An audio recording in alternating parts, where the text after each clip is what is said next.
Dear friends, welcome to AS American English Center. What we have come here is Renan Martins. The topic is pronouns.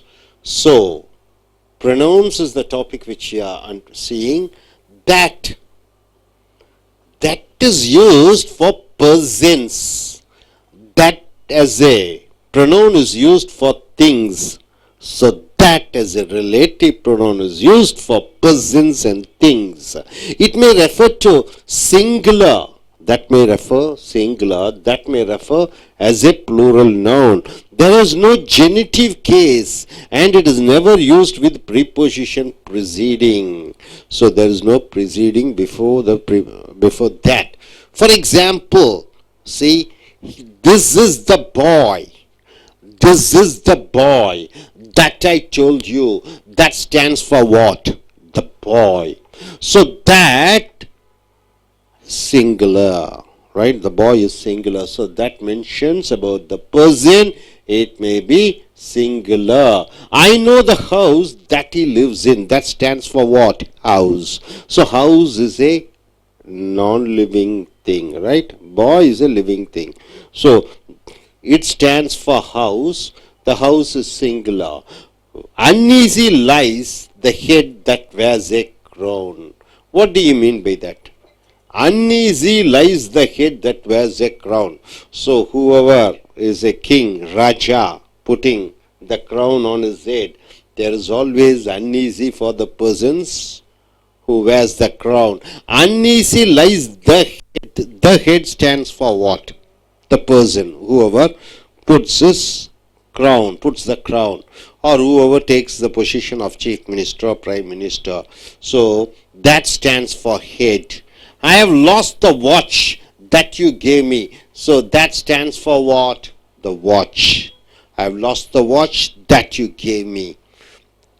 Thrice is he armed that hath his quarrel just. Thrice is he armed that hath his quarrel just. What do you mean by that? If you are right, you can quarrel.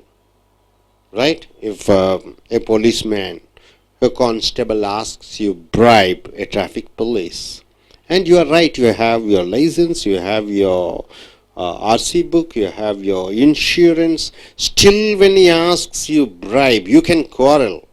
That is, the quarrel is just, right? Because you are more armed with. So that stands for that. That stands for what? The quarrel. Thrice is he armed. That stands for he, not quarrel. He. A city that is set on a hill cannot be hid. That stands for what? City. A city is there in the top of the hill. You cannot hide it because everybody can see. A city that is set on a hill cannot be hid. So that stands for the city. He that is not with me is against me. That stands for he. So whoever is not with me, they are against me. They are enemies. Happy is the man that findeth wisdom. So happy is the man that findeth wisdom. So whoever are happy, they have the quality of that wiseness. So wisdom, they have the quality of wisdom. So that stands for the man. He that is slow to anger is better than the mighty. So whoever doesn't get angry immediately, they are stronger than hefty person, mighty person. So that stands for the person who never gets angry fast. The crowd that gathered cheered him to the echo. So that stands for crowd. The crowd is a plural, right? Lot of people, collective noun. So the crowd that gathered cheered him to the echo. So the crowd, whoever gathered there, they started shouting. Who that has met him can escape his influence? Who that has met him can escape his influence? Whoever goes and sees him, they will be escaped. They won't be punished. So that stands for who. All that I said had no effect on him. I have advised a lot of things and all those advices were gone waste. So this all stands, it's a plural, and that stands for all the advices which I have given. He was the most eloquent speaker that I have ever heard. So that stands for what? The speaker. He is the most eloquent speaker, not the beautiful speaker that I have ever heard. Wonderful speaker, excellent speaker. So that stands for the speaker. So you'll be noticed that the relative pronoun that is used only in defining clauses. So all that is used to define. That is clauses that restrict, controlling. The boy, see for example, this is the boy that I told you. So restricting the boy, that. To define the antecedent. So this is the boy that I told you. So that is used to define the boy. That may be used as an adverbial accusative. Accusative means what? As an object. Adverbial accusative. That is, you ask a question and the question to the verb, the answer you get. On which, in which, at which. For example, what? I remember the day that he came. So I remember the day that he came. So that stands for the day. I remember the day that he came. So it is an adverbial accusative. It comes as an object. I remember the day. On which day? That day he came. So that becomes an object as an adverbial accusative. On the day that thou eatest thereof, thou shalt surely die. So on the day that thou means you, eatest thereof, thou shalt surely die. This is a poetic version, right, sir? Next, as the relative pronoun that, as a restrictive force, this as a restrictive means what? Controls. It sometimes becomes unsuitable as the substitute for who or which. Sometimes that cannot be a substitute for who or which.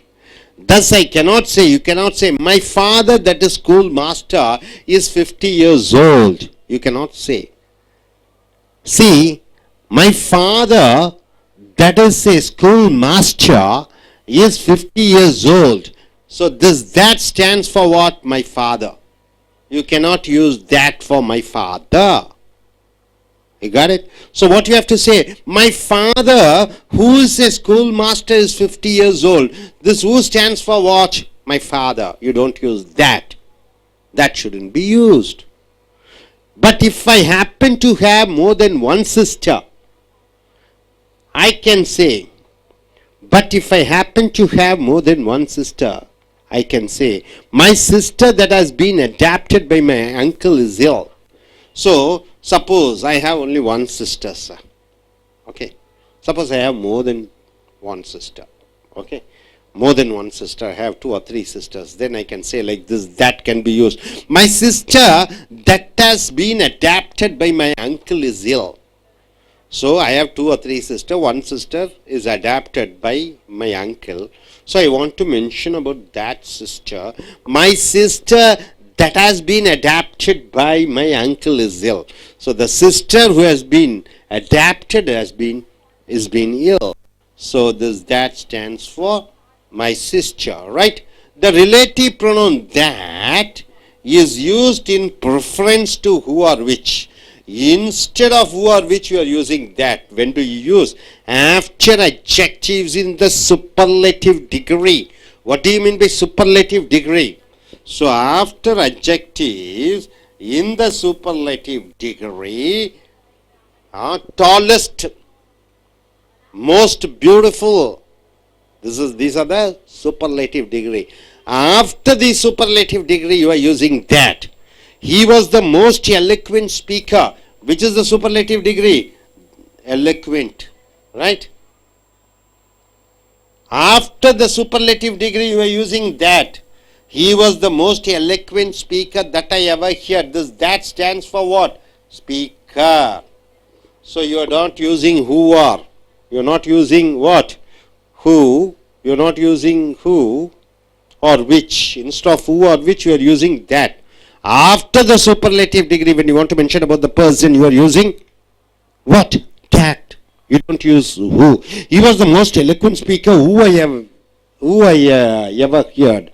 Wrong.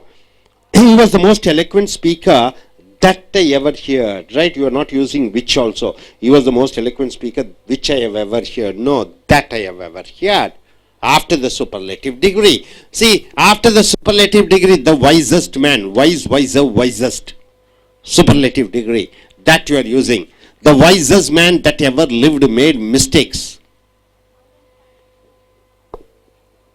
So far, who's the wisest man ever born in this world? Can you call what, Mahatma Gandhi? Jesus Christ, right? Even Jesus Christ might have made some mistakes. Muhammad, he might have made mistakes. Krishna, he might have made mistakes. So the wisest man, the superlative degree, that ever lived made mistakes. That stands for what? It stands for man. Right? After superlative, you don't say the wisest man who ever lived made mistakes. That ever lived made mistakes. This is the best that we can do. The best is the superlative degree. After superlative degree, you are using that. This is the best that we can do. Now, after the words all, after using the word all stands for a pronoun, right? All. After the words same, after the pronoun any, after the pronoun none, after the pronoun none, nothing, only, there you are using what you are using, that. All is not gold that glitters. See, all. That. What does this that stands for? All is not gold that glitters. What do you mean by that? Everything whichever shines is not gold. So, all not gold that glitters. That means the materials, right? This all. So, after all, you are using that. He is the same man that he has been. So he is the same, he has not changed. So this that is used him. So after any you have to use that. It is only donkeys that bray. Bray means what? Shouting like a donkey. It was not for nothing. After nothing you are using that. It was not for nothing that he studied philosophy. You are using. Man is the only animal that can talk. So that is used after only. So that stands for only animal, isn't it? Animal. Man is the only animal that can talk. Next, after the interrogative pronouns, what is the interrogative pronouns? Asking questions. Who? What? See, after who and what you are using that. Who that saw her, pity her. So whoever seen her, they pitied her. Who that saw her did not pity her. So whoever saw her, they did not feel sorry about her. Who am I that I should object? So who am I that I should object? See that. That. What is that? What is it that troubles you so much? That means the troubles. What is that that I don't know? This that stands for the matter. The information, right? So after this question words, you are using that. After two antecedents means what? About two nouns, boy and his dog, two antecedents. One denoting a person, and the other denoting an animal or a thing as, for example, the boy. The boy is a human being. And his dog. Dog is an animal, right? So one human being and one animal that had trespassed. Trespass means what? Coming into a place without asking permission. It is called trespassed. So the boy and his dog, both, that has trespassed on the club premises. Premises means what? Area, club area, the dog and the boy who has trespassed. Where turned out means what? They have sent back. So here the boy and his dog, that stands for boy and his dog. One man and one animal. What refers to things only. The what refers to only things. It is used without an antecedent expression. So without an antecedent you are using what? And is equivalent to that which or thing. For example, what? What cannot be cured must be endured. What cannot be cured must be endured means what? Some disease you cannot cure, sugar, BP. Those things we have to suffer. So this what means that which cannot be cured must endure. Endured means you have to tolerate. I say what I mean. I say what I mean means what? Whatever I have said. I mean what I say. So what you are able to get it here. So here we are using that for persons and things, and it refers to singular and plural. The next what you have seen, that as a relative pronoun, it defines the clauses. Then you are using that in preference of who on which. Then what you are using after the words all, same, any, none, nothing, and only, you are using that. After the interrogative pronouns you are using who and what. You are using that. After two antecedents, one is a human being, one is an animal, there you are using that. Then after what, indirectly it is hidden that which, something that which, right? Hope you are able to get it. Are you clear? So I request somebody to come in short and tell what they are able to understand from this. Yes, in short.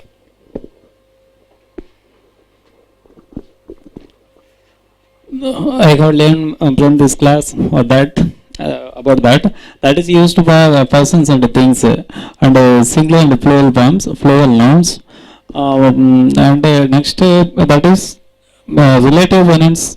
It is used for defining the classes. And next that is used in preference to who or which. And the superlative degree is after adjectives. Next, it is after it comes from all, same, and any, none, nothing, and only, like this we are using. And next, interrogative pronouns who, what, as. After the interrogative pronouns we are using. And after the uncertainness, one donating a person, and the other devoting an animal or a thing. We are using. Thank you.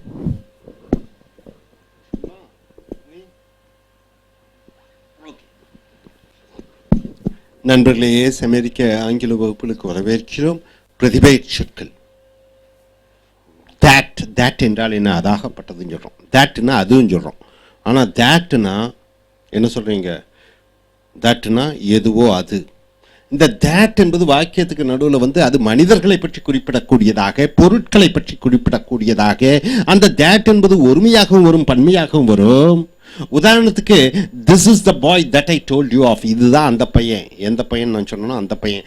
that என்பது அந்த பாயை குறிப்பிடக்கூடியதாக இருக்கிறது. பாய் ஒருமையாக இருக்கிறது. I know the house that he lives in, எனக்கு தெரியும் எந்த வீடோ அந்த வீடு அவன் வாழ்ந்து கொண்டிருக்கக்கூடிய வீடு. தேட் என்றால் அது எதுவோ அந்த என்று வருகிறது. இந்த அந்த எதுவோ அந்த என்பது தேட் என்பது அந்த வீட்டை குறிக்கக்கூடியதாக இணைப்பு வாக்கிய வார்த்தையாக ரெண்டு வாக்கியத்தை இணைக்கக்கூடியதாக வருகிறது. தட்னா அது. ஆனால் வாக்கியத்துக்கு நடுவில் தேட் வந்து விட்டால் எதுவோ அது. Uneasy lies the head that wears a crown. எவனொருத்தன் மகுடத்தை அணிந்து கொண்டிருக்கிறானோ அவனுக்கு அசௌரியங்கள் ஏற்படுகிறது. அந்த தட் என்பது அந்த தலையை குறிக்கிறது, அந்த பதவியை குறிக்கிறது. I have lost the watch that you gave me. எனக்கு நீ கொடுத்த எந்த வாட்சோ அந்த வாட்சை நான் தொலைத்து விட்டேன். இந்த தட் என்பது வாட்சை குறிக்கிறது. Thrice he armed that hat is quarrel with. எவனுக்கு வாதாடுவதற்கு நியாயமாக இருக்கிறதோ அவன் தாராளமாக வாதாடலாம். அதுவே அவனுக்கு ஒரு ஆயுதமாக இருக்கிறது. இந்த தட் என்பது இந்த அவனை சொல்கிறது. A city that is not set on a hill cannot be hid. மலைக்கு மேலே இருக்கக்கூடிய ஒரு நகரத்தை யாராலும் மறைக்க முடியாது. அந்த that என்பது அந்த நகரத்தை குறிக்கக்கூடியதாக இருக்கிறது. he that is not with me is against me. எவன் ஒருத்தன் என்னுடன் இல்லையோ அவன் எனக்கு எதிராளியாக இருக்கிறான். இந்த that என்பது அவனை குறிக்கிறது, he என்பதை குறிக்கிறது. happy is the man that finds wisdom. சந்தோஷமாக இருக்கக்கூடிய மனிதனே ஞானத்தை பெறுகிறான். இந்த that என்பது அந்த மனிதன். he that is slow to anger is better than the mighty. எவன் ஒருத்தனுக்கு கோபம் குறைவாக வருகிறதோ அவன் வலிமையானவனை விட வலிமையானவனாக இருக்கிறான். இந்த that என்பது அவனை குறிக்கிறது. The crowd that gathered cheered him to the echo. அந்த கூட்டம் கூடி இந்த கூட்டம் அந்த கூட்டம் அவனை உற்சாகப்படுத்தியது. இந்த that என்பது அந்த கூட்டத்தை குறிக்கக்கூடியதாக இருக்கிறது. இது பன்மையாக வருகிறது. கூட்டம் என்பது கலெக்டிவ் நவுனாக வருகிறது. Who that has met him can escape his influence. எவனொருத்தன் அவனை சந்திக்கிறானோ அவனுடைய ஆதிக்கத்திலிருந்து விடுபடுவானாக இருக்கிறான். ஸோ that என்பது எவனவனோ அவனை சந்திக்கிறானோ அவன். all that I said had no effect on him. என்னென்னமோ அறிவுரைகளை சொல்லிக் கொண்டு விடுத்தேன் அவனிடம், ஆனால் ஒன்றும் அது அவனுக்கு பிரயோஜனமானதாக விளைவிக்கக்கூடியதாக இல்லை. ஸோ இந்த that என்பது அனைத்து அறிவுரைகளையும் என்று சொல்கிறது. he was the most eloquent speaker that I have ever heard. அவன்தான் இருப்பதிலேயே பிரமாதமான மிக அருமையான பேச்சாளராக இதுவரைக்கும் நான் கேட்ட பேச்சாளர்களிலே சிறந்த பேச்சாளராக இருக்கிறார். ஸோ இந்த that என்பது அந்த பேச்சாளர். அடுத்ததாக it will be noticed that the relative pronouns that is used only in defining clauses. and that என்பது விவரிக்கக்கூடியதாக, this is the boy that I told you of, இந்த பையனை பற்றி விவரிக்கிற பொழுது அந்த that பயன்படுத்துகிறாய். that may be used as an adverbial accusative in which at which. இந்த that என்பது வினையுரிச்சொல் வாக்கியமாகவே வந்து விடுகிறது. I remember the day that he came. எனக்கு ஞாபகம் இருக்கிறது என்ற நாள் வந்தானோ அந்த நாள் எனக்கு நினைவுக்கு வருகிறது. இந்த that என்பது எந்த நாள் வந்தானோ அந்த நாள். on the day that thou eatest thereof thou shalt surely die. இது ஒரு இலக்கிய வாக்கியமாக இருக்கிறது. as the relative pronoun that has a restrictive force, it sometimes becomes unsuitable as the substitute for who or which. சில நேரங்களில் that whoக்கு அல்லது whichக்கு, யாரோ அவர், whichனா எதுவோ அது, ரெண்டுக்கு பதிலாக that போட முடியாது. thus I cannot say my father that is a school master is 50 years old. ஆகையால் என் தந்தையார் அது ஸ்கூல் மாஸ்டராக இருந்தது 50 வருஷமா அப்படின்னு சொல்லக்கூடாது. my father, என் தந்தையார் யார் ஒருவர் அந்த பள்ளியில் 50 வருடமாக 50 வயதுக்காரராக இருக்கிறாரோ அங்கே that என்பது அது என்று சொல்லக்கூடாது, who என்பது போட வேண்டும். அதே போன்று after, but if I happen to have more than one sister I can say. எனக்கு ஒன்றுக்கு மேற்பட்ட தங்கைகள் இருந்தாங்கன்னா அதுக்கு that யூஸ் பண்ணலாம். இப்போ உதாரணத்துக்கு ஒரு 2-3 தங்கச்சி இருந்து ஒரு தங்கச்சியை தத்து கொடுத்துட்டோம். அந்த தத்து கொடுத்த தங்கச்சியை பற்றி சொல்கிறோம், அவளுக்கு உடல்நிலை சரியில்லை என்று சொல்லிக்கிற பொழுது my sister that has been adopted by my uncle is ill. என் தங்கை, அந்த தங்கை என் மாமாவால் தத்தெடுக்கப்பட்ட அந்த தங்கை நோய்வாய்ப்பட்டு இருக்கிறாள் என்று சொல்கிற பொழுது that யூஸ் பண்ணுறோம். Relative pronoun that is used in preference to who or which. who whichக்கு பதிலாக that போடுகிறோம். உதாரணத்திற்கு after adjective in the superlative degree. superlativeனா என்ன? உயரமாக இருக்கிறான்னா டால் பாய், அவனை விட உயரமாக இருக்கிறான்னா டாலர், இருப்பதிலேயே உயரமாக இருக்கிறான் என்றால் டாலஸ்ட். அந்த சூப்பர்லேட்டிவ் சொல்கிறோம். அழகாக இருக்கிறான்னா பியூட்டிஃபுல், இவளை விட அவள் அழகாக இருக்கிறாள்னா மோர் பியூட்டிஃபுல், இருப்பதிலேயே அழகாக இருக்கிறாள் என்றால் மோஸ்ட் பியூட்டிஃபுல். அந்த சூப்பர்லேட்டிவ்க்கு பிறகு that யூஸ் பண்ணிக்கிறார். he was the most eloquent speaker that I ever heard. நான் கேள்விப்பட்ட பேச்சாளர்களிலே அவன்தான் இருப்பதிலேயே பிரமாதமான பேச்சாளராக இருக்கிறான். that என்பதுக்கு முன்னாடி வர்றது சூப்பர்லேட்டிவ் டிகிரி மோஸ்ட் எலக்வென்ட். எலக்வென்ட்னா மிக அழகான நளினத்துடன் பேசக்கூடிய. இந்த that என்பது அந்த பேச்சாளரை பற்றி குறிக்கிறது. ஆக சூப்பர்லேட்டிவ் பிறகு that யூஸ் பண்ற. the wisest man that ever lived made mistakes. இருப்பதிலேயே ஞானத்தில் சிறந்தவர்கள் வாழ்ந்த மனிதர்கள் அவர்கள் கூட தவறு செய்திருக்கிறார்கள். the wisest, wise, wiser, wisest. அந்த சூப்பர்லேட்டிவ் டிகிரி wisestக்கு பின்னாடி that யூஸ் பண்ணிக்கிறாய். அவர்கள் கூட தவறு செய்திருக்கிறார்கள். this is the best that we can do. இதுதான் இருப்பதிலே சிறப்பாக எங்களால் செய்ய முடிந்தது. இந்த the bestக்கு பிறகு that பயன்படுத்துகிறாய். அடுத்தது after the words all என்ன? அனைத்தும். சேம்னா என்ன? அதே. எனினா ஏதோ ஒன்று, நன்னுனா ஒன்றுமில்லை, நத்திங்னா ஒன்றுமில்லை, ஒன்லினா அது மட்டும்தான். இவைகளுக்கு பிறகு தட் யூஸ் பண்ணிக்கிறாய். All is not gold that glitters. மின்னுவதெல்லாம் பொன் அல்ல, அனைத்தும் மின்னுவதெல்லாம் பொன் அல்ல. இந்த அனைத்துக்கு பின்னாடி தட் அது என்று வருகிறது. தட் என்பது எதை குறிக்கிறது? அந்த மின்னக்கூடிய அனைத்து பொருட்களையும் குறிக்கிறது. ஸோ ஆளுக்கு பிறகு தட் வருகிறது. Is the same man that he has been. அவன் அதே மனிதனாக இருக்கிறான், எப்போ பார்த்தனோ அதே மாதிரி இருக்கிறான். இந்த சேமுக்கு பிறகு தட் யூஸ் பண்ணிக்கிறான். It is only டாங்கிஸ் that play. கழுதைகள் மற்றும் கத்தும். ஸோ ஒன்லிக்கு பிறகு தட் வருகிறது. தட் என்பது கழுதைகளை குறிக்கிறது. It was not for nothing that is study philosophy. ஒன்றும் இல்லாததற்காக அவன் தத்துவ படத்தை படிக்கவில்லை. ஆக இந்த நத்திங்க்கு பிறகு தட் வருகிறது. தட் என்றால் என்ன? அந்த தத்துவ படிப்பு. Man is the only animal that can talk. மனிதன் தான் ஒரே மிருகம், பேசக்கூடிய மிருகமாக இருக்கிறது. ஒன்லிக்கு பிறகு தட் வருகிறது. தட் என்றால் அந்த மிருகம். எந்த மிருகம்? மனிதனை குறிக்கிறது. After the interrogative pronounce who, what, as. இந்த who, whatக்கு பிறகு தட் வருகிறது. who that saw her did not pity her. யார் அவளை பார்த்து அவளை பரிதாபப்படவில்லை? எல்லோரும் பார்த்தார்கள், எல்லோரும் பரிதாபப்பட்டார்கள். ஊக்கு பிறகு தட் வருகிறது. whom am I that I should object. யார் நான் அதை மறுப்பதற்கு? அந்த whoங்கிறது தட் வடிக்கிறது. What is that troubles you so much. எது உன்னை ரொம்ப கவலையில் ஆழ்த்தி கொண்டிருக்கிறது? வாட்டுக்கு பிறகு தட் வருகிறது. What is that I don't know. எது எனக்கு தெரியாததாக இருக்கிறது? வாட்டுக்கு பிறகு தட் என்றால் அந்த விஷயங்கள். ஸோ ஆஃப்டர் டூ ஆன்டிசிடென்ட்ஸ் என்றால் என்ன? முன்னாடி வரக்கூடிய பெயர் சொற்கள். ஒன் denoting a person, ஒன்று மனிதனை குறிக்கிறது. the other denoting an animal, இன்னொன்று மிருகத்தை குறிக்கிறது. அதற்கு பின்னாடி தட். உதாரணத்துக்கு பாருங்க, the boy and his dog. பையனும் அவனுடைய நாயும். பையனும் அவனுடைய நாயும். பையன் ஒரு மனிதன், and his dog என்பது ஒரு மிருகம். பையனையும் மிருகத்தையும் ரெண்டையும் வச்சு that யூஸ் பண்ண. பையனும் மிருகம். that had trespass என்றால் என்ன? அனுமதி இல்லாமல் உள்ளே நுழைந்திருக்கிறது. on the club premises. அந்த club premises என்றால் என்ன? அந்த கிளப் வளாகத்திற்குள்ளே அந்த நாயும் அந்த பையனும் உள்ளே வந்தார்கள். but turned out, அவர்கள் வெளியே அனுப்பப்பட்டார்கள், அவர்கள் திருப்பி அனுப்பப்பட்டார்கள், அவர்களை உள்ளுக்குள் வைக்கவில்லை. the boy and his dog that had trespassed on the club premises but turned out. ஆக இந்த boy என்பது மனிதன், dog என்பது நாய், that என்பது இந்த பையனையும் நாயையும் குறிக்கிறது. what refers to things only. what என்பது பொருட்களை மட்டும் சொல்கிறது. it is used without antecedent. இந்த வாட்டுக்கு முன்னாடி யாரை பற்றியும் சொல்லுவதில்லை. and is equivalent to that. அந்த வாட்டு வந்து thatக்கு மறைமுகமாக ஒரு வார்த்தை, whichக்கு மறைமுகமான வார்த்தை. what cannot be current must be endured. what cannot be cured must be endured. எது குணப்படுத்த முடியவில்லையோ, ஒரு நோய் வந்துருச்சு, குணப்படுத்த முடியாத நோய், சுகர், பிபி, அதை நீ என்ன பண்ணணும்? endured என்றால் என்ன? அதை நீ அனுபவித்தே ஆக வேண்டும். வாட்னா எந்த நோயோ அந்த நோய் என்று வருகிறது. அது மறைமுகமாக வாட் என்பது that. I say what I மீன். நான் என்ன சொல்கிறேனோ, என்ன நினைக்கிறேனோ அதைத்தான் சொல்கிறேன்.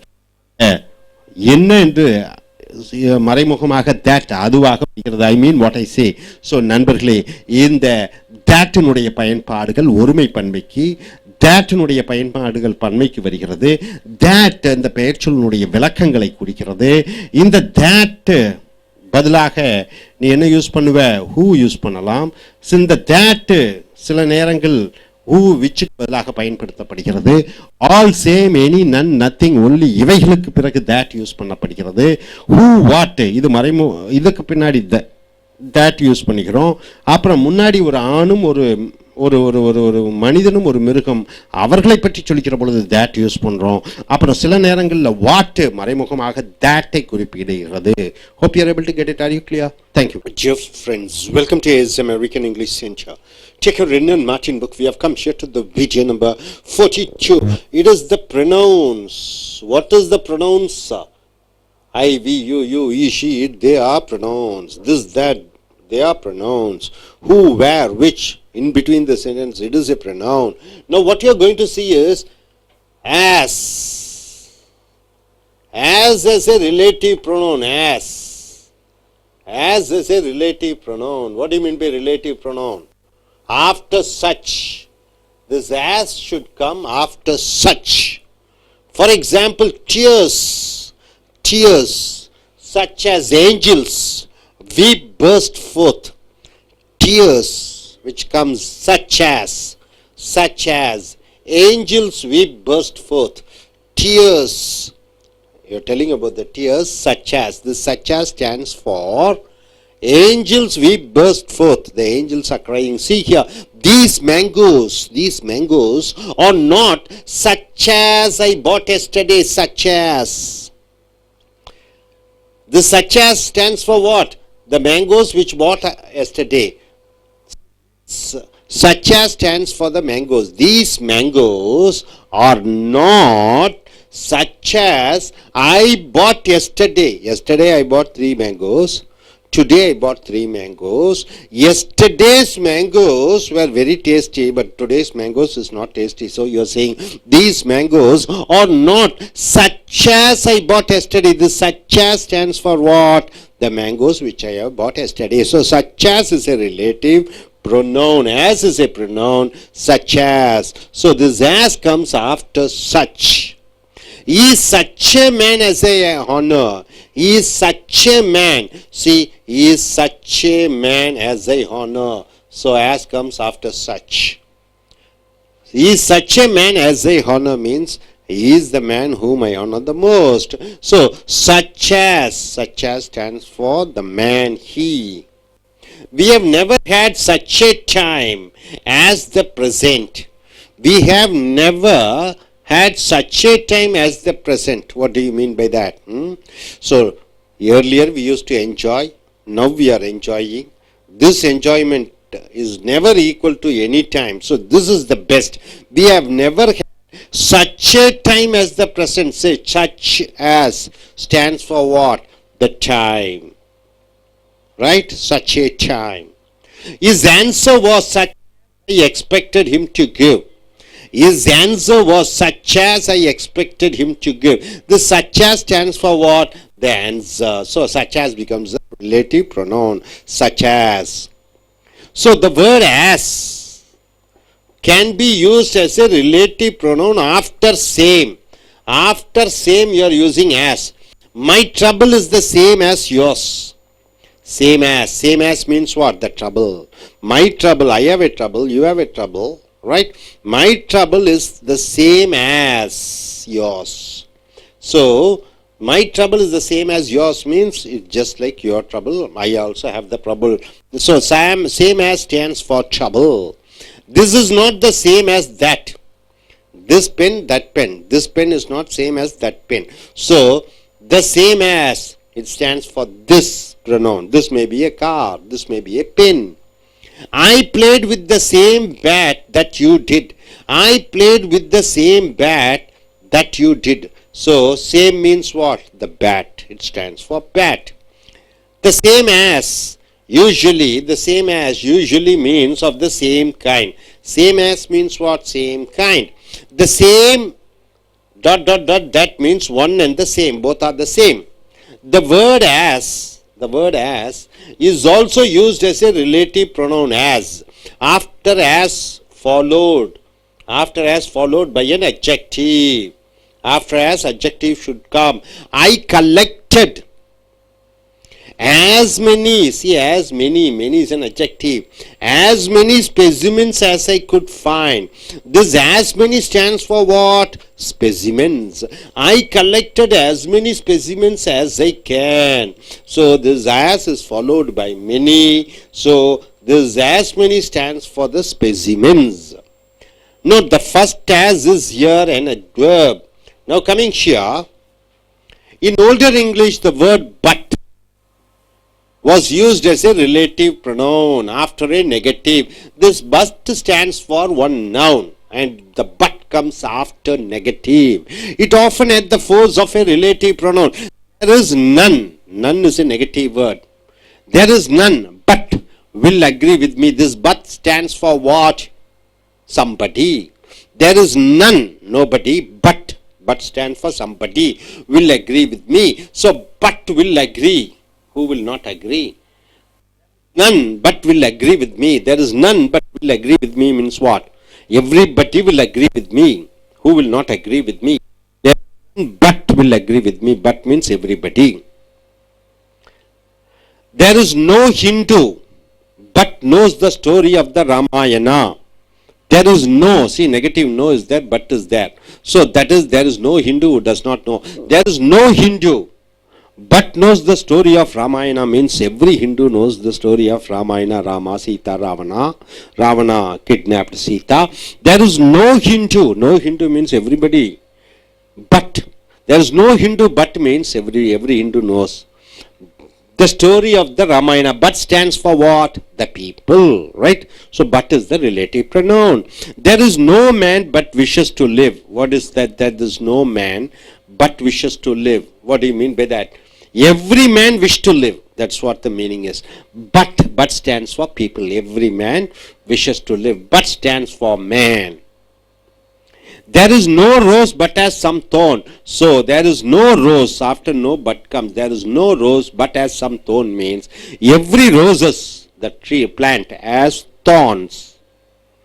There is scarcely a child but likes candy. What do you mean by scarcely is a negative word, but. There is scarcely a child but likes candy. Every child likes candy. Every children like candies, candy sweets. So no child will not like, every child will like. So after scarcely but is used, but stands for the children or child. There is no man but knows these things, means everybody knows that. So but stands for the people. It will be seen that the pronoun but is here equivalent to who not. But means what? Who not? Everybody. Which not. So omission of the relative pronouns. The relative pronouns. What are the relative pronouns? That which comes in between the sentence. The relative pronoun is generally omitted when it would be in the accusative case. Accusative means what? As an object. Few and short were the prayers. We said, few and short were the prayers, we said. So we said only few prayers. We said, you are not using any relative pronoun. A contented mind is the greatest blessing. Anybody who is satisfied mind is a well-wished person, a man, enjoy in the world. I am monarch of all. I am the king of all. You don't use relative pronoun, I survey. Men must reap the things they sow. Whatever you do, you have to get it back. So that is used with preferably with the persons. So but that is used preferably with reference to persons. That is used with person. Thus we tend the meeting which I attended yesterday. The meeting which I attended yesterday. The meeting which I attended yesterday. So which stands for what? Meeting. Rather than the meeting that I attended yesterday. So, the meeting which I attended yesterday you use rather than using the meeting attended yesterday. With reference to that is used. With reference to things or meeting which is not live, you are using which. But more frequently, the meeting I attended yesterday, the accusative relating being as a rule omitted altogether onions. So this tendency to omit the accusative relative is more marked in the spoken language. In the spoken language, so relative pronouns used as accusative case, relative is not used. In the written language, its omission is often felt to be undignified. In the following example from poetry, a relative pronoun in the nominative case is omitted. You see, T is distance. Lends enchantment to the view. T is distance. Lends enchantment to the view. What do you mean by that? The more something is distance, like Kashmir is there, it's very far. So it brings so happiness to you to go to Kashmir. If you are in Kashmir, you don't enjoy the beauty of Kashmir. I have a brother. He is condemned to die means he is about to die. So you are not using relative pronoun. The omission of relative pronoun in the nominative case now quite exceptional, except in colloquial speech. There is somebody at the door, A wants to see you. So dear friends, what you have seen is such as, same that. So this such as a relative pronoun comes with as, and same as a relative pronoun, as a relative pronoun comes with the same. So hope you are able to get it. So நண்பர்களே, Ace அமெரிக்க ஆங்கில வகுப்புகளுக்கு வரவேற்கிறோம். பிரதிபெயர் சொற்களை பார்த்தீர்கள். பிரதிவேச்சொல் என்றால் என்ன? பெயர் சொல்லுக்கு பதிலாக அவன், அவள், அது என்று சொல்கிறோம். வாக்கியத்துக்கு நடுவில் ஹூ என்று வந்துவிட்டால் யாரோ அவர், விச் என்று வந்துவிட்டால் எதுவோ அது, தட் எது என்று வந்துவிட்டால் ஒரு மனிதனை குறிப்பது. எ சைல்ட் தட் வாக்ஸ் என்று சொல்கிறோம். A boy that wears a shirt. அப்போ ஹூவும் தட்டும் மனிதர்களும் யூஸ் பண்ணலாம், பொருட்களுக்கும் யூஸ் பண்ணலாம். வாக்கியத்துக்கு நடுவில் வருகிறது. இப்பொழுது நாம் பார்க்க போவது ஆஸ். ஆஸ் என்றால் என்ன? அதே காரணம், அந்த காரணத்தினாலே ஆஸ் என்றால் என்ன? ஒன்றை போல் ஒன்று இருக்கிறது. ஆஸ் என்றால் அதே நேரத்திலே என்ற அர்த்தத்தில் வருகிறது. இங்கே ஆஸ் என்பது இந்த சச், அதை போன்று, அதை போன்று, அந்த அதை போன்று என்று வருகிற பொழுது சச் அது பிரதிபெயர் சொல்லாக வருகிறது. வாக்கியத்துக்கு நடுவில் வருகிறது. டியர்ஸ், கண்ணீர் துளிகள். such as angels we burst forth. தேவதைகள் எல்லாம் அழுவது போல அந்த கண்ணீர் துளிகள் பொழிந்து விட்டது. such as என்றால் என்ன? இந்த சச் என்பது கண்ணீர் துளிகள், அதை குறிக்கிறது. so the tears such as angels we burst forth. these mangoes are not such as I bought yesterday. இன்று 3 மாம்பழம் வாங்கினேன், நேற்று 3 மாம்பழம் வாங்கினேன். இன்று வாங்கிய அந்த 3 மாம்பழம் நேற்று வாங்கிய மாம்பழம் போன்று இல்லை. such as, அதை போன்று. these mangoes are not such as I bought yesterday. இந்த such as என்று எதை குறிப்பிடுகிறது என்று பார்க்கிற பொழுது நேற்று வாங்கிய மாம்பழங்கள், அந்த such as ஐ குறிக்கிறது. இது வாக்கியத்துக்கு நடுவில் வருகிறது. such as என்றால் என்ன? அதை போன்ற மாம்பழங்கள் என்று பிரதிபெயர் சொல்லாக வருகிறது. வாக்கியத்தை இணைக்கக்கூடிய வார்த்தையாக வருகிறது. is such a man as அவன்தான், அதை போன்ற ஒரு மனிதனைத்தான் நான் மரியாதை செலுத்துகிறேன். இந்த சச்சே என்று சொல்லிக்கிற பொழுது அப்பேற்பட்ட ஒரு மனிதரை என்று வருகிறது. we never had such a time as the present. இப்பொழுது ஜாலியா இருக்கிற, நேத்து ஜாலியாக இருந்த, ஆக இப்பொழுது ஜாலியா இருக்கிறத மாதிரி நேத்து இதுவரைக்கும் நான் ஜாலியா இருந்ததே இல்லை. we have never had such a time as சச்சே என்றால் என்ன? இந்த மாதிரி ஒரு இன்ப நொடி பொழுதுகள் என்பதை குறிக்கிறது. his answer was such as I expected him to give. நான் எதிர்பார்த்ததை போன்று அதே போன்ற பதிலை அவன் அளித்தான். such as என்று வருகிற பொழுது அதே போன்ற பதில் என்று வருகிறது. இந்த such as என்றால் இந்த சம்பந்தப்பட்ட பிரதிபெயர் சொல்லாக 2 வாக்கியத்தை இணைக்கக்கூடியதாக, இந்த such என்பது ஒரு பெயர் சொல்லை குறிக்கக்கூடியதாக வருகிறது. ஆகையால் அது ரிலேட்டிவ் ப்ரோனவுன் என்று சொல்கிறோம். as can be used as a relative pronoun after the same. as என்பது சேம். சேம் என்றால் என்ன? அதை போன்று, same. my trouble is the same as yours. உன்னுடைய பிரச்சனை உன்னுடைய பிரச்சனை போன்றே இருக்கிறது. இந்த சேம் என்பது சேம் as என்று சொல்கிற பொழுது பிரச்சனையை குறிக்கிறது. அதே போல் this is not the same as that. இது அதை போன்றே கிடையாது என்று சொல்கிற பொழுது இந்த சேம் as என்றால் என்ன? அந்த பொருளை போன்று, அந்த பொருளை சொல்கிறோம். I played with the same bat that you did. நீ விளையாட அதே போன்ற பேட்டில் நானும் விளையாடினேன். நீ விளையாடிய அதே பேட்டில் நானும் விளையாடினேன். சேம் சொல்கிற பொழுது இந்த சேம் எதை குறிக்கிறது? அந்த பேட்டை குறிக்கிறது. Same as usually means of the same kind. Same as என்றால் என்ன?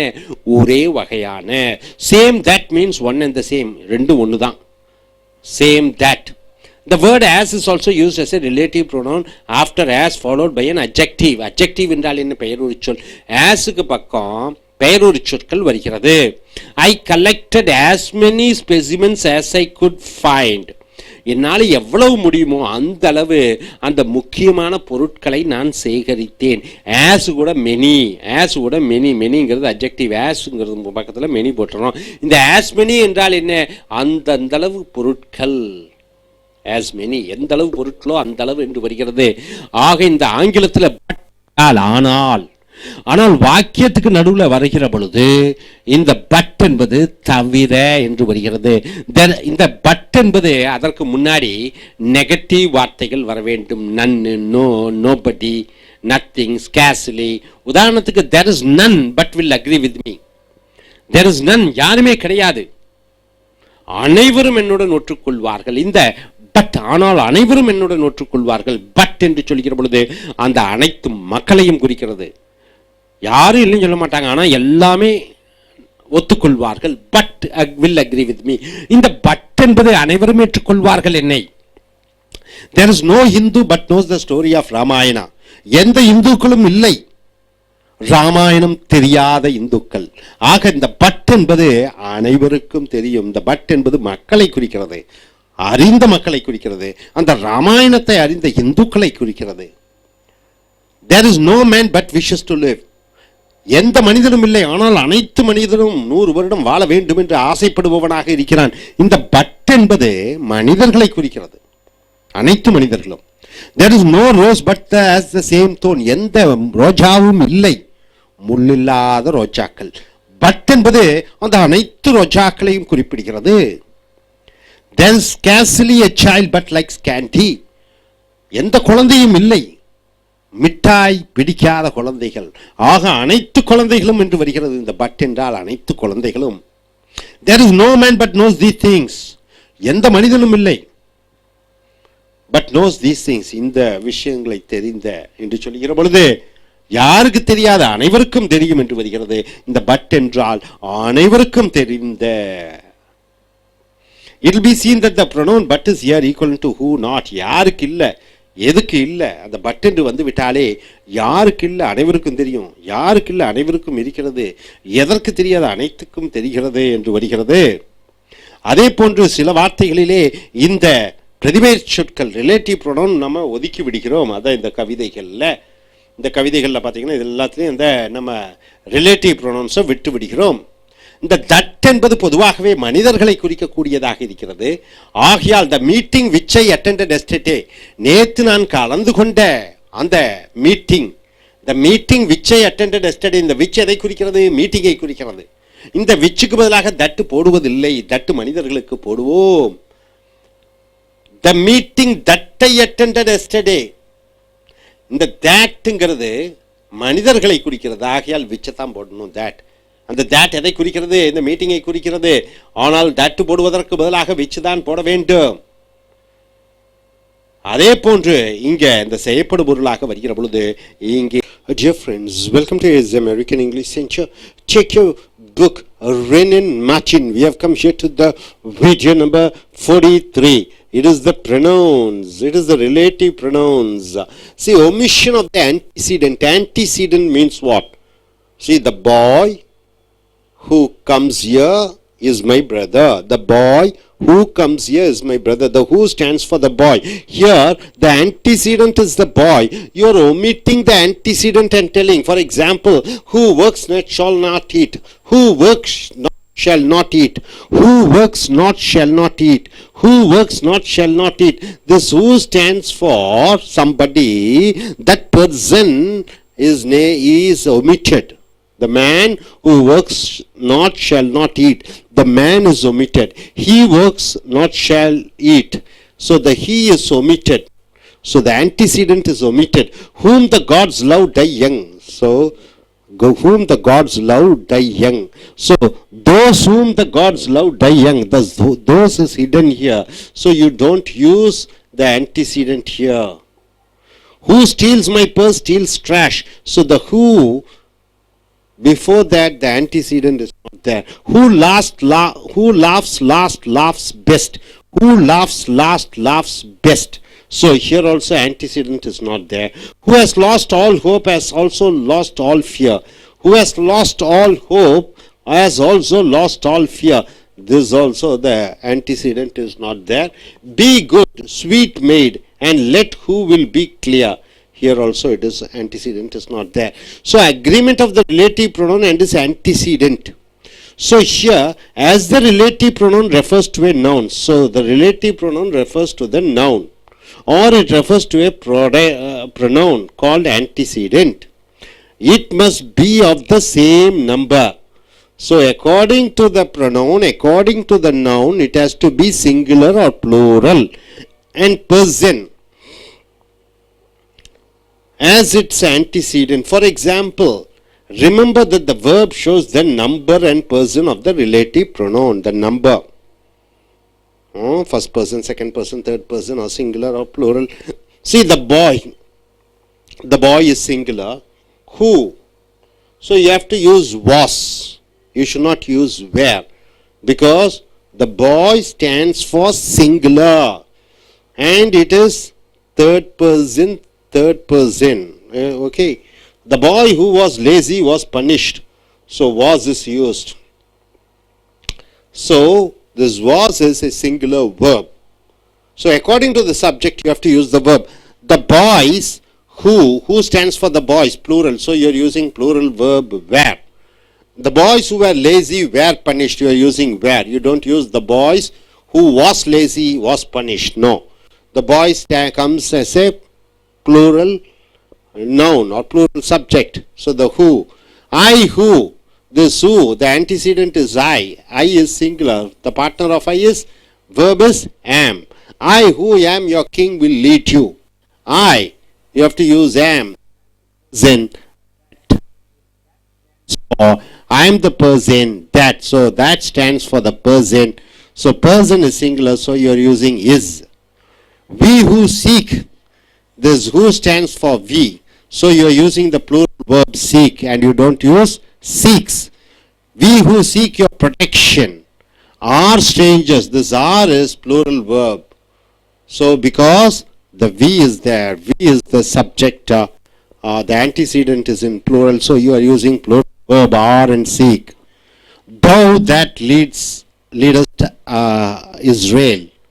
You as the antecedent, it is in plural. So you are using are. So the who stands for you. So you are using the verb are. You who are mighty should be merciful.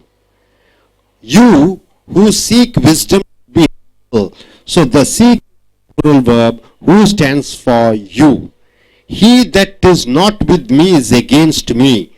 So that stands for this. That relative pronoun stands for the antecedent he. He is singular, so you are using is. And is used once again because is goes with he. You have to see the subject, what singular or plural. He, Chown, needs fear no fault. You are using the singular verb needs and is because that relative pronoun stands for he, singular, antecedent. He that eats, so that is singular, that stands for he, antecedent, and here you are using eats and is used. He that eats till he is sick must fast till he is used, singular verb is used. They, the who, they who live, so who stands for antecedent they is plural verb, so you are using live, the plural verb. They who live in glass houses should not throw stones. Next, they who seek, this who stands for the antecedent they. So they who seek becomes a plural verb. Seeks is the singular verb. You are using seek because this who stands for they. They who seek only for falls, see nothing else. See is the plural verb. The flowers which, so this which, the flowers plural. So you are using the plural verb grow. The flowers which grow in our gardens are, you are using are, plural verb. This is the only one of his poems that is worth reading. So that stands for what? One of the poem. One of his poems. This is the only one of his poems that. That stands for one of the poems in singular, so you are using is worth reading. Of his poems, this is the only one that is worth reading.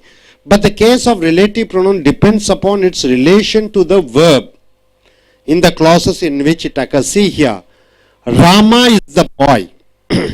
Who did it? So who stands for what? Rama. So you are using the singular verb. Who did it? Rama is the boy whom I want. So Rama is the boy. It comes as the object. Rama is the boy whose pencil, it becomes a possessive case, whose pencil I have. Rama is the boy to whom I spoke. He whom we worship, whom stands for he, by whose gift we live is the Lord. So here, but the case of the relative pronoun depends upon the relation to the verb in the clause in which it occurs. This is the boy who did it. Next, coming here, position of the relative pronoun. Where should the relative pronoun should be?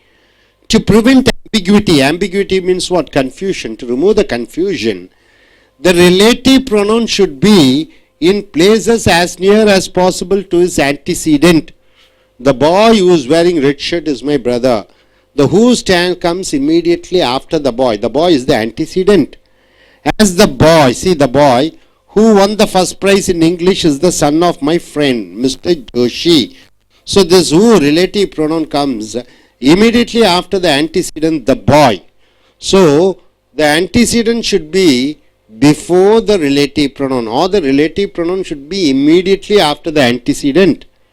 It would mean something quite different if we separate the relative pronouns from its antecedents and say, if you remove the antecedent from the close to the, that is relative pronoun from the antecedent, it gives a different meaning. See, the boy is the son of my friend Mr. Joshi. This who stands for Mr. Joshi and not for the son, the boy. The boy is the son of my friend Mr. Joshi, who won the first prize. So, Mr. Joshi. So, who stands for Mr. Joshi and not for the boy. So, again such a sentence as I have read, I have read Gokhale's speeches. I have read Gokhale's speeches. See, Gokhale's speeches. Who was a disciple of Ranade? Who was a disciple of Ranade? This who stands for Gokhale would be improved if changed to I have read Gokhale's speeches, comma, who was a disciple of Ranade. So this who stands for Gokhale. So also the following sentence requires a rearrangement. I with my family reside in a village. We stay in a village near Pune, which stands for Pune, which consists of my wife and 3 children. I with my family reside in a village near Pune, which consists. So this which stands for what? My family. So see also the following sentence requires, so it has to be rearranged. So here we don't know which should be used for Pune or which should be used for family. Here in this sentence we are using which consists of my wife, but actually the which should be for Pune. So dear friends, immediately antecedent, you need to have the relative pronouns. Here antecedents are not there. Here the antecedent, that is the boy or they, immediately after that if you use relative pronoun, the verb should be according to the antecedent. So நண்பர்களே, Ace அமெரிக்க ஆங்கில வகுப்புக்கு வரவேற்கிறோம். Wren and Martin, video number 43. பிரதிபெயர் சொல் who, when, which, where, why எல்லாம் வாக்கியத்துக்கு நடுவில் வருகிற பொழுது அது சம்பந்தப்பட்ட பிரதிபெயர் சொல்லாக வருகிறது. சில நேரங்களிலே the boy who speaks English is my neighbor என்று சொல்கிறோம். அந்த பாயும் சொல்லிட்டு who speaks, அந்த who என்று சொல்கிறோம். சில நேரத்தில் அந்த பையனை மறைத்து விட்டு who speaks English is my brother என்று சொல்கிறோம். அந்த who என்று சொல்கிற பொழுது அங்கே பையன் மறைந்திருக்கிறான். who works not shall not eat. எவன் ஒருத்தன் உழைப்பதில்லையோ அவன் சாப்பிட முடியாது. who works not shall not eat. எவன் ஒருத்தன் உழைப்பதில்லையோ அவன் சாப்பிடக்கூடாது. ஆக இந்த who என்பது யாரோ ஒருவரை குறிக்கிறது. அந்த he மறைந்திருக்கிறது. he who works not shall not eat. whom the gods love die young. ஆண்டவன் யாரையெல்லாம் நேசிக்கிறார்களோ அவர்களெல்லாம் இளம் வயதிலேயே இறந்து விடுகிறார்கள். ஆக இதுக்கு பின்னாடி அந்த ஹூமுக்கு முன்னாடி ஆன்டிசிடென்ட் தோஸ், அது மறைக்கப்பட்டிருக்கிறது. who steals my purse steals trash. எவன் ஒருத்தன் என்னுடைய பர்ஸை திருடுகிறார்களோ அவர்கள் அந்த அழிவை திருடுகிறார்கள். இந்த ஹூக்கு பின்னாடி யாரோ ஒருவர் இருக்கிறார், அதை மறைத்து விடுகிறோம். who laughs last laughs best. எவன் ஒருத்தன் இறுதியாக சிரிக்கிறானோ அவன்தான் சிறந்த சிரிப்பை சிரிக்கிறான். இங்கேயும் அந்த மனிதருடைய பெயரை விட்டுவிட்டு ரிலேட்டிவ் ப்ரோனவுன் யூஸ் பண்ணுறோம். who has lost all hope has also lost all fear. எவன் ஒருத்தன் அனைத்து நம்பிக்கையும் இழக்கிறானோ அவன் அச்சத்தையும் இழக்கிறான். அங்கே இந்த ஹூக்கு முன்னாடி அந்த மனிதர் மறைந்திருக்கிறார். be good sweet maid and who will be clever. அடுத்ததாக அக்ரிமெண்ட் ஆஃப் ரிலேட்டிவ் ப்ரோனவுன்ஸ். இந்த ரிலேட்டிவ் ப்ரோனவுன்ஸ் அது கூட அந்த ஆன்டிசிடென்ட் ஒட்டு போக வேண்டும். உதாரணத்திற்கு இங்கே the boy who was lazy was punished. இங்கே பாருங்க, எந்த பையன் சோம்பேறியாக இருக்கிறானோ அந்த பையன் தண்டிக்கப்பட்டான். இந்த the boy, அந்த பையனை சொல்லிட்டு who was lazy, இந்த who எதை குறிக்கிறது? இந்த பையனை குறிக்கிறது. அது வினைச்சொல் வாஸா வேறா யூஸ் பண்ணுவோம், வாஸ் தான் யூஸ் பண்ணுவோம். ஏனென்றால் அந்த பையன் ஒருமையில் இருக்கிற காரணத்தினாலே வாஸ் பனிஷ்ட் என்று சொல்கிறோம், வாஸ் லேசி என்று சொல்கிறோம். அதே போன்று the boys who were lazy were punished. எந்த பையன்கள் சோம்பேறிகளாக இருக்கிறார்களோ அவர்கள் தண்டிக்கப்பட்டார்கள். இங்க பாயின்னு இருக்கிறது அங்க, அதனால வாஸ் போட்டேன். இங்க பாய்ஸ்ன்னு இருக்கிற காரணத்தினாலே இங்க வேர் போட வேண்டும். ஐ ஹூ ஆம் your king will lead you, நான் உங்களுடைய ராஜா, உங்களை தலைமை தாங்குவேன். இந்த ஹூ என்பது ஐயை குறிக்கிறது, ஆகையால் ஆம் போட்டு விடுகிறாய். ஐ ஆம் the person that is to blame, நான் தான் அந்த மனிதன், என்மேல் தான் குறை கூற வேண்டும். இந்த ஐ ஆம் the person that is to blame, இந்த தட் என்பது எதை குறிக்கிறது? அந்த மனிதன், நான், என்னை குறிக்கிறதாக, அந்த மனிதனை குறிக்கிறதாக இஸ் போட்டு விடுகிறாய். Be you seek your protection are strangers are here, உங்களுடைய பாதுகாப்பை கோரக்கூடியவர்கள் நாங்கள் இங்கே புதியவர்களாக இருக்கிறோம். இங்கே ஹூ எதை குறிக்கிறது? இந்த வியை குறிக்கிறது. ஆக பன்மை வினைச்சொல் சீக்கை போடுகிறாய். Thou that leadest Israel, ஒருவர் இஸ்ரேலை தலைமை தாங்குகிறார். You who are mighty should mercy, merciful, நீங்கள் எப்படி சக்தி வாய்ந்தவர்களாக இருக்கிறீர்கள், நீங்கள் கருணை காட்ட வேண்டும். இந்த ஹூ என்பது யுவை குறிக்கிறது, ஆகையால் ஆரை போட்டு விடுகிறார். You who seek wisdom should be humble, ஞானத்தை தேடிக் கொண்டிருப்பவனாக இருக்கிறாய், இருக்க வேண்டும். இந்த ஊ யாரை குறிக்கிறது? யுவ குறிக்கிறது. ஆக வினைச்சொல் சீக் என்று பன்மை வினைச்சொல்லாக இருக்க வேண்டும். ஒருமை வினை சீக்ஸ் என்று சொல்கிறோம். He that is not with me is against me, எவன் ஒருத்தன் என்னுடன் இல்லையோ அவன் எனக்கு எதிராக இருக்கிறான். இந்த தட் என்பது ஹீயை குறிக்கிறது. இந்த ஹீ ஒருமையாக இருக்கிற காரணத்தினால் இசு போட்டு விடுகிறாய். தேயாக இருந்தால் ஆறு போட்டு விடுகிறாய். He that is down needs fear no fall, எவன் ஒருத்தன் கீழே இருக்கிறானோ அவன் இன்னும் நாம் கீழே போய் விடுவோம் என்று அச்சப்பட தேவையில்லை. ஆக தட் என்பது ஹீயை குறிக்கிறது. ஆக நீ இசுதான் போடுகிறாய், R போடுவதில்லை. He that eats till he must fast till he is well, எவன் ஒருத்தன் உண்டு உடல்நிலை கோரி உடல்நிலை மோசமாகி விடுகிறதோ அவன் உடல்நிலை தேர வேண்டும் என்றால் விரதம் இருக்க வேண்டும். சோ தட் என்பது ஹீயை குறிக்கிறது. ஆகிய போட்டு விடுகிறாய். They who live in glass should not throw stones, கண்ணாடி வீட்டில் வாழ்ந்து கொண்டிருக்கக்கூடியவர்கள் கற்களை எரியக்கூடாது மற்றவர்கள் மேல். சோ இங்க தே என்று இருக்கிற காலத்தினால் போட்டு விடுகிறாய். he she it lives போட்டு விடுகிறாய். இந்த who எதை குறிக்கிறது? தேவை குறிக்கிறது. they who seek fall see nothing else, ஒருவர் குறைகளை மட்டுமே பார்க்கிறார்களோ நிறைகளை அவர்களால் பார்க்க முடியாது. இந்த who என்பது தேவை குறிக்கிறது. ஆக seek என்றுதான் சீக் இருக்கக்கூடாது. சீக் என்பது பன்மை வினைச்சொல். The flowers which grow in our garden are not for sale, எங்கள் தோட்டத்தில் வளரக்கூடிய மலர்கள் விற்பனைக்காக இல்ல. இந்த flowers என்பது, இந்த which என்பது மலர்களை குறிக்கிறது. ஆக grow என்று சொல்கிறாய், grows என்று சொல்வதில்லை. This is the only poems that is worth reading, இது ஒரு பாயம் தான், இது ஒரு கவிதை தான், வாசிக்கக்கூடியதாக இருக்கிறது. இந்த that என்பது எதை குறிக்கிறது என்றால் ஒரே ஒரு கவிதை தான், கவிதைகளுக்குள்ள ஒரு கவிதை, ஒரு கவிதையை தட் என்று குறிப்பிட்டு வருகிற பொழுது இங்கே இசுதான் போட்டு விடுகிறாய், ஆறு போடுவதில்லை. But the case of the relative pronouns depends upon the relation to the verb in the class in which it occurs. இங்க பாருங்க, Rama is the boy, Rama is the boy, who did it? இந்த is சம்பந்தப்பட்டதாக இருக்கிறது. did, யார் செய்தார்கள்? இந்த பையன். Rama is the boy whom I want, Rama தான் பையன், யாரை எனக்கு வேண்டுமோ அந்த பையன் அவன். Rama whom, Rama is the bye whose pencil I have, Rama தான் அந்த பையன், அவனுடைய பேனா என்னிடம் இருக்கிறது. இந்த who whom whose எப்படி மாறுகிறது என்று பாருங்க. Rama is the bye to whom I spoke, Rama தான் பையன், யாரிடம் பேசினோ அந்த பையன். ஆக டு whom என்பது இந்த who whom whose whom எல்லாம் ராமா தான் குறிக்கிறது. he whom we worship by whose gift we live is the Lord, யாரை வணங்குகிறோமோ, யாருடைய அருளாலே நாம் வாழ்ந்து கொண்டிருக்கிறோமோ அவர்தான் நம்மளுடைய கடவுள். ஸோ அடுத்ததாக இந்த ஆம்பிக்யூட்டி, இந்த குழப்பத்தை விட்டு விடுவதற்காக இந்த ரிலேட்டிவ் ப்ரொனவுன்ஸ், இந்த ஹூ வென் விச் இதெல்லாம் should be places as near as possible to its antecedent, அந்த பெயர் சொல்லுக்கு பக்கத்திலேயே வரணும் அல்லது பிரதிபெயர் சொல்லுக்கு பக்கத்தில் வரணும். the boy, இந்த பாய் பக்கத்தில் ஹூ வரணும். the boy who won the first prize in English is the son of my friend Mr. Joshi, அந்த ஆங்கிலத்தில் முதல் பரிசு வாங்கின பையன் என்னுடைய நண்பன் மிஸ்டர் ஜோஷியினுடைய மகனாக இருக்கிறான். பாய் பக்கத்துலேயே ஹூ வந்துருச்சு. ஆனால் சில நேரங்களில் அந்த பாயை வேற எங்கேயாவது இந்த ஹூ போட்டு விட்டீங்கன்னா அர்த்தமே மாறிவிடும். The boy is the son of my friend mister Joshi, அந்த பையன் என்னுடைய நண்பன் ஜோஷியினுடைய friend. Who won the first prize. இந்த ஹூ வந்து அவன் முதல் பரிசு பெற்றான். இந்த ஹூனா ஜோஷியை தான் குறிக்குது, இந்த பையனை குறிப்பதில்லை. ஆனால் வாக்கியம் குழப்பமாக விடுகிறது, தவறாக மாறிவிடுகிறது. இது தவறான வாக்கியம், இது சரியான வாக்கியம். அதே போன்று I have read Gokhale speeches, கோகலேவுடைய ஸ்பீச்சஸ் பேச்செல்லாம் கேட்டிருக்கிறேன். who was a disciple of Ronaldo, அவர் வந்து ரொனால்டோவினுடைய சிஷ்யனாக இருக்கிறார்.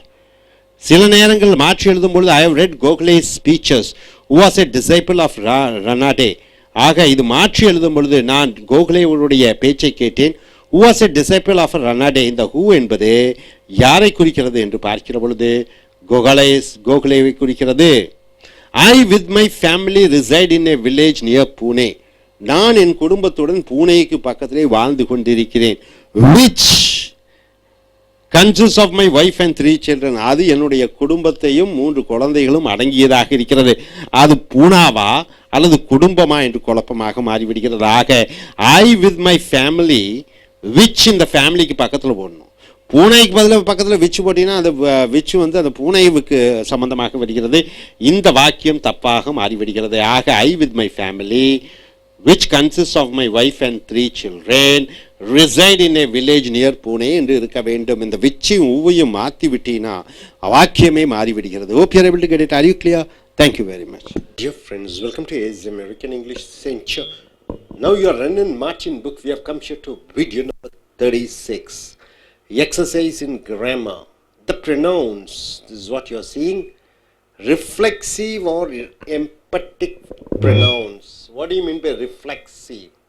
It is when you say myself, ourself, yourself, himself, herself. It is all reflexive pronoun. I will go myself. It is emphatic. Emphatic pronoun, myself. Rama has hurt himself. Himself is reflexive pronoun. We often deceive ourselves. We often cheat ourselves. It is a reflexive pronoun. I myself hear the remark. So myself is emphatic. Emphatic means you are emphasizing and saying. Reflexing means the action is reflected.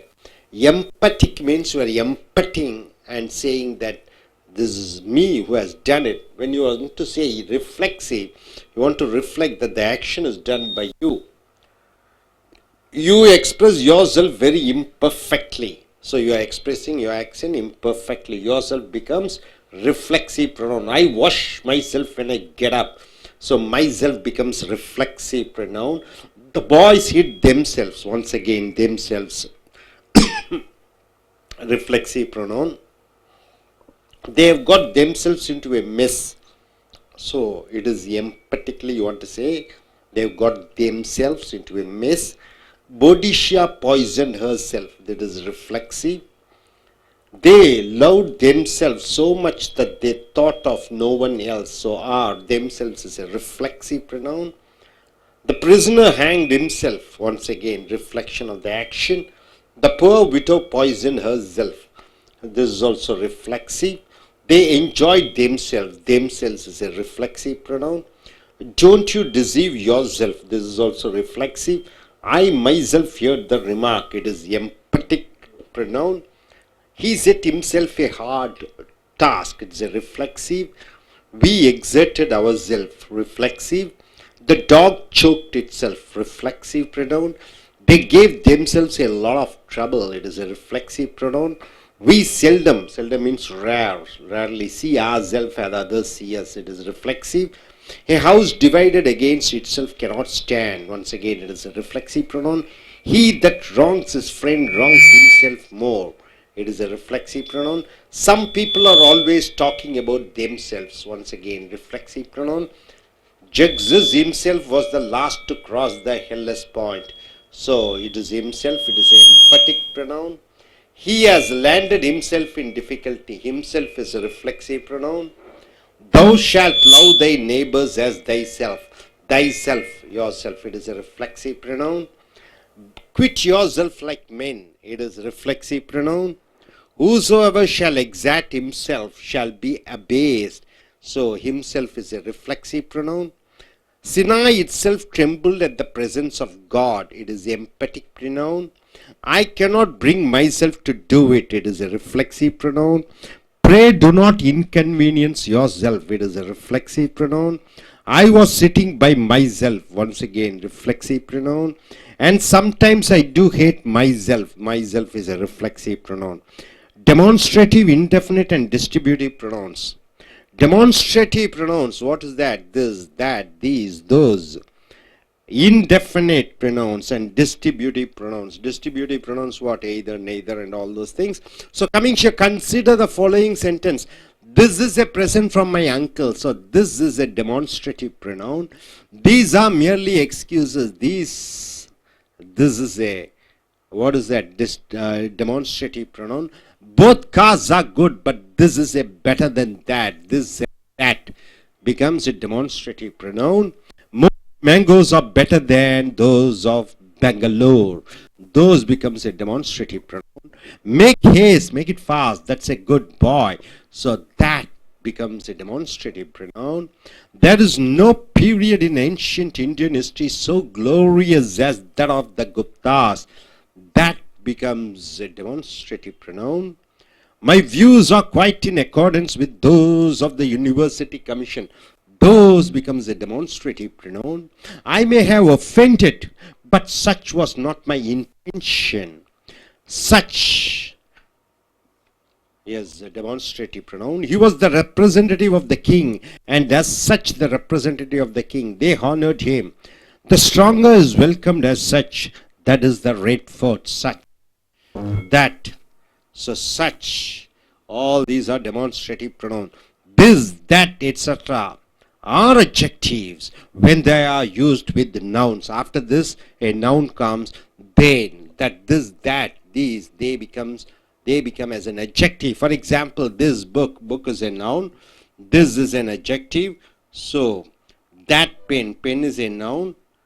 That is an adjective. These books is a noun. These is an adjective. Pens is a noun. Those pens are adjective.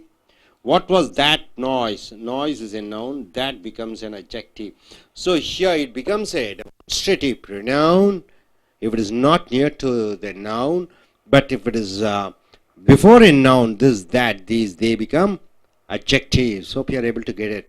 So நண்பர்களே, Ace அமெரிக்க ஆங்கில வகுப்புகளுக்கு வரவேற்கிறோம். ரென்னன் Martin video number 36. இந்த பிரதிபை சொற்கள் என்னவென்றால் I, we, you, you, he, she, they. இது எழுவாய் பிரதிபை சொல். My, our, your, his, her, it, their. இது சொந்தம் கொண்டாடக்கூடிய பிரதிபை சொல். Me, us, you, him, her, it, them. அவைகள் செய்யப்படுபொருள் pronouns. Myself, ourself, yourself என்பது ரிஃப்ளெக்சிவ் ப்ரொனவுன். இது வினைச்சொல்லை ரிஃப்ளெக்ட் பண்ணிக்கிறது, எழுவாயை ரிஃப்ளெக்ட் பண்ணிக்கிறது. உதாரணத்துக்கு I will go my self, நானே போகிறேன். நானே என்பது எம்பட்டிக்கு, நானே போகிறேன் என்று அழுத்தமாக சொல்கிறாய். நானே ஒரு காரியத்தை செய்வேன் என்று சொல்லும் பொழுது அழுத்தம் திருத்தமாக சொல்கிற பொழுது அது எம்பட்டிக் பிரதிபை சொல் என்று சொல்கிறோம். Rama has hurt himself. Rama தன்னைத்தானே காயப்படுத்தி கொண்டான். தன்னைத்தானே காயப்படுத்தி கொண்டான். இது செயலை சொல்லக்கூடியது. ஆக இது ரிஃப்ளெக்சிவ் ப்ரோனவுன். இது தான் என்ற அழுத்தத்தை கொடுக்கிறது. இது செய்கையை அழுத்தம் கொடுக்கிற பொழுது அது ரிஃப்ளெக்சிவ் ப்ரோனவுன் ஆக வருகிறது. we often deceive ourselves. நம்மளை நாமளே ஏமாற்றிக் கொண்டிருக்கிறோம். டிசீவ்னா ஏமாற்றிக் கொள்வது.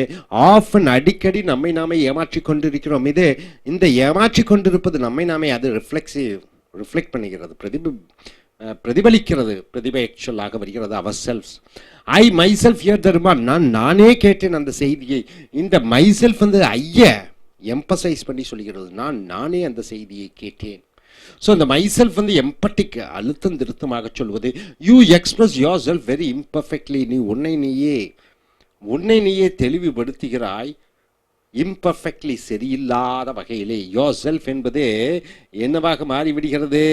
இது ரிஃப்ளெக்சிவ் பிரதிபை சொல் என்று சொல்கிறோம். இது செய்கையை சொல்லக்கூடியது. I wash myself when I get up. நான் காலை எழுந்தவுடன் என்னை நானே சுத்தப்படுத்திக் கொள்கிறேன். இந்த மை செல்ஃப் ரிஃப்ளெக்சிவ் பிரதிபலிக்கக்கூடிய பிரதிபை சொல்லாக வருகிறது. The boys hid themselves. பையனுக்கு அவர்களுக்குள்ளே ஒளிந்து கொண்டார்கள். தெம்செல்ஃப் என்பது பிரதிபலிக்கக்கூடிய பிரதிபை சொல்லாக வருகிறது. They have got themselves into a mess.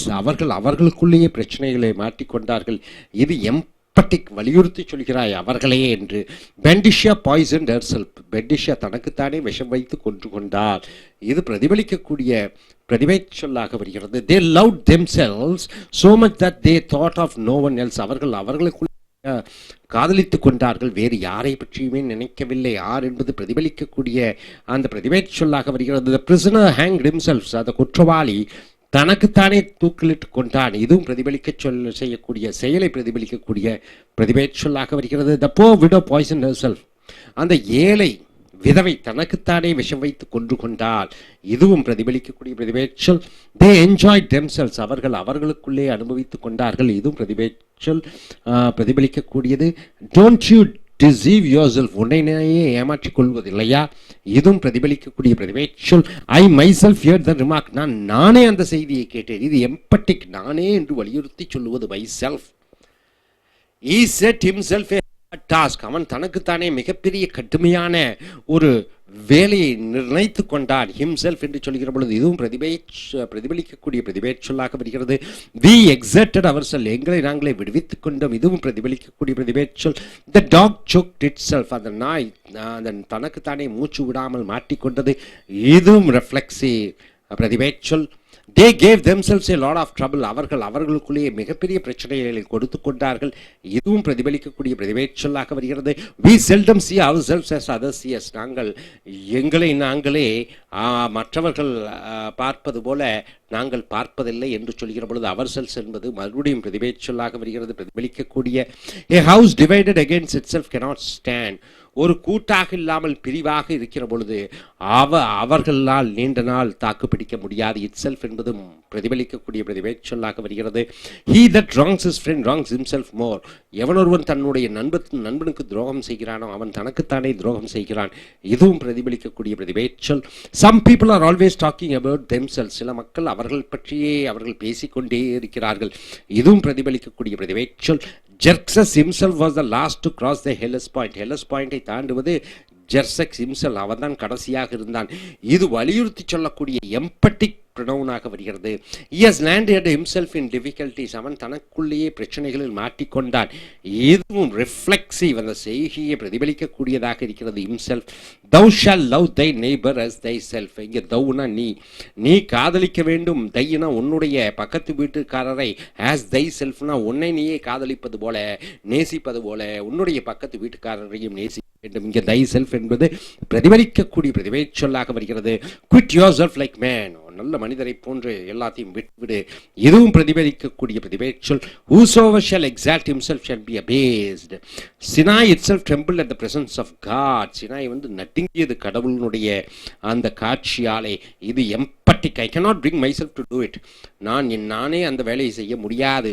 Reflexive பிரதிபேச்சொல். pray do not inconvenience yourself, உன்னை நீயே அசௌகரியம் பண்ணக்கூடாது என்று நீ ஆண்டவனை வேண்டுகோள்.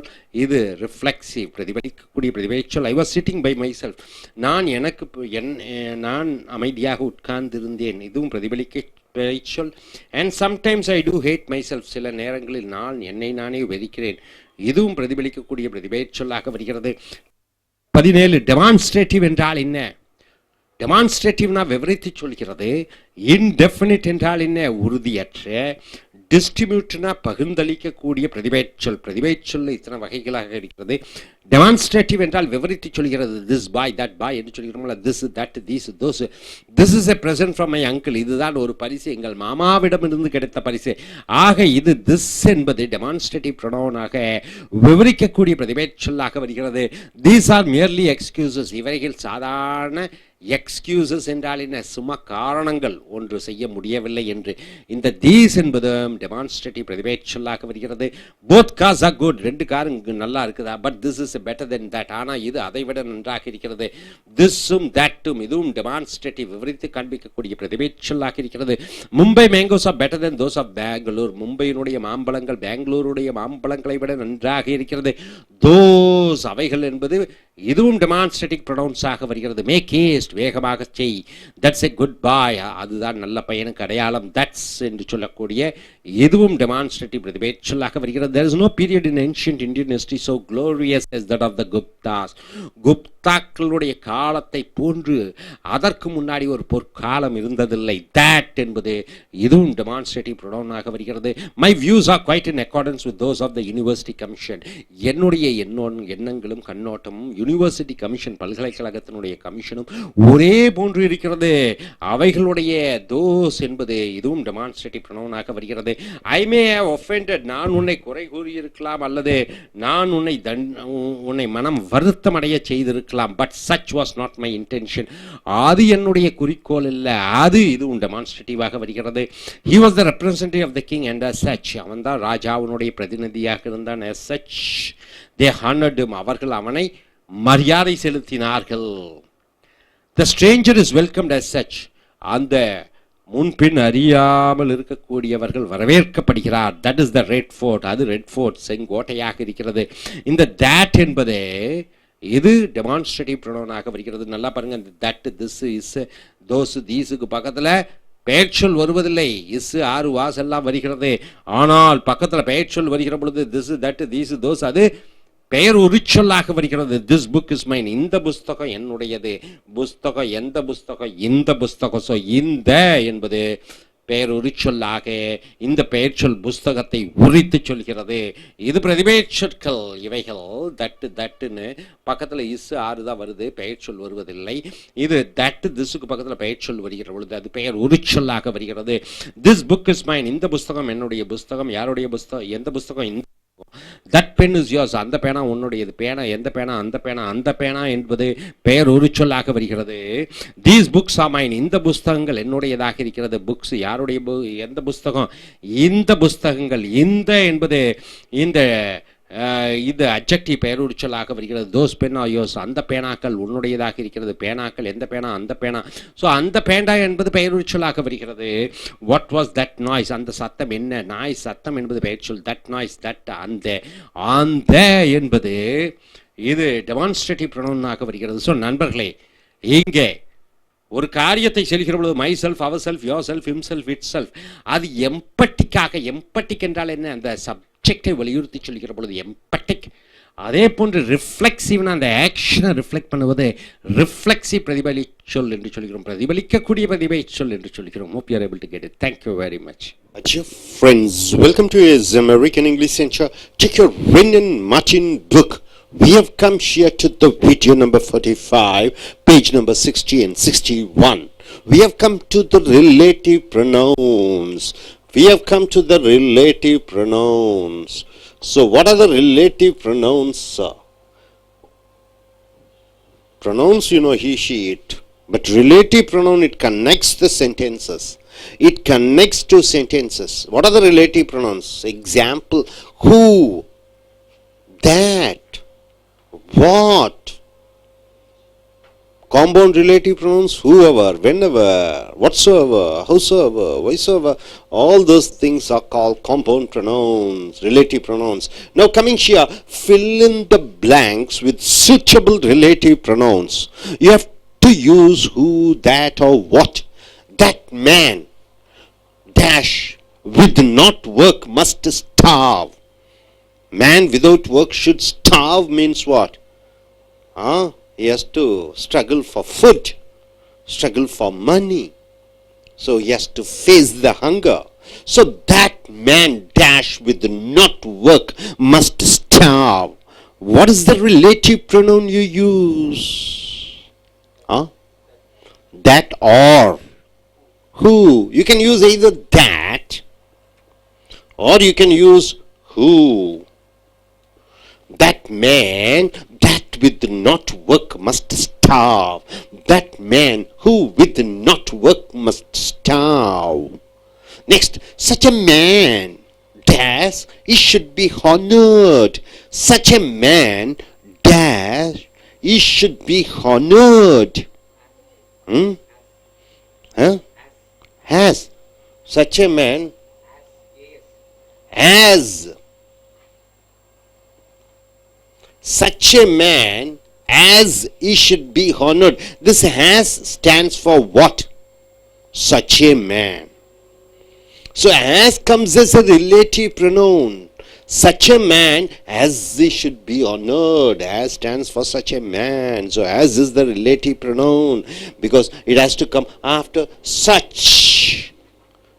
After such as comes. After same as comes. These mangoes are not such dash I bought yesterday. These mangoes are not such dash I bought yesterday. So today I bought mangoes, yesterday I bought mangoes. It is not like yesterday's mangoes. So you have to use as. As is a relative pronoun. After such you are having as. This as stands for what? The 3 mangoes which you have bought yesterday. Right. Next, it is not such a pretty place. It is not such a great place, such a good place. Dash I had expected. It is not such a pretty place. Pretty means what? Quite a good place. Dash I had expected. So what it stands for? As I had expected. This as stands for what?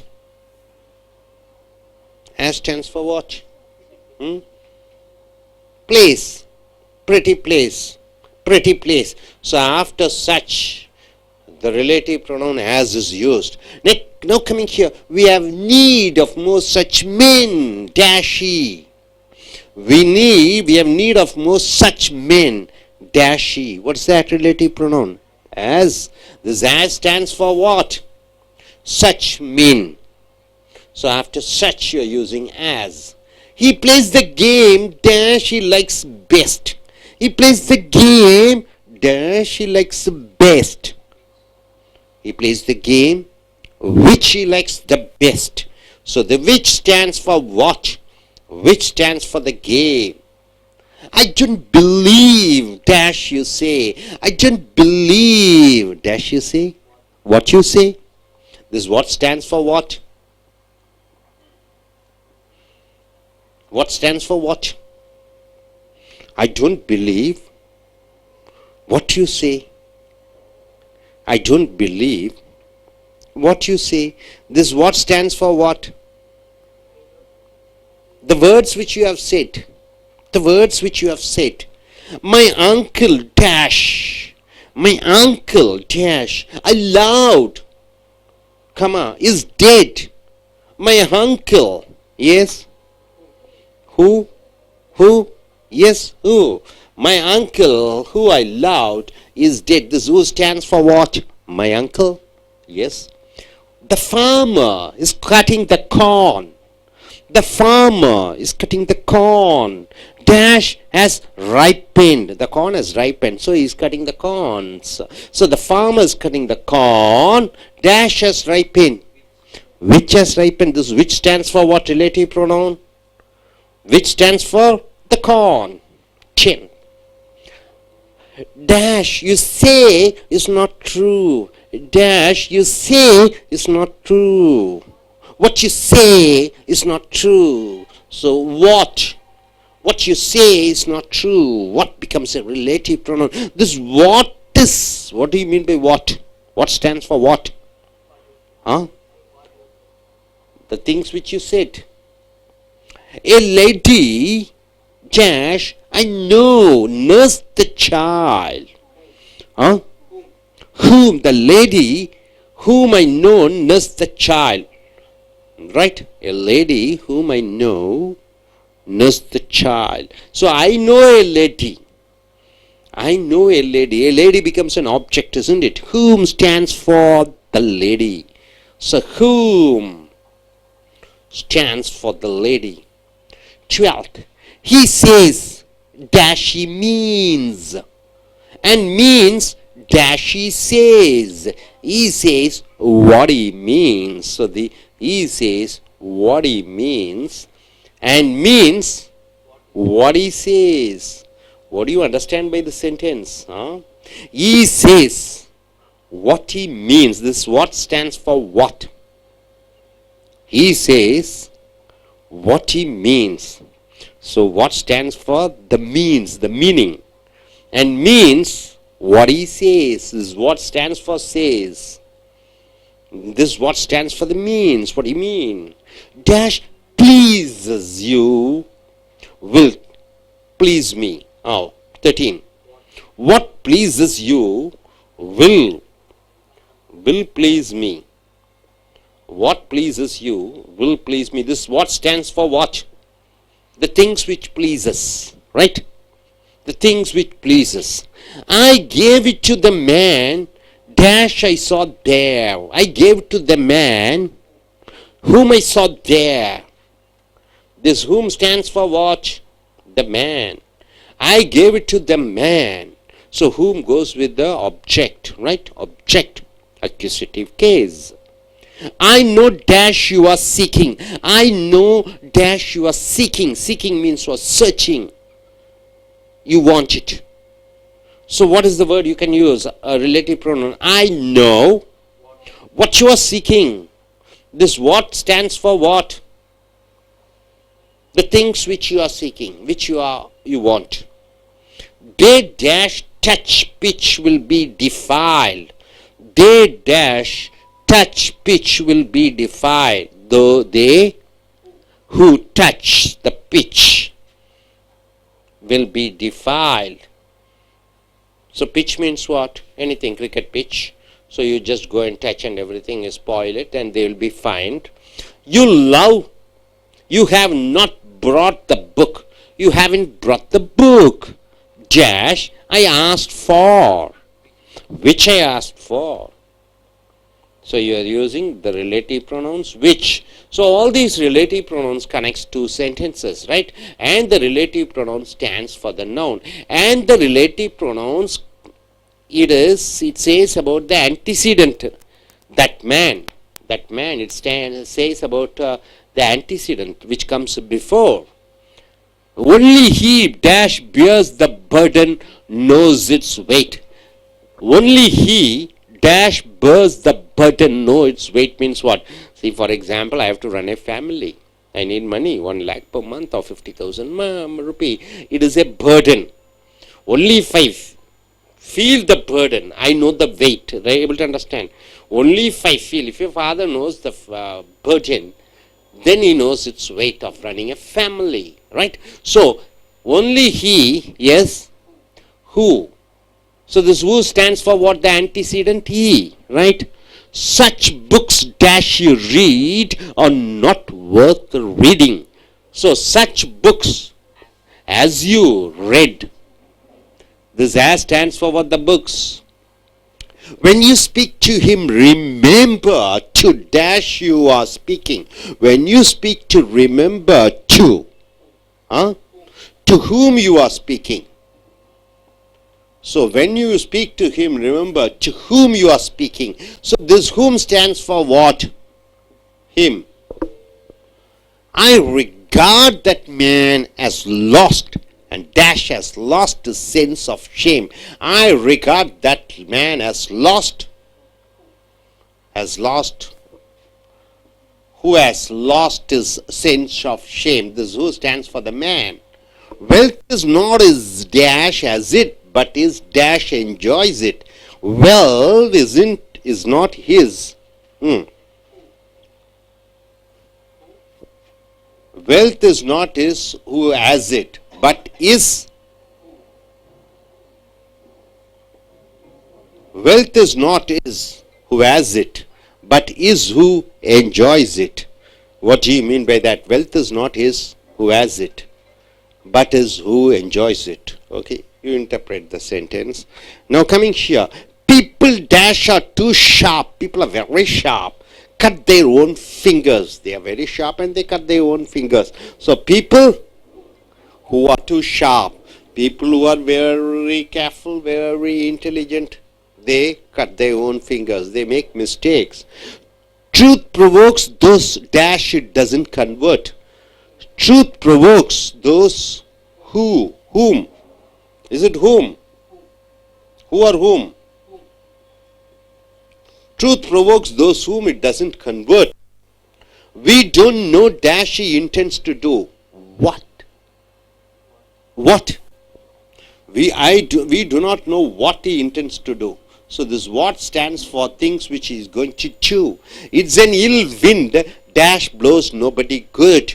So ill wind means what? Bad wind.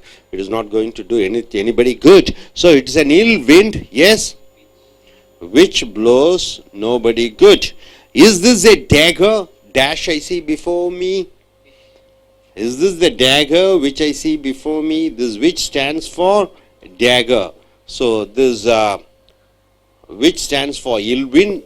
I know to dash you are alluding. I know to whom you are alluding.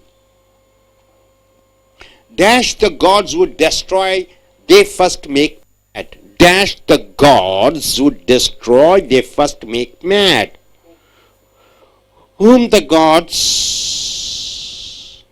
would destroy, they first make mad. He is the very man dash we want. He is the very man whom we want. This whom stands for what? The man. Place, reside, you have learned. Please or place.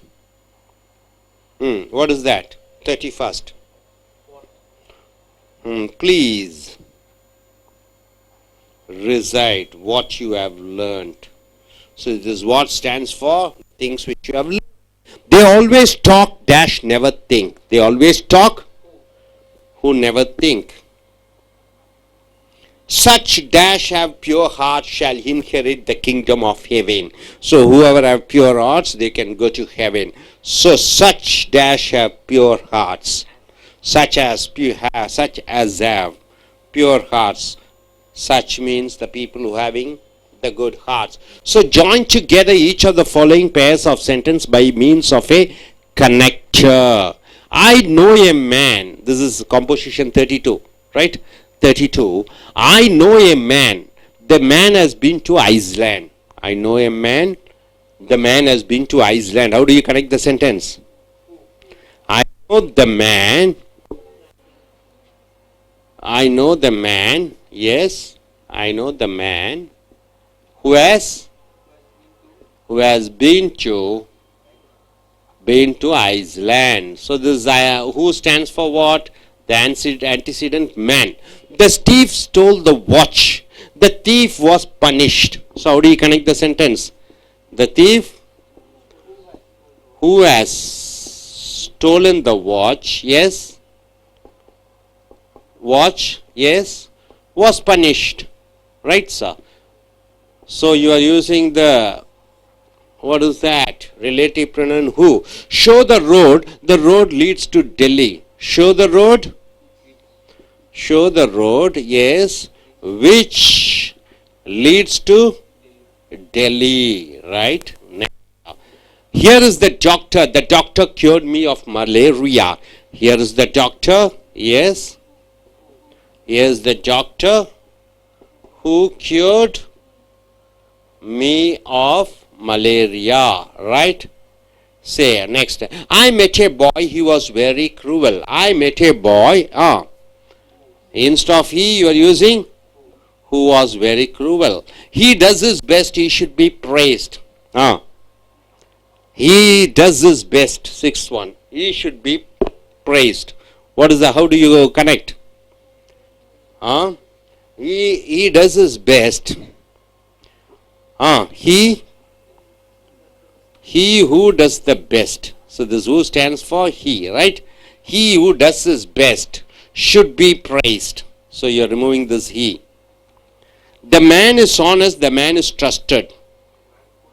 The man who is honest is trusted. You are removing this man. The man who is honest is trusted. My father is dead, I loved my father.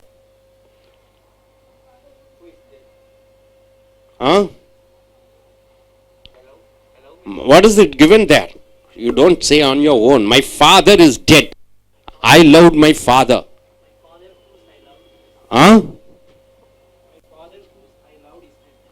Who say louder? My father who I loved is dead. So this relative pronoun who stands for my father. The teacher sent for the boy came at once. The teacher sent for the boy came at once. The teacher sent for the boy, who came at once. You have to use who came at once. You are not supposed to use the boy once again, right? The teacher sent for the boy who came at once. Wellington was a great general. He defeated Napoleon at the Battle of Waterloo. Wellington was a great general who defeated Napoleon. So you're using who, he should be removed. The dog bit the burglar. Burglar means what? A fellow who gets inside the home, breaks the house and gets inside and robs. The dog bit the burglar, dash the burglar had broken into the house. How do you say? Dog bit the burglar who had broken into the house. So instead of burglar, you are using who. You got it? Are you clear about it? All the relative pronouns. Are you quite clear about it? Okay. நண்பர்களே, Ace அமெரிக்க ஆங்கில வகுப்புகளுக்கு வந்திருக்கிறீர்கள்.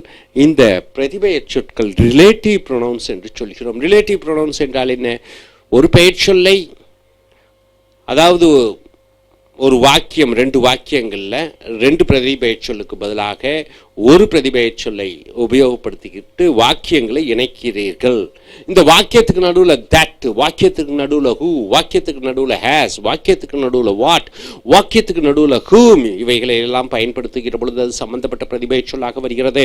இது compound relative pronounce என்று சொல்கிற பொழுது அந்த ஹூ கூட எவர், ஹூ எவர், விச் கூட ever, whichever, why so ever, why so ever, மூன்றும் சேர்ந்து why so ever, what so ever, இப்படியாக வருகிறது. அது காம்பவுண்ட் ரிலேட்டிவ் ப்ரொனவுன்ஸ் என்று சொல்கிறோம். இங்கே பார்த்தீங்கன்னா that man with not work must starve, அந்த மனிதன் வேலை இல்லாதவன், அவன் பசி பிணியிலே அவன் அவதிப்பட வேண்டியதாக இருக்கிறது. இங்கே இந்த பிராக்கெட்டில் தட்டு ஹூன்னு போட்டு விடுகிறோம். ஆக இந்த ஹூவும் தட்டு எதை குறிக்கிறது என்று பார்க்கிற பொழுது அந்த மனிதனை குறிக்கிறது. எந்த மனிதன் வேலை இல்லாமல் இருக்கிறானோ அவன் பசியால் அவதிப்படுவான். Such a man as he should be honored. அப்படி ஒரு வகைப்பட்ட ஒரு மனிதர், அவர் மரியாதை செலுத்தப்பட வேண்டும். ஆஸ் என்று சொல்கிற பொழுது அதை போன்ற ஒரு மனிதர் என்று வருகிறது. அந்த சச்சுக்கு பிறகு ஆஸ், ஆஸ் என்றால் என்ன? அந்த காரணத்தினாலே. ஆஸ் என்றால் என்ன? ஒன்றை போலே இருக்கிறது. இந்த ஆஸ் என்றால் என்ன? ஒன்றை போன்று இருக்கக்கூடிய என்று வருகிறது. such a man. These mangoes are not such as I bought yesterday. நேற்று ஒரு 3 மாம்பழம் வாங்கினேன், இன்னைக்கு ஒரு 3 மாம்பழம் வாங்கினேன், ஆனால் நேற்றைய மாம்பழம் போல இன்றைய மாம்பழம் இல்லை என்று சொல்கிற பொழுது இது ரெண்டையும் இணைக்கக்கூடிய வார்த்தையாக such as. இந்த such as என்றால் என்ன? நேற்று வாங்கிய மாம்பழத்தை போல இல்லை. இந்த as போட வேண்டும். இந்த as என்பது ரெண்டு வாக்கியத்தை இணைக்கக்கூடியதாக இருக்கிறது.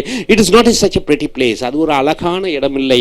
as I had expected, நான் எதிர்பார்த்தது போல. இந்த as எதை குறிக்கிறது என்றால் அதை போன்ற ஒரு அழகான இடத்தை, such a pretty place ஐ குறிக்கிறது.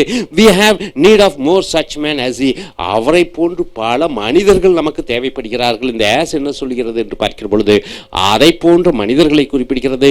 he plays the game dash he likes best. அவன் விளையாடுகிறான். எந்த விளையாட்டு அவனுக்கு பிடிக்குமோ அந்த விளையாட்டு அவனுக்கு பிடித்திருக்கிறது. விச் போட்டு விடுகிறீர்கள். விச்னா எதுவோ அது என்று வருகிறது. இது கேமை குறிக்கிறது. I don't believe what you say. நீ சொல்வதை நான் நம்புவதில்லை. நீ என்னென்ன சொல்கிறாயோ அதையெல்லாம் நான் நம்புவதில்லை. இந்த வாட்டை போட்டு விடுகிறாய். இந்த வாட் என்பது என்ன? நீ சொல்லக்கூடிய விஷயம். My uncle I loved is dead. என்ன மாமா, எந்த மாமா நான் நேசித்தனோ அந்த மாமா இறந்து விட்டார். இந்த ஹூ என்பது என் மாமாவை சொல்கிறது. The farmers cutting the corn which has ripened. அந்த சோளக்கதிர்கள், நல்ல பழுத்த கதிர்களை அந்த விவசாயி வெட்டி எடுத்து கொண்டு இருக்கிறான். இந்த விச் என்பது அந்த பழுத்த அந்த சோளக்கதிர்களை சொல்கிறது. What you say is not true. You say is not true. நீ என்ன சொல்கிறாயோ அது உண்மை அல்ல. எதுவோ அது நீ சொல்லக்கூடிய விஷயம். வாட் என்பது நீ சொல்லக்கூடிய விஷயம். ஏ lady whom I know nurse the child. எனக்கு தெரிந்த ஒரு பெண்மணி, அந்த பெண்மணி யார் என்று பார்க்கிற பொழுது அந்த பெண்மணி தான் அந்த குழந்தையை கவனித்து கொண்டார். இந்த லேடியை பற்றி சொல்லுகிற பொழுது ஹூம் யூஸ் பண்றீங்க. ஏன் ஹூம் யூஸ் பண்றீங்க? ஏன் ஹூ யூஸ் பண்ணக்கூடாது? I know a lady. அப்போ I know A லேடிங்கிறது A lady ஆப்ஜெக்டாக வருகிறது. அந்த லேடியை பற்றி குறிப்பிடுகிற பொழுது இந்த ஹூம் யூஸ் பண்ணிக்கிறாய். What pleases you will please me. உனக்கு என்ன சந்தோஷத்தை கொடுக்குமோ அது எனக்கும் சந்தோஷத்தை கொடுக்கும். அப்போ இந்த வாட்டு எதை குறிக்கிறது? சந்தோஷத்தை கொடுக்கக்கூடிய இந்த விஷயம். I gave it to the man whom I saw there. நான் எந்த மனிதனை பார்த்தோனோ அந்த மனிதனுக்கு நான் கொடுத்தேன். நான் ஒரு மனிதனை பார்த்தேன், அந்த மனிதனை பற்றி கொள்கிற பொழுது இந்த ஹூம் என்ற இந்த ரிலேட்டிவ் ப்ரொனவுனை யூஸ் பண்ணிக்கிறாய். I know what you are seeking. எனக்கு தெரியும் நீ என்ன தேடிக்கொண்டிருக்கிறாய் என்று. இந்த வாட் என்பது நீ தேடிக்கொண்டிருக்கக்கூடிய விஷயம். they who touch pitch will be defiled. யாரெல்லாம் பிச்சை தொடுறாங்களோ அவங்கெல்லாம் தண்டிக்கப்படுவார்கள். இந்த ஹூ என்பது யூஸ் பண்ணுற இந்த ஹூ எதை குறிக்கிறது? இந்த தேவை யூஸ் பண்ண குறிக்கிறது. You have not brought the book which I asked for. நான் கேட்ட எந்த புஸ்தகமோ அந்த புஸ்தகத்தை நீ கொண்டு வரவில்லை. இந்த which என்பது இந்த புக்கை குறிக்கிறது. So only he dashed the burden knows its weight. எவன் ஒருத்தன் சுமையை தாங்குகிறானோ, கஷ்டத்தை தாங்குகிறானோ, அவனுக்குத்தான் அதனுடைய சுமை தெரியும். இந்த ஹூ என்பது எவன் அந்த சுமையை தாங்குகிறானோ அவனை குறிப்பிடுகிறது. such books as you read are not worth reading. நீ படிக்கக்கூடிய அதை போன்ற புஸ்தகங்கள் படிப்பதற்கு தகுதி உள்ளதாக இல்லை. as என்பது அதை போன்ற தகுதியற்ற புஸ்தகத்தை குறிப்பிடுகிறது. when you speak to him but remember to whom you are speaking. அவனுடன் பேசும்பொழுது நான் உமைத்துக்க நீ யாரிடம் பேசுகிறாய் என்று யாரிடம் அது whom யூஸ் பண்ணுகிறாய். I regard that man as lost who has lost his sense of shame. எவன் ஒருத்தன் தன்னுடைய மான மரியாதையை இழந்து விடுகிறானோ அவன் தொலைந்து விட்டான், இழந்து விட்டான் என்று நான் உணர்கிறேன். ஆக ஊ என்பது எந்த மனிதன் தன் மானத்தை இழக்கிறானோ அதை குறிக்கிறது. wealth is not is who has it but is who enjoys it. சொத்து என்பது எவனொருத்தன் எத்தனை கோடி வைத்திருக்கிறான் என்ற கணக்கில்லை. எவனொருத்தன் அந்த சொத்தை அனுபவிக்கிறானோ அவன்தான் சொத்துக்காரன் என்று சொல்கிறோம். இந்த ஹூ என்பது எவனொருத்தன் சொத்தை வைத்திருக்கிறானோ அவனை குறிக்கிறது. people dash who are too sharp cut their fingers. ரொம்ப கூர்மையாக ரொம்ப தெளிவாக இருக்கக்கூடியவர்கள் சில நேரத்தில் தங்களை தாங்களே பலிகளாக ஆக்கிக் கொள்கிறார்கள். இந்த ஹூ என்பது இந்த பீப்புளை குறிக்கிறது. Truth provokes those whom it does not convert. அந்த உண்மை தூண்டுகிறது those whom it does not convert. அந்த உண்மையை புரிந்து கொள்ளாதவர்கள், அந்த உண்மை மூலமாக மாறாதவர்கள் அவர்களை தூண்டுகிறது. So we do not know what he intends to do. அவன் என்ன செய்ய போகிறானோ எங்களுக்கு தெரியவில்லை. வாட் என்பது அவன் செய்யக்கூடிய விஷயங்கள். it is an ill wind which blows nobody good. அந்த கெட்ட காற்று யாருக்கும் நன்மையை பயக்காது. which என்பது அந்த கெட்ட காற்றை குறிக்கிறது. is this a dagger which I see before me. இது ஒரு டேகரா நான் பார்த்து கொண்டிருப்பது. I know to whom you are alluding. நீ யாரோட சேர்கிறாய் என்று தெரியும். whom the gods would destroy they first make mad. கடவுள் யாரையெல்லாம் முதலாக அழிக்கிறார்களோ அவர்கள் அழிந்து விடுவார்கள், அவர்கள் பைத்தியக்காரர்களாக ஆகிவிடுகிறார்கள். Is the very man whom we want. அந்த மனிதன் தான் எங்களுக்கு வேண்டும். இந்த whom என்பது அந்த நபர். Please recite what you have learnt. மறுபடியும் சொல்லி பாருங்கள் நீங்கள் என்ன கற்றுக்கொண்டீர்களோ. இந்த வாட் என்பது நீங்கள் விஷயம். they always talk who never think. எவரவர் நினைப்பதில்லையோ அவர்களெல்லாம் பேசிக்கொண்டே இருப்பார்கள். இந்த who என்பது எவரெல்லாம் சிந்திக்காதவர்களோ. such as have pure heart shall inherit the kingdom of heaven. எவருக்கெல்லாம் தூய்மையான இதயம் இருக்கிறதோ அவர்களெல்லாம் சொர்க்கத்துக்கு செல்வார்கள். such as என்பது இந்த தூய மனம் உடையவர்கள். அதே போன்று இந்த ரெண்டு வாக்கியங்களை நீங்க ரிலேட்டிவ் ப்ரோனவுன்ஸ் வச்சு இணைக்கணும். I know a man. எனக்கு ஒரு மனிதனை தெரியும். the man has been to Iceland. அந்த மனிதன் ஐஸ்லாண்டுக்கு சென்றிருக்கிறார். அப்ப நீங்க எப்படி ரெண்டு வாக்கியத்தை இணைப்பீங்க? ரெண்டு பக்கம் மேனு வந்து இருக்கிறது.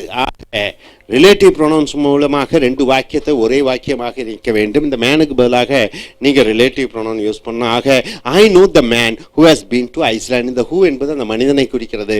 இரண்டு முறை மனிதனை போட வேண்டாம். எனக்கு தெரிந்த ஒரு மனிதன் அவன் ஐஸ்லாண்டுக்கு சென்றிருக்கிறான். the thief stole the watch. திருடன் கடிகாரத்தை திருடினான். the thief was punished. அந்த திருடன் தண்டிக்கப்பட்டான். so the thief who has stolen the watch was punished. அந்த வாட்சை திருடிய திருடன் தண்டிக்கப்பட்டான். ஸோ இந்த ஹூ என்பது தீஃபை குறிக்கிறது. Show the road leads to Delhi. அந்த ரோட்டை காண்பி, அந்த ரோடு டெல்லிக்கு செல்கிறது.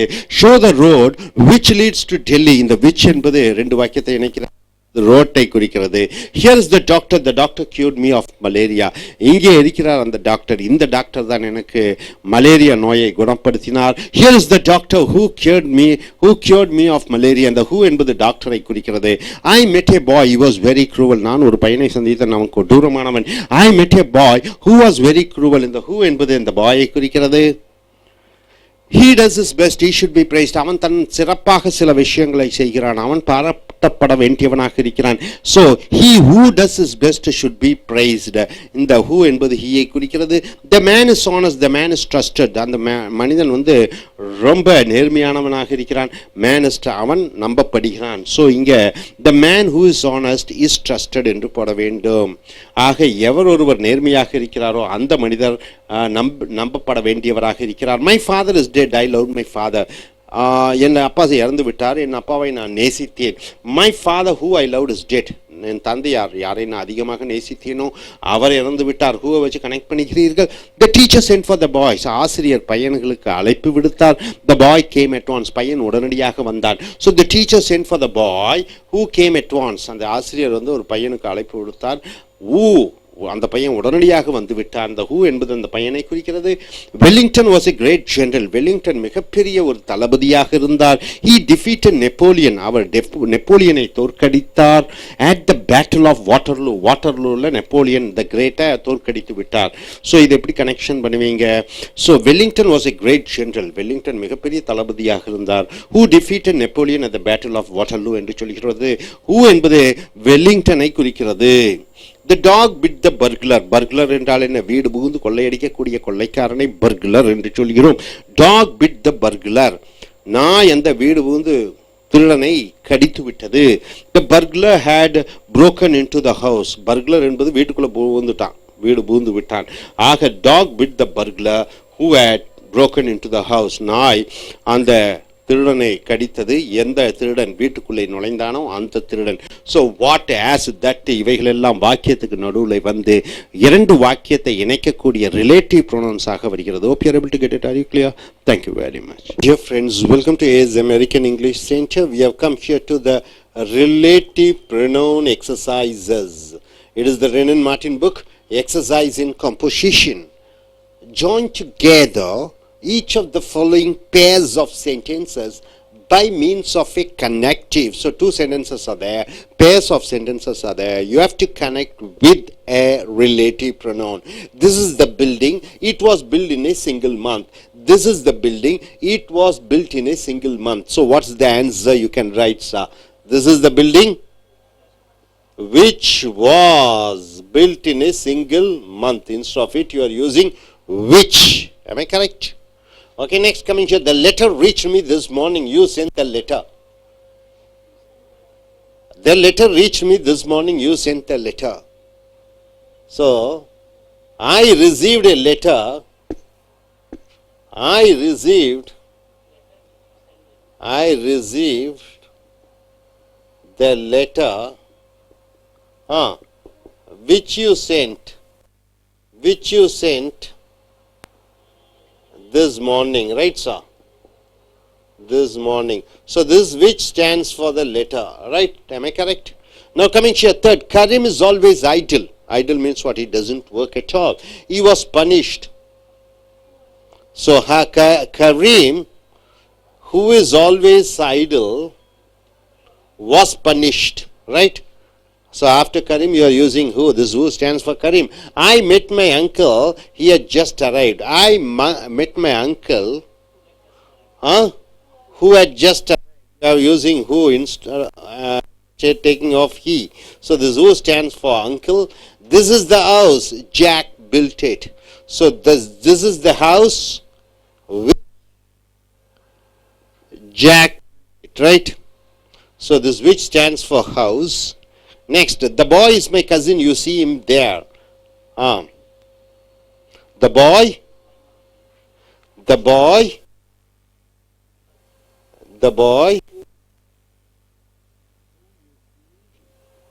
who there is my cousin, you are using whom. So this whom stands for what? The boy. The ladies have arrived. I was speaking of them. The ladies have arrived. I was speaking of them.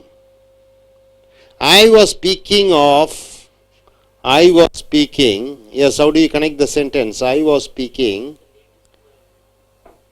of the ladies. Yes. Ah, who have arrived? Who have arrived? Who have arrived? Right, right. Next, this who stands for ladies. The boys clapped heartily. With full heartily they have clapped. They were watching the match. So how do you connect? Two sentences are there. Yes, the boys clapped heartily. The boys who clapped heartily, the boys who clapped heartily were watching the match. Right? This who stands for the boys. The boy tell lies, he deserves to be punished.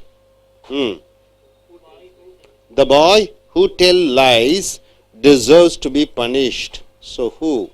This who stands for boy. So deserve to be punished. He is taken off. Right?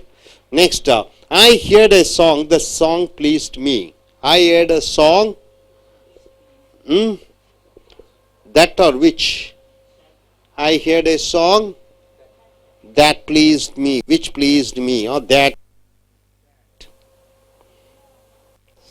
So using that. Here is a book. The book contains pictures. Here is a book that contains pictures. So you using that or which, you can use which contains pictures, which. So this which stands for the book. Give me the ruler. The ruler is on the desk. Give me the ruler which is on the desk. So you're using which. So this which stands for the ruler, and the ruler is removed. The bicycle is a new one. Harry rode it.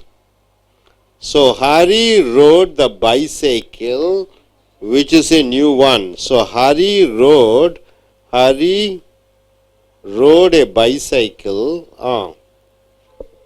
Harry rode a bicycle, yes. Bicycle, yes. Which is a new one, right sir? Which is a new one. So the which stands for what? Bicycle. We got into a bus. It was full of people. We got into a bus. That was. So you are using that. That stands for the bus. That was full of people. He has a friend. He is a clever artist. He is a friend. Who is a clever artist? Who you are using? You are removing he. This who stands for friend. He is a well-known man. His generosity is the talk of the town. He is a well-known man. Yes. Whose generosity, right? Possessive. You are using possessive. Whose generosity? So who stands for the man's his special qualities? Whose generosity you are removing is. So it is a possessive relative pronoun. The cat caught the mouse. The cat was pursuing the mouse. The cat caught the mouse. Yes, the cat caught the mouse. The cat caught the mouse, right? The cat was pursuing the mouse. The cat, how do you connect the sentence? The cat caught the mouse, right? Mind you, the cat caught the mouse, right? The cat which was pursuing the mouse caught the mouse. So what you want to say? Which you want to be? You want to go in for antecedent. Whether you want to say about the cat or the mouse. The explanation is given about the cat. The cat was pursuing the mouse. The cat which was pursuing the mouse caught the mouse. Right? The cat which was pursuing the mouse caught the mouse. Caught it. Caught the mouse. Okay. So this which stands for the cat. Can I borrow the book? You are reading it. Can I borrow the book which you are reading? Okay. The boy was very proud. He had won the first prize. The boy, yes, who had won the first prize. Yes, prize. Was very proud. Was very proud. So this who stands for the boy. Little Red Riding Hood went to visit her grandmother. Little Red Riding Hood went to visit her grandmother. Her grandmother was ill in the bed. So, you were given an explanation about the grandmother, right? So the grandmother should be the antecedent. Her grandmother was ill in the bed. Little Riding Hood went to visit her grandmother. Yes. Who or whom? Who? So, who instead of her grandmother was ill in the bed. This is my cousin. I was speaking of fame. So this is my cousin. Whom I was speaking about, or whom I was speaking of. You don't use him. You don't use him. Whom stands for my cousin. We all despise a cowardly boy. He's one. We all despise a cowardly boy. We all despise a cowardly boy. He is one. So he is one. How do you connect the sentence? We all despise means what? We don't like a cowardly boy, and he is one.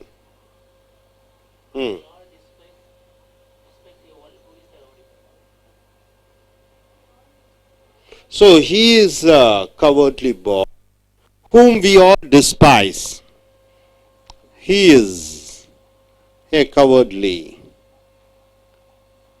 boy whom we all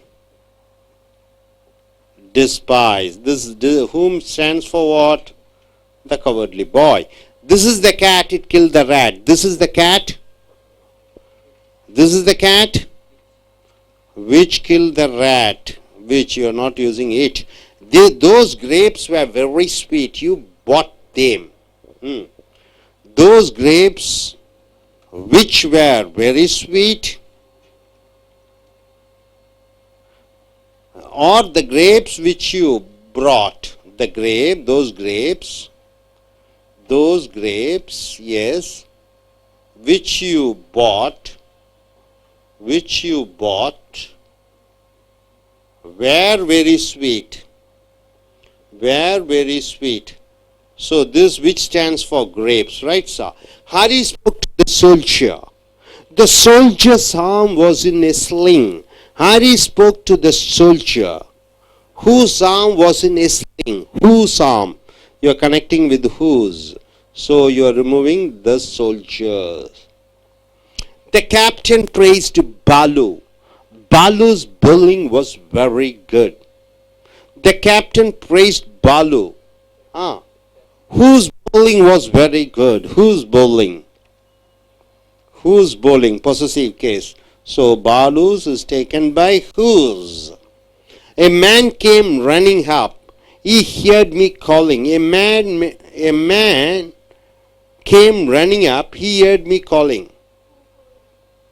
A man who heard me calling came running up. A man who heard me calling came running up. So this who stands for man. So this is the connectors. You are rearranging the sentences. So two sentences becomes one. So here, split each of the following sentences into two. So one sentence is there, with a connector. So you have to split the sentence. The boys gave a loud shout which was heard across the rivers. The boys gave a loud shout. They shouted loudly, and which was heard across the river. So how do you split the sentence? Yes? The boys gave a loud shout. The boys gave a loud shout. The loud shout was, what is given there? Loud shout was heard Across the river, right? So across the river. So it should come like this, right? Next, bring me the book. So this is a sentence and this is a sentence. You are splitting the sentence into two. Bring me the book that is on the table. Bring me the book. It is on the table. It is on the table. So two sentences are there, right? You are connecting with that. So when you split, you are using that. So that stands for the book. It was a wretched hut in which she lived. It was a wretched hut. The hut is very much spoiled in which she lived. How do you disconnect the sentence? How do you break the sentence? It was a wretched hut. She lived in it. She lived in it. Right? She lived in it. So two sentences. The boy who fell off his bicycle has hurt his leg. The boy, yes. The boy fell off his bicycle. He has hurt his leg. So two sentences. So you are taking off what? The who is taken off. Now the elephant's hat was sick. The elephant hat was sick, died. The elephant that was sick died. That. So how do you say that stands for elephant? The elephant was sick. It died. So you are dividing into two sentences. So that stands for elephant. The farmer is cutting the corn which was ripened. The farmer is cutting the corn. This is the first sentence. Yes. Second sentence. It has ripened. So second sentence is it. Now Napoleon, whom the French honor, died at Saint Helena. So Napoleon died at Saint Helena. The French honored him. The French. This is the second sentence. The French honored him. So the whom is Napoleon, right? So it's an object. The crow dropped the cheese, which the fox immediately snapped up. So how do you disconnect the sentence? Break the sentence. So this is the first sentence. The crow dropped the cheese. Full stop. The fox immediately snapped up. Snapped up means immediately it has taken up. Okay. John, who is my cousin, is a diligent boy. Diligent means what? Very careful. So John is a diligent boy. Diligent boy. He is my cousin. He is my cousin. Okay, next is, where is the parcel that I left here yesterday? Where is the parcel that I left here yesterday? How do you change? I left the parcel yesterday. Yes. Where is it? So second sentence is, where is it? So two sentences are there. How do you connect that? Where is the parcel that I left here yesterday? So that stands for the parcel. Next, coming here, I have found the book which I lost. I have found the book which I have lost. So I lost the book. I lost the book. Hence, I have found it. So you are using relative pronoun which to connect. So which stands for the book. We visited Cox's Bazar, which is the most attractive in Bangladesh. So we visited Cox's Bazar, which is the most attractive spot in Bangladesh. How do you connect the sentence? How do you split the sentence? We visited Cox's Bazar, This is one sentence. It is the most, you are removing which, it is the most attractive spot in Bangladesh. You got it, sir? So what you are able to understand? So here, two sentences are there. You are using relative pronouns and connecting. Here, with the relative pronouns, you have sentence, you are separating the sentence. So நண்பர்களே, America ஆங்கில வகுப்புகளுக்கு வரவேற்கிறோம். இங்கே video number 46, Wren and Martin பயிற்சி 33. ரெண்டு வாக்கியங்கள் கொடுத்திருக்கிறோம். அதில் சம்பந்தப்பட்ட பிரதிபெயர்ச்சொல்லை வைத்து இணைக்க வேண்டும். This is the building, it was built in single month. இதுதான், இது ஒரு கட்டிடம், இது ஒரு மாதத்தில் கட்டப்பட்டது. ஆக நீங்கள் எது யூஸ் பண்ணுறீங்க? விச், இதுதான் அந்த கட்டிடம். எந்த கட்டிடமோ அந்த கட்டிடம் ஒரே மாதத்திலே கட்டி முடிக்கப்பட்டது. விச் என்பத வார்த்தையை இணைக்கிறாய். இதன் letter reach me this morning, you sent the letter. எனக்கு காலையில் தான் கடிதம் கிடைத்தது. நீ கடிதம் அனுப்பிய கடிதம். இன்னொரு வாக்கியம். இது ரெண்டையும் வச்சு கனெக்ட் பண்ணும்போது விச் யூஸ் பண்ணுற. I receive the letter which you sent this morning. நான் எனக்கு கடிதம் கிடைத்தது. எந்த கடிதத்தை இந்த காலையிலே அனுப்பினாயோ அந்த கடிதம் கிடைத்தது. இதுதான் கரெக்டான ஆன்சர். ரெண்டு வாக்கியத்தை இணைக்கிறாய். Karim is always idle, he was punish. Karim எப்பொழுதும் சோம்பேறித்தனமாக இருக்கிறான், அவன் தண்டிக்கப்பட்டான். ஸோ கரீம்னு போட்டுட்டு who's always idle was punished என்று சொல்ல வேண்டும். இங்கே ஹீயை தூக்கி விடுகிறாய். அடுத்ததாக I met my uncle, he had just arrive. நான் எங்கள் மாமாவை சந்தித்தேன். அது ஒரு வாக்கியம். அவர் இப்போ தான் வந்தார். இது ரெண்டையும் சேர்ந்து இணைக்கிற பொழுது I met my uncle who had just arrive. இங்கே ஹீயை தூக்கி விடுகிறாய், ஹூவை வைத்து சேர்த்து விடுகிறாய். This is the house Jack built it. இதுதான் அந்த வீடு, ஜாக் இந்த வீட்டை கட்டினான் என்று சொல்கிற பொழுது this is the house which Jack built it. இதுதான் அந்த வீடு, ஜாக் கட்டிய வீடு. The boy is my cousin, you see him there. அவன் என்னுடைய பங்காளியாக இருக்கிறான். my cousin, ஒன்றுவிட்ட சகோதரனாக இருக்கிறான். cousin, you see him there. நீ அவனை அங்கே பார்க்கிறாய். so the boy whom you see there is my cousin. நீ எந்த பையனை பார்க்கிறாயோ அந்த பையன் என்னுடைய சகோதரனாக, ஒன்றுவிட்ட சகோதரனாக இருக்கிறான். the ladies have arrived, I was speaking of them. பெண்கள் வந்து விட்டார்கள், அவர்களை பற்றி நான் பேசிக்கொண்டிருக்கிறேன். ஸோ இது ரெண்டும் இணைக்கிறது. I was speaking of the ladies who have arrived. நான் அந்த பெண்கள், எந்த பெண்கள் வந்தார்களோ அவர்களை பற்றி பேசிக்கொண்டிருந்தேன். ஹூவை வச்சு இணைக்கிறாய். த பாய்ஸ் கிளாப்ட் ஹார்ட்டிலி. மன நிறைவுடன் பையன்கள் கைதட்டினார்கள். தே வேர் வாட்சிங் த மேட்ச். அவர்கள் கிரிக்கெட் மேட்சை பார்த்து கொண்டிருந்தார்கள். அப்போ இது ரெண்டு வாக்கியம் இணைக்கிறது. ஹூவை வச்சு இணைங்க. த பாய்ஸ் ஹூ கிளாப்ட் ஹார்ட்டிலி வேர் வாட்சிங் த மேட்ச். பையன்கள், எந்த பையன்கள் கைதட்டி மனநிறைவுடன் கைதட்டி கொண்டிருந்தார்களோ அவர்கள் அந்த மேட்சை பார்த்து கொண்டிருந்தார்கள். The boy tell lies, he deserves to be punished. அந்த பையன் பொய் சொல்கிறான், அவன் தண்டிக்க படுவதற்கு அனைத்து உரிமைகளும் இருக்கிறது. So the boy who tells lies deserves to be punished. இங்கே ஹீயை தூக்கி விடுகிறாய், ஹூ வச்சு இணைக்கிறாய். I heard the song pleased me. நான் ஒரு பாடல் கேட்டேன், அந்த பாடல் எனக்கு மன நிறைவை கொடுத்தது. ஸோ தேட்டை வச்சு ரெண்டு இணைக்கிறாய். I heard a song that pleased me. நான் ஒரு பாடல் கேட்டேன், அந்த பாடு எனக்கு சந்தோஷத்தை கொடுத்தது. Here is a book, the book contain pictures. இங்கே இருக்கிறது புக், அந்த புக்கில் நிறைய பிக்சர்ஸ் இருக்கிறது. இது விச்சை வச்சு connect பண்ணிக்கிறாய். Here is a book which contain pictures.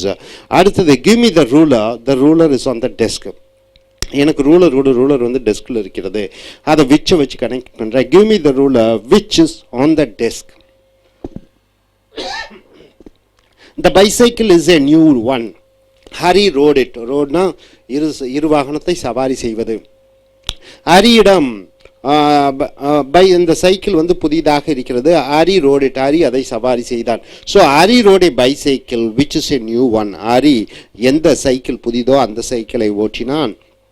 We got into the bus, it was full of people. நாங்கள் பஸ்ஸில் ஏறணும், அந்த பஸ் நிறைய மக்கள் இருந்தார்கள். தேட்டை வைத்து இணைக்கிற பொழுது we got into a bus that was full of people. நாங்கள் ஒரு பஸ்ஸில் ஏறணும், அந்த பஸ்ஸில் நிறைய மக்கள் இருந்தார்கள். தேட்டை வச்சு இணைக்கிறீர்கள். he has a friend, he is a clever artist. அவனுக்கு ஒரு நண்பன் இருக்கிறான். அந்த நண்பன் வந்து ரொம்ப புத்திசாலியான கலைநயம் உடையவனாக இருக்கிறான். So he has a friend that is a clever artist. He is a well known man. அவன் புகழ் வாய்ந்த மனிதனாக இருக்கிறான். ஒரு வாக்கியம். his generosity is the talk of the town. அவருடைய தாராள மனப்பான்மை தான் ஊரே பேசிக்கொண்டிருக்கிறது. இதை ஹூஸை வச்சு சொல்லுகிறீங்க. ஏன் ஹூஸ்னா அவருடைய பெருந்தன்மை என்று வருகிறது. So is a well known man whose generosity is the talk of the town என்று ஹூஸை போட வேண்டும். அடுத்ததாக the cat caught the mouse. The cat was pushing. அந்த பூனை அந்த எலியை பிடித்தது, அந்த பூனை அந்த எலியை பின்தொடர்ந்து கொண்டிருந்தது. ஸோ ரெண்டு வாக்கியத்தை இணைக்கிறீங்க. த gate which was pursuing the mouse caught the mouse. எந்த பூனை அந்த எலியை பின்தொடர்ந்து சென்று கொண்டிருந்ததோ அந்த எலியை பிடித்து விட்டது. Can I borrow the book you are reading it? நான் இலவசமாக உங்களிடமிருந்து அந்த புக்கை வாங்கலாமா? நீங்கள் படித்து கொண்டிருக்கக்கூடிய புக் அதை வச்சு சொல்லிக்கிற பொழுது can I borrow the book you are reading it which you are reading it என்று சொல்ல வேண்டும். நீங்கள் படித்து கொண்டு எந்த புஸ்தகமோ அந்த புஸ்தகத்தை நான் இலவசமாக வாங்கலாமா? which you are reading it என்று சொல்கிறீர்கள். the boy was very proud, he had won the first prize. பையன் ரொம்ப பெருமையாக இருக்கிறான். ஒரு வாக்கியம், அவன் முதல் பரிசை பெற்றிருக்கிறான், ஜெயித்திருக்கிறான். ரெண்டு வாக்கியத்தை இணைக்கிற பொழுது the boy who had won the first prize was very proud. எந்த பையன் முதல் பரிசை பெற்றானோ அந்த பையன் ரொம்ப பெருமையாக ஃபீல் பண்ணுகிறான். little red riding hood went to visit her grandmother. Her grandmother was ill in bed. little red riding hood அவள் தன்னுடைய பாட்டியை சந்திக்க சென்றாள். அவளுடைய பாட்டி உடல் நோயாக படுத்த படுக்கையாக இருக்கிறார். ரெண்டு வாக்கியத்தை ஹூவை வச்சு இணைக்கிறீர்கள். So little red riding went to visit a grandmother who was ill in the bed. Her கிராண்ட் மதரை எடுத்து விடுகிறீர்கள். This is my cousin I was speaking of. இதுதான் என்னுடைய ஒன்றுவிட்ட சகோதரர். அது ஒரு வாக்கியம். அவரை பற்றி நான் பேசிக் கொண்டிருந்தேன். இரண்டாவது வாக்கியம். So this is my cousin whom I was speaking of him. whom I was speaking. இதுதான் என்னுடைய ஒன்றுவிட்ட சகோதரன், நான் பேசிக்கொண்டிருந்தேன். we all despise a cowardly boy, he is one. நாம் எல்லாமே இந்த கோழையான பையன்களை கண்டால் நம்ம வெறுக்கிறோம். அவன் அந்த வகையான ஒரு பையன் என்று ரெண்டு வாக்கியமாக இருக்கிறது. he is a cowardly boy whom we all despise. அவன் ஒரு கோழையான மனிதன், நாம் அனைவரும் அவனை வெறுக்கிறோம். this is the cat, it killed the rat. இதுதான் அந்த பூனை, இந்த பூனை அந்த எலியை கொன்றது.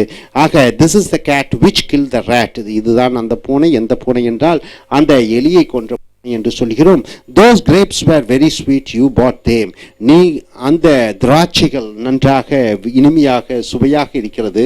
you bought them. நீங்கள் அதை வாங்கினீர்கள். ரெண்டு வாக்கியங்கள். those grapes which you bought were very sweet. நீங்கள் வாங்கி அந்த திராட்சை எந்த திராட்சையோ அந்த திராட்சை இனிமையாக இருந்தது, இனிப்பாக இருந்தது. Harry spoke to the soldier. Hari அந்த போர் வீரனுடன் பேசினான். the arm was sling. அந்த போர் வீரனுடைய தோல் கொஞ்சம் அடிபட்டதாக இருந்தது. So Hari spoke to the soldier whose arm was in a sling என்று சொல்ல வேண்டும். the captain praised Balu. அந்த அணியினுடைய தலைவர் பாலுவை பாராட்டினார். பாலு's bowling was very good.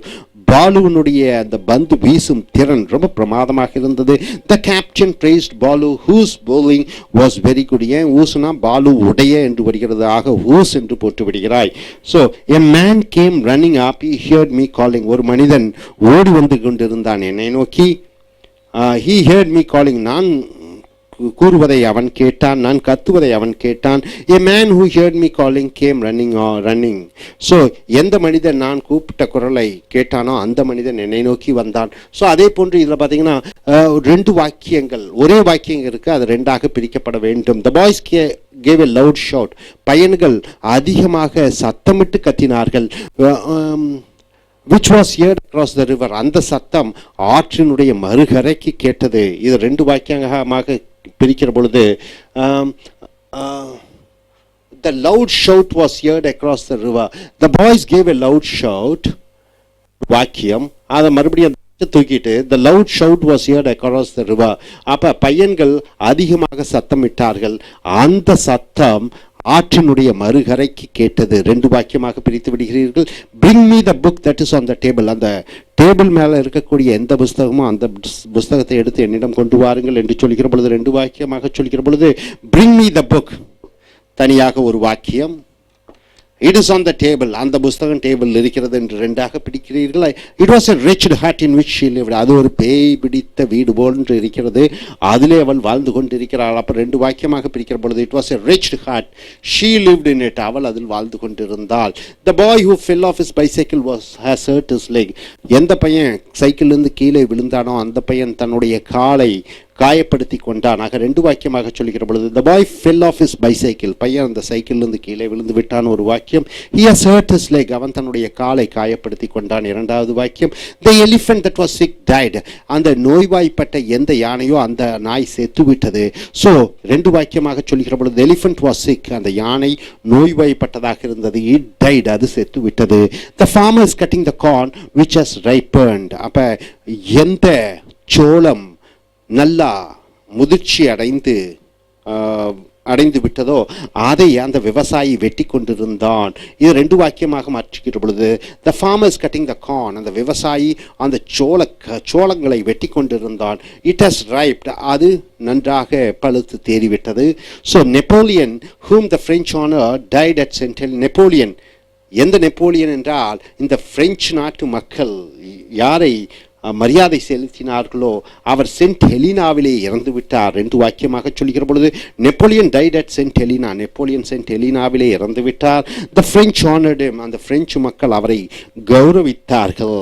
The crow drop the cheese, அந்த காக்கை வாயில் வைத்திருக்கக்கூடிய சீஸ் என்றால் என்ன, பால் ஆடை, அதை நழுவ விட்டது. விச் த ஃபாக்ஸ், அந்த குள்ளநெறி உடனடியாக அதை எடுத்துக்கொண்டது.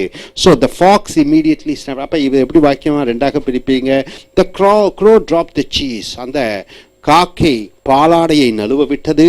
த ஃபாக்ஸ் இம்மீடியட்லி ஸ்னாப்ட், அந்த குள்ளநெறி உடனடியாக அதை கவ்வி பிடித்து கொண்டது. ரெண்டு வாக்கியமாக பிரிக்கிறீர்கள். John who's my cousin is a intelligent boy. John என்னுடைய ஒன்றுவிட்ட சகோதரன் ஒரு ரொம்ப புத்திசாலியான பையன். So John is a intelligent boy, is my cousin. ரெண்டு வாக்கியங்களாக பிரிக்கிற பொழுது John is a intelligent boy, John ஒரு புத்திசாலியான பையன். இஸ் மை கசின், அவன் என்னுடைய ஒன்றுவிட்ட சகோதரன். Where is the parcel that I left here yesterday, எங்கே அந்த பார்சல், நேற்று நான் இங்கே விட்டு போன பார்சல். ஸோ இங்கே I left the parcel yesterday, நேற்று அந்த பார்சல் நான் விட்டு சென்று விட்டேன்.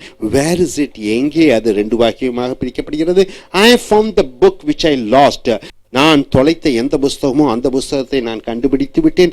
ஐ லாஸ்ட் த புக், நான் புஸ்தகத்தை தொலைத்து விட்டேன். ஒரு வாக்கியம். ஐ ஃபவுண்ட் இட், நான் அதை கண்டுபிடித்து விட்டேன். வி விசிட்டட் காக்ஸ் பஜார், நாங்கள் காக்ஸ் பஜாரை பார்த்தோம். Which is the most attractive spot இன் பங்களாதேஷ், பங்களாதேஷில் மிகவும் கவர்ச்சிகரமான ஒரு இடமாக இருக்கிறது. ஸோ இதை எப்படி வாக்கியமாக மாற்றுவீர்கள்? வி விசிட்டட் காக்ஸ் பஜார், நாங்கள் காக்ஸ் பஜார் சென்று பார்த்தோம்.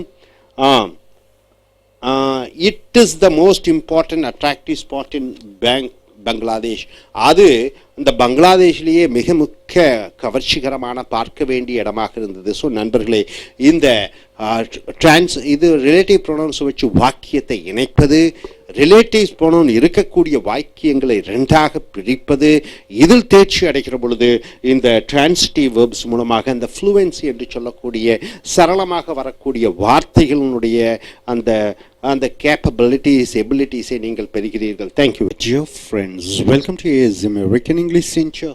What you're seeing is the book Renan Martins. We have come here to the video number 47 and is in the page number 63 to 64. Interrogative pronouns. What is the pronoun? Something which stands for a noun, he, she, it, they. We have seen quite a lot of pronouns. Relative pronouns we have seen who, what, that, whose. Now we have come here to interrogative pronouns. Interrogative means questioning, right? Who is there? Who is there? Who are you? This who stands for some person, isn't it? Who's there? Who are you? About whom you are thinking. Who are you thinking about? About whom you are thinking, or who are you thinking about? This whom stands for what? Why do you use whom and who? Whom do you want? Who do you want? Either you can use whom do you want or who do you want, and who stands for one other noun.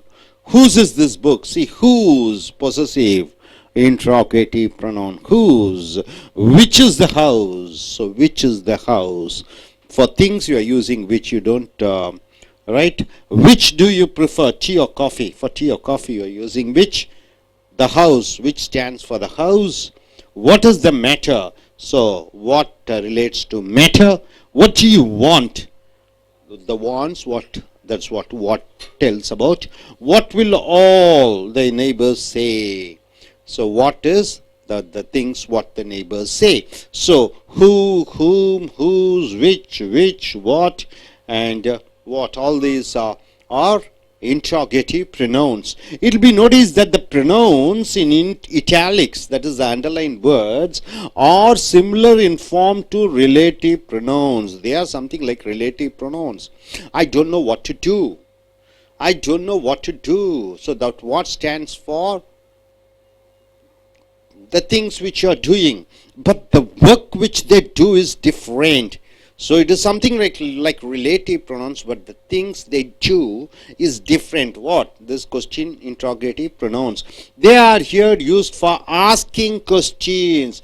They are used for asking questions, even though they are pronouns, and are therefore called interrogative pronouns. So they are called interrogative pronouns. See, in the following sentence, the interrogative pronouns, that is what, which, whose and whom, are used to asking indirect questions, right? Sometimes these are asked for, these are direct questions, these are indirect questions which comes in between the sentence. I asked who was speaking, I asked you who was speaking, I asked who was speaking, right? This who comes in between, so it is indirect question. I don't know who's there, I don't know who's there. So who is indirect question. Tell me what you have done. So what you have done, this what is an indirect question. So these are direct questions, and when it comes in between, it goes like indirect questions. Next is ask what he wants. This is what he wants. What is an indirect question. Say which would you like the best. Right? So which is indirect question. Again, consider the following question. Who gave you that knife? This who stands for what? Who gave you that knife? Who gave you that knife, right? So somebody has given the knife to somebody, right? So this who stands as a subject, nominative. Whose is this book? So whose this book? Possession. Whose book is that? Somebody has possessed the book. You are asking whose is that book? So this is comes as a possessive case. Whom did you see? Whom did you see? See, I saw Ramu. He saw Ramu. Whom did you see? He saw somebody. You are asking question. Whom did you see? That object you are questioning. So, who did you see? To whom were you speaking? Who were you speaking? All this comes as an accusative. That is object. Right? What is that? What is that? So it is nominative, subjective. What do you want? This what becomes as an object. You want something. So what do you want? It becomes an object. Which is he? So which is he? This is becomes as a subject, nominative. Which do you prefer? This becomes as I prefer coffee. He prefers tea. And what do you prefer, or which do you prefer? The which becomes objective. That is accusative. So nominative, accusative. We have seen nominative. Who? Okay, who's there? So who becomes as a nominative? Possessive. Whose? Whose pen is it? So this becomes possessive. Accusative. Whom you are speaking with? Whom are you speaking with? The whom becomes object accusative. So who? Masculine and feminine. This who may be masculine and feminine. Who may be singular or plural, single person or plural. Today, the accusative, that is object who, is more used than whom. Instead of who, you are using whom. Especially in spoken English. In spoken English, instead of whom you are speaking, you are mentioning who. What and which. What and which do not have different forms for different cases, right? What and which. Whether it is nominative, accusative or possessive, you are using what and which and doesn't change. But whose, who changes to whose in possessive case. Who is used of persons only. Who is used only for persons. Who spoke? We expect the answer to be the name of a person. Who spoke to you? Who spoke to you? So the who stands for some person, right? Okay. Who goes there? So who goes there? Who made that top score? Who's knocking at the door? Who says so? All this who stands for persons. Now coming here, whose is this umbrella? Whom did you see? So all whose and whom are the persons behind. So which is used of both persons and things. Which is used for persons, name of persons, and things. It implies selection.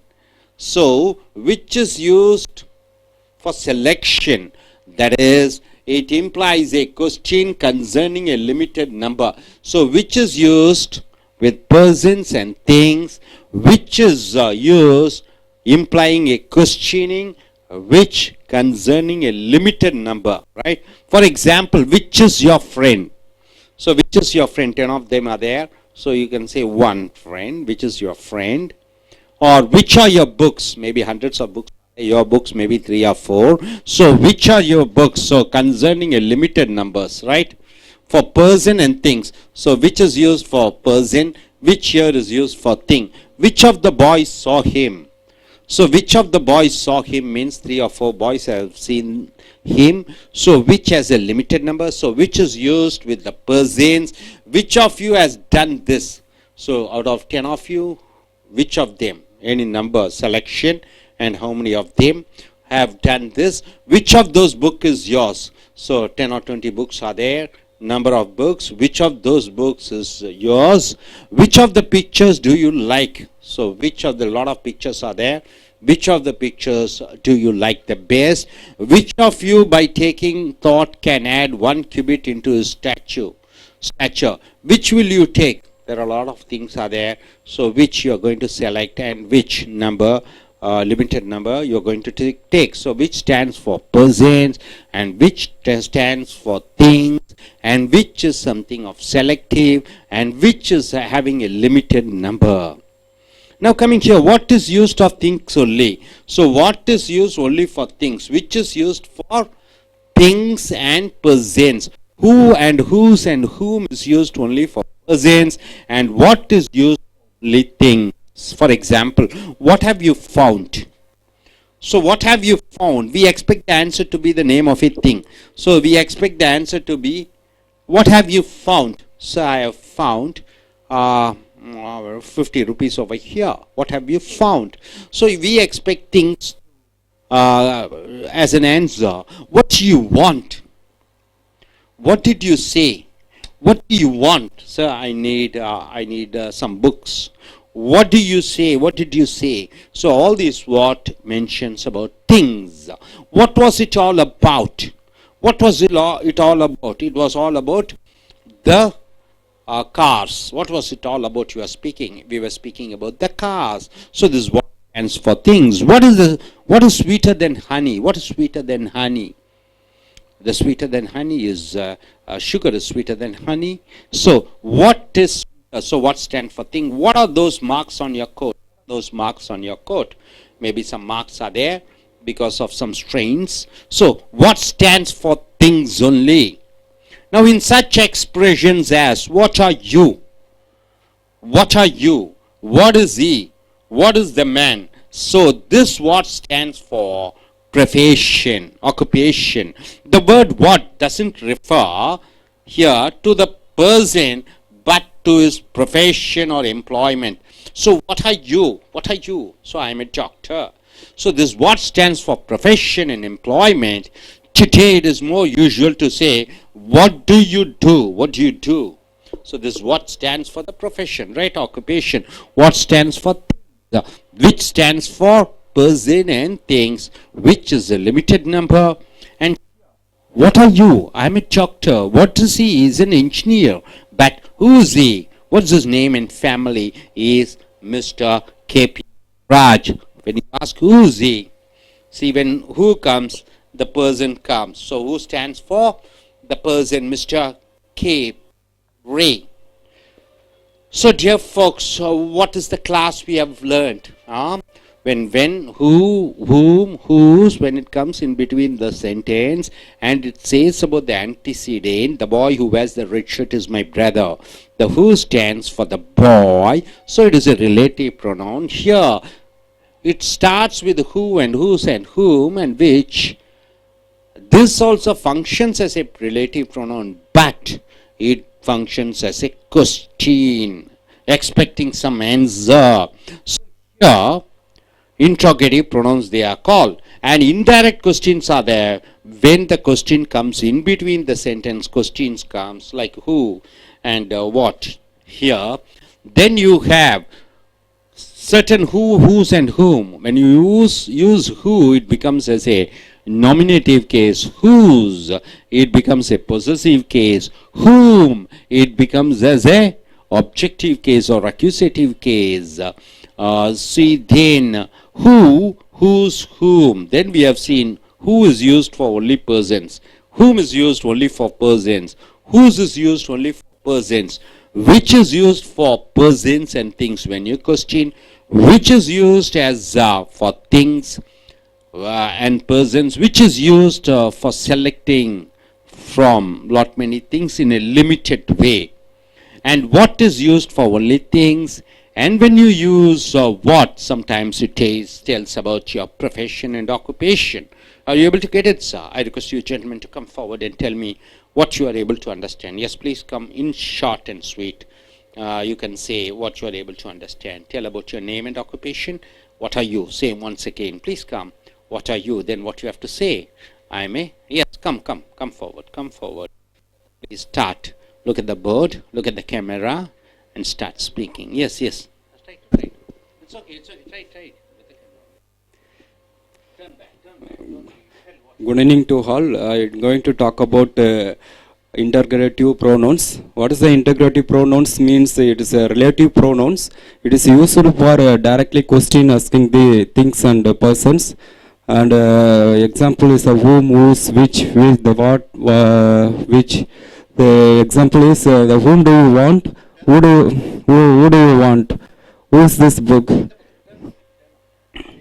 Whom do you want, or who do you want, and who is this book? Which is the house, and which do you prepare the tea or coffee, and what is the matter? So it is used to directly asking the questions.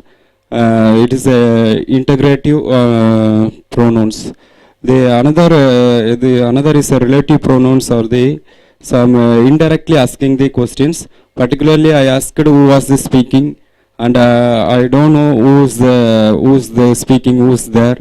I asking about indirectly asking the what happened there in the particular place. So it is indirectly also used in this who, which, and what also it is used. And now I go to the again consider the following sentence.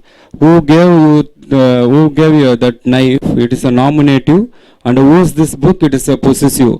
And also others nominative, accusative. So many things is used directly asking the which is used question words.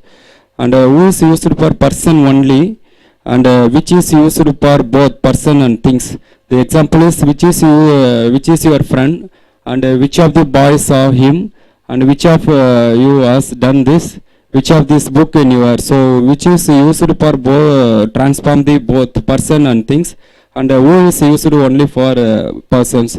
What also used for only persons and some proportion. Examples, what are you? Example, I am a doctor, and what is he? Is an engineer. So it is what used for a person, and also it is proportional things. Thank you. நண்பர்களே, Ace அமெரிக்க ஆங்கில வகுப்புகளுக்கு வரவேற்கிறோம். Wren and Martin புக்கை எடுத்துக்கொள்ளுங்கள். Video number 47. நாம் page number 63, 64க்கு வந்திருக்கோம். Pronoun என்றால் என்ன? இந்த தலைப்பு பிரதி பெயர் சொல். ராமாக்கு பதிலாக ஹி என்று சொல்கிறோம். அதே போன்று வாக்கியத்துக்கு நடுவில் வருகிற பொழுது ஹூ, வாட், ஹூம், ஹூஸ். ஹூனா என்ன? யாரோ அவர். வாக்கியத்துக்கு நடுவில் வரும்போது ஹூம்னா என்ன?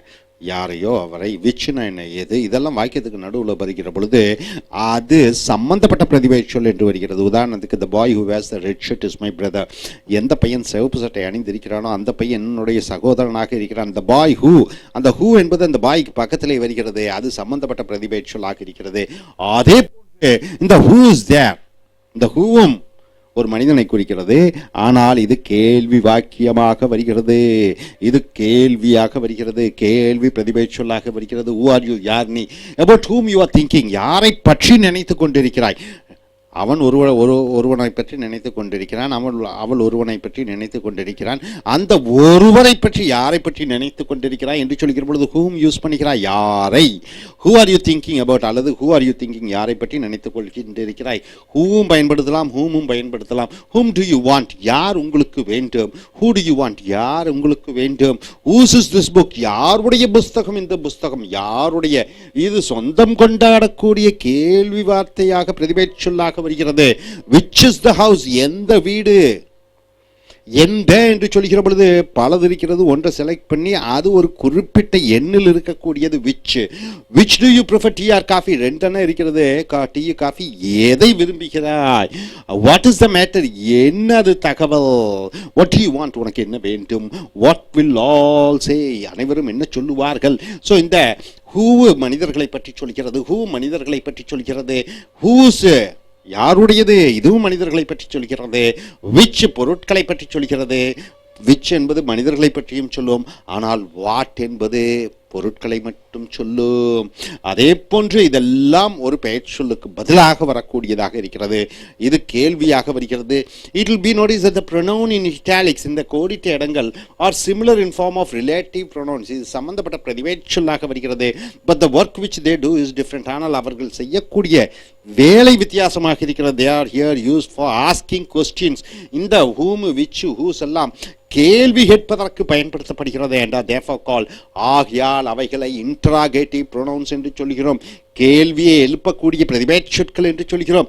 இந்த ஃபாலோயிங் சென்டென்ஸ் கீழே கொடுக்கப்பட்டுள்ள வாக்கியங்களில் the interrogative pronouns are used in asking indirect questions. நல்லா நாம வச்சுக்கோங்க, who, which, when, what எல்லாம் முன்னாடி வருகிற பொழுது நேரடியாக கேள்வி கேட்கக்கூடிய பிரதிபேட் சொற்களாக வருகிறது.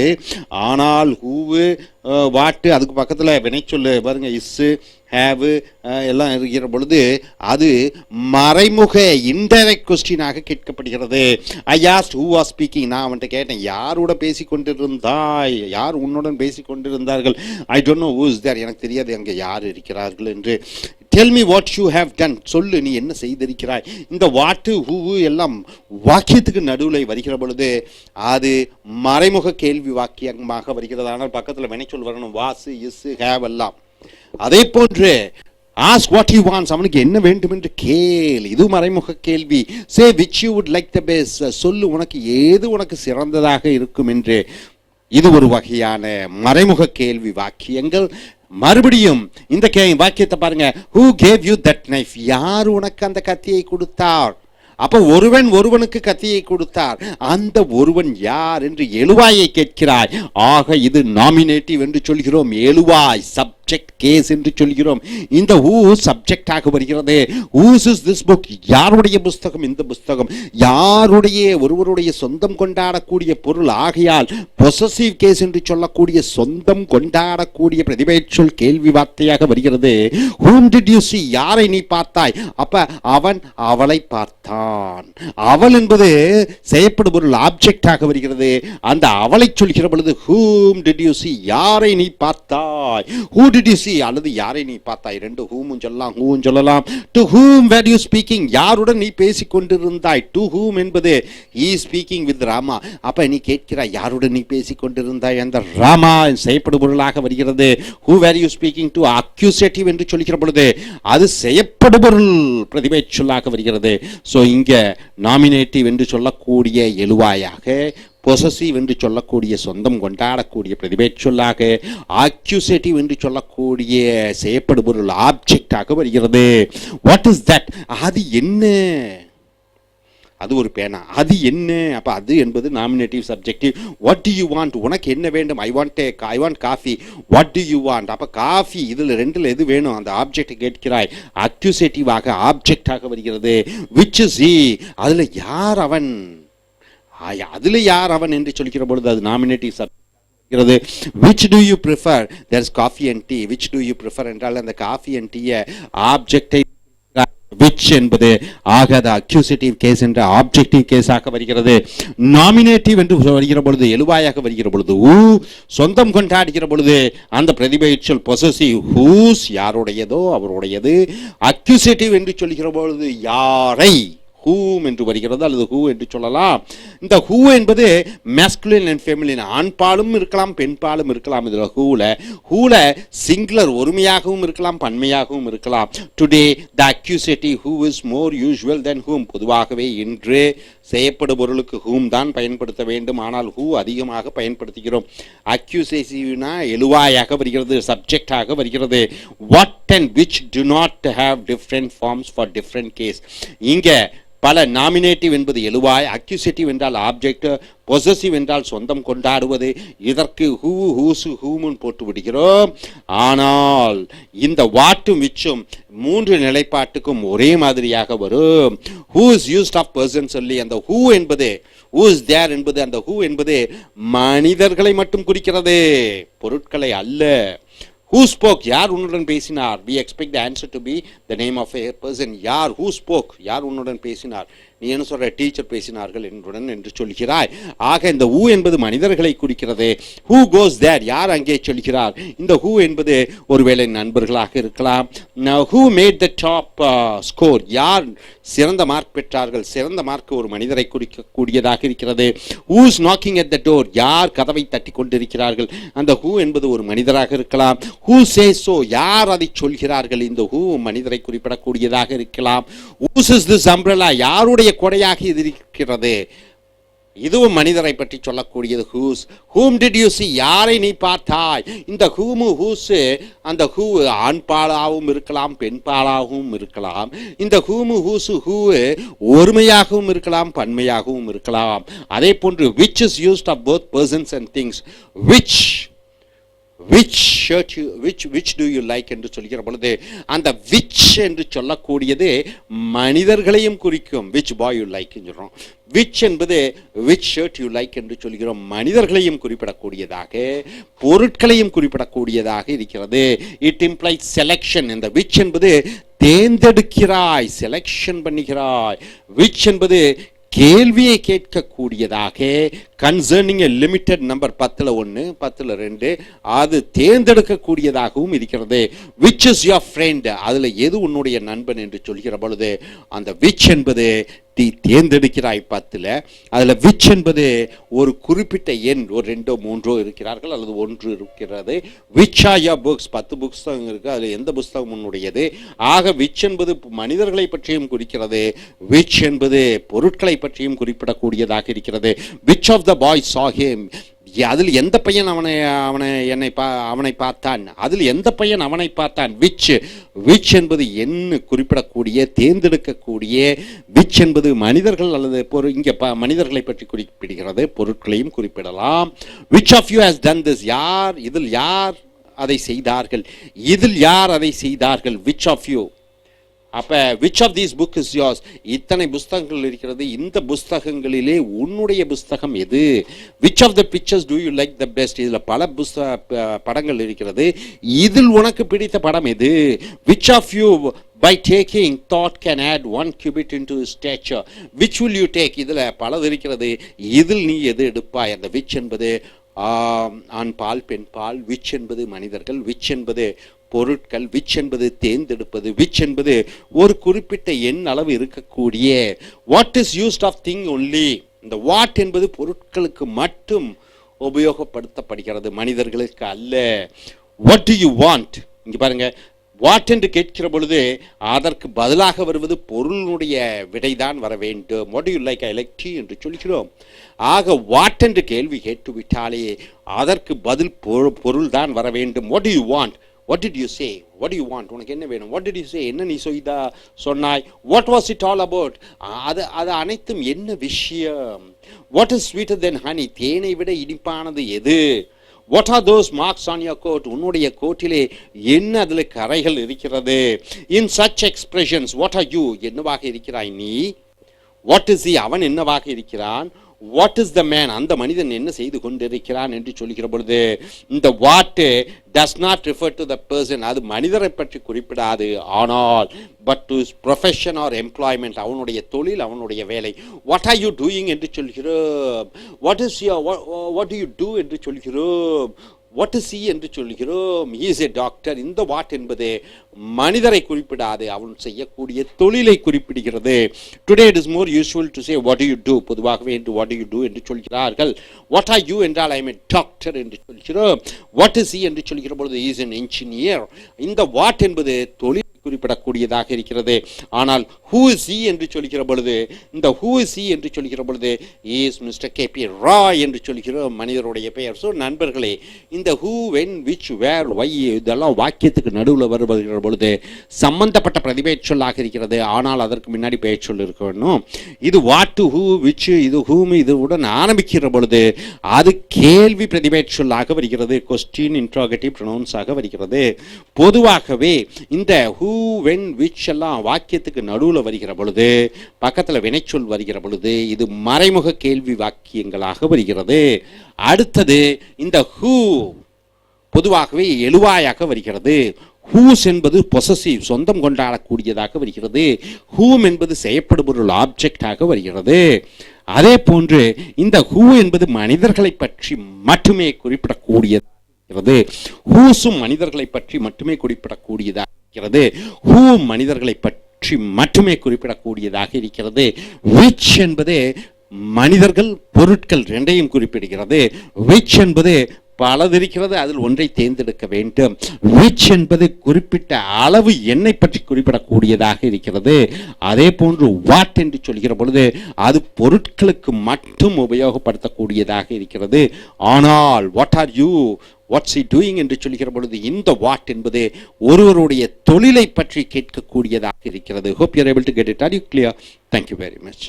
Friends, welcome to AIS American English Center, Renan Martin, video number 48.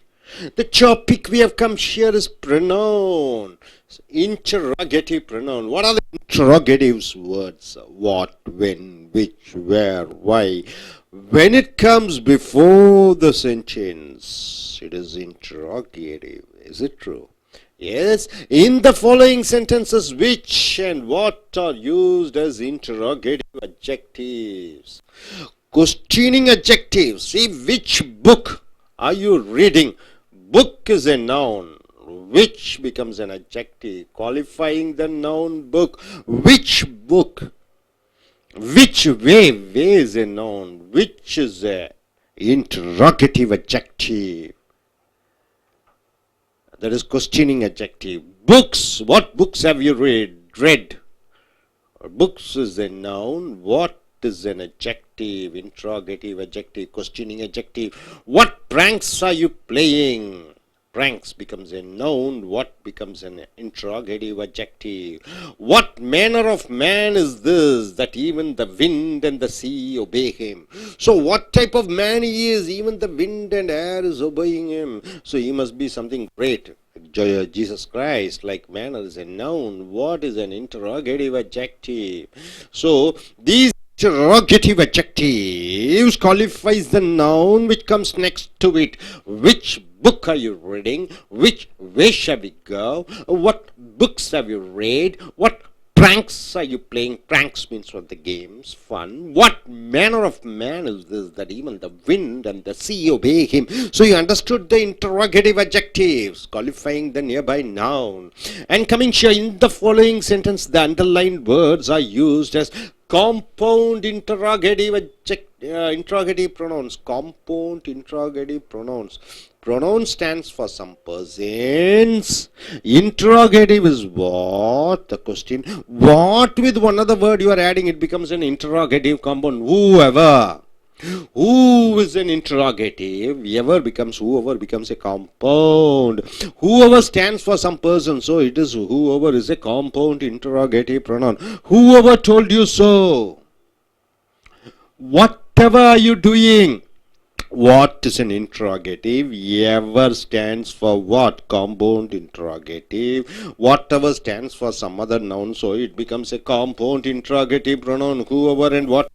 You got it? Next, the forms whoever, whichever, whatever are intensive, right? Intensive. For example, use the correct form of interrogative pronoun in the following. Dash wishes to see you. Who wishes to see you? You can use who. You can't use which. Which wishes to see you? No. Where wishes to see you? No. Only the who will be the correct choice, isn't it? Who wishes to see you? Whom do you wish to see? What do you wish to see? Whom do you wish to see? I wish to see the manager. You are mentioning the manager. The manager is the object, so you are using whom do you wish to see? I want to see the dog. What do you wish to see? I want to see a computer. What do you wish to see? The what stands for the object computer, right? So about the object you are mentioning, you are using whom and what. Did she say who was the winner? Who did she say was the winner? You cannot use which or what, because it's a person, she is there, so you have to use who. Who did she say was the winner? Whom did he invite? He invited his friends. Whom? This whom stands for the object. He invited his friends. Whom did he invite him? The whom stands for object, isn't it? Whom did you invite? Whom shall I give this to? I shall give this to you. You shall give this to, or you give this to him. So, whom shall I give this to? This whom stands for the object, isn't it? Whom is used for the object. What do men say that I am? Who do men say that I am? Either what or who. You have to use who do you believe did this? Who do you believe did this? So who has done that? So about who are you speaking? About whom are you speaking? Either you can use a who or whom for the object, right? So whom did you see? I saw my uncle. Whom did you see? That whom stands for what? The uncle is an object. What did you see? Or what do you mean? Or whom do you mean? Both you can use. And to whom did you give the key? To whom did you give the key? Which of the girls can sew the best? Sew means stitch the best. So which of the girls can sew the best? By whom was the book written? By whom? The writer has written the book. By whom was the book written? Whom are you seeking? Whom are you seeking? Searching, finding out. What are you seeking? Which of you have done this? Which of you have done this? Which one of you have done this? What have you seen, or whom have you seen? Whom becomes an object and what? Which of your dogs is ill? Which of our dogs is ill? So which stands for the dogs? Who do you think they are? What do you think they are? Who do you think I am? And what do you think I am? Whom did you find there? I found my friends there. Whom did you find? This whom stands for the object. Who was that speaking to you? Who was that? Who came here yesterday? Whom do you consider in the right? Who do you consider is the right, or what do you consider is right? Whom did you speak to? I spoke to manager. Whom do you speak? Whom stands for the object. What is life worth? Which of these bats will you take? Which of these bats, which stands for what? The bats, right? What did he say? Whom is that for? It is for my uncle. Whom is that for? This whom stands for the person, object. What is that for? What have you decided to do? Who stole the bird's nest? What do you prefer? Which do you prefer? Whom do you prefer? You can use what, which, or whom, anything according to the context. What are you doing? Who has my book? What's an island? Which is your book? What do you want? Which do you want? Whom do you want? With who were you talking? Who were you talking? What did they fight each other for? You're using what? Which is better, honor or riches? Or rich money. Whom am I speaking to, please? I'm speaking to somebody. That somebody you want to know. Whom? Because that's our object, right? So, a pronoun used as an exclamation is called an exclamatory pronoun. Pronoun means what stands for somebody else. Exclamation means what? You're adding feeling to the word. For example, what? Still here? I thought you had gone home long ago. What? Still here? I thought you had gone home long ago. What do you want? What? You don't know Rama? What? You don't know Rama? What? You don't know Modi? What? It's a motion word. The verb transitive and intransitive verb. What do you mean by transitive? It transfer towards the object. I speak English. I speak what? English. When I ask a question to the verb, you get an answer is called object. So those type of verbs are called transitive verbs. What do you mean by intransitive verbs? It doesn't take an object. I go what? I go to Chennai. Chennai is not an object. Chennai is a place. You got it? So here, a verb is a word that tells or asserts something about a person. What is a verb, sir? Verb tells or asserts. It is very sure. Something about a person. It says something about a person. What is a verb? A verb says something about a subject or about a person or a thing. See, the dog barks. He is there. Says about the person, dog and the person. A verb comes from Latin verbum, a word. It is so called because it is the most important word in the sentence. In the sentence, the most important word is a verb. In the human body, which is the most important? Life is most important, isn't it? Life, the soul. So, in a sentence, the verb is a soul. A verb may tell us what the person or thing does. The verb says what the person does. Rama speaks. Who speaks? Rama speaks. The verb says what the subject does. So, what the person or thing does. Hari laughs. Laughs is the verb. Why do you use laughs? Hari is a singular noun. So, you are using laugh. Hari and Rama means laugh. The clock strikes. The clock strikes. The clocks strike. What is done to a person or a thing? What is done to a person or thing? It usually goes in for passive. Hari is scolded. What happened? What happened to Hari? Hari is scolded. The boy is beaten. So something happened to the subject. The window is broken. What happened to the thing? The window is broken. So the verb is what the person or thing does as what is done to a person or a thing. What a person or thing is. For example, what a person or a thing is. The cat is dead. This is the verb. What happened? What happened? What a person or thing is. It's dead. Glass is brittle. If I feel sorry. A verb is a word used to tell or assert something about some person or a thing. It tells about something about a person or a thing. So what do you understand by this?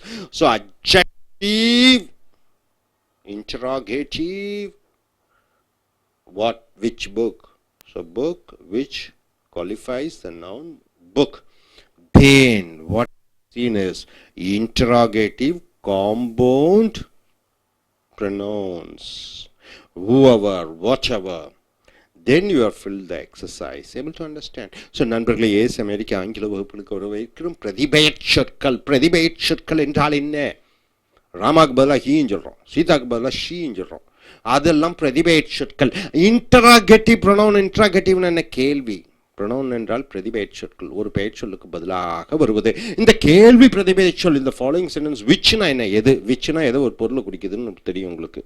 ஆக which என்பது பிரதிபெயர் சொல். ஆனால் which என்பது கேள்வி வார்த்தையாகவும் வருகிறது. கேள்வி வார்த்தை பிரதிபெயர் சொல். ஹி என்பது ஒரு சப்ஜெக்ட், ஒரு மனிதன், அது கேள்வி இல்லை. ஆனால் விச் என்பது விச்சுக்கு பின்னாடி ஒரு பொருள் இருக்கிறது, விச்சுக்கு பின்னாடி ஒரு கேள்வி இருக்கிறது. ஆக கேள்வியும் பிரதிபெயர் சொல்லும் ரெண்டும் கலந்திருக்கிறது தான் விச்சு. வாட்டுனா என்ன? வாட்டுனா அது ஏதாவது இருக்கலாம். வாட் டு யூ ஈட்டுங்கிறோம், அது இட்லி தோசையாக இருக்கலாம். அந்த வாட்டுங்கிறது இட்லி தோசை, ஆனால் வாட்டுங்கிறது கேள்வியாகவும் இருக்குது. ரெண்டு மறைஞ்சிருக்கு உள்ள. பிரதிபெயர் சொல்லாக அந்த வாட்டுங்கிறது இட்லி தோசை, இன்னொன்று வாட்டுங்கிறது கேள்வி. ஆக அது பேர் என்ன? கேள்வி பிரதிபெயர் சொற்கள். இன்டராகேட்டிவ் பிரதிபெயர் சொல் என்று சொல்கிறோம். அதை இன்டராகேட்டிவ் அட்ஜெக்டிவ் பெயரோடு சொல்லாக இருக்கிறது. புக்குன்னா என்ன? புஸ்தகம். சரி, எந்த புஸ்தகம்? புஸ்தகங்கிறது பெயர் சொல். எந்த புஸ்தகம்? அதில் ஹிந்தி புஸ்தகமாக இருக்கலாம், இங்கிலீஷ் புஸ்தகமாக இருக்கலாம். அந்த விச் என்பது பெயரோடு சொல்லாக வருகிறது. இந்த பெயர் சொல்லை உரித்து சொல்லக்கூடியாக இந்த விச்சுக்கு பாருங்க எத்தனை தன்மை இருக்கிறது. விச் என்பது கேள்வி, விச் என்பது ஒரு புஸ்தகம் பிரதிபெயர் சொல். அந்த விச் என்பது கேள்வி பிரதிபெயர் சொல்லாகவும் வருகிறது, கேள்வி அட்ஜெக்டிவாகவும் வருகிறது. விச் புக், எந்த புஸ்தகம் ஆர் யூ ரீடிங், எந்த புஸ்தகத்தை நீ படிச்சுக்கிற. Which way shall we go, way என்பது வழி, எந்த வழியில நாம செல்வோம், வழி என்பது பெயர் சொல். விச் என்பது எந்த என்பது அது பிரதிபெயர் சொல்லாகவும் வருகிறது. இன்னொன்று என்னவாக வருகிறது? கேள்வியாகவும் வருகிறது.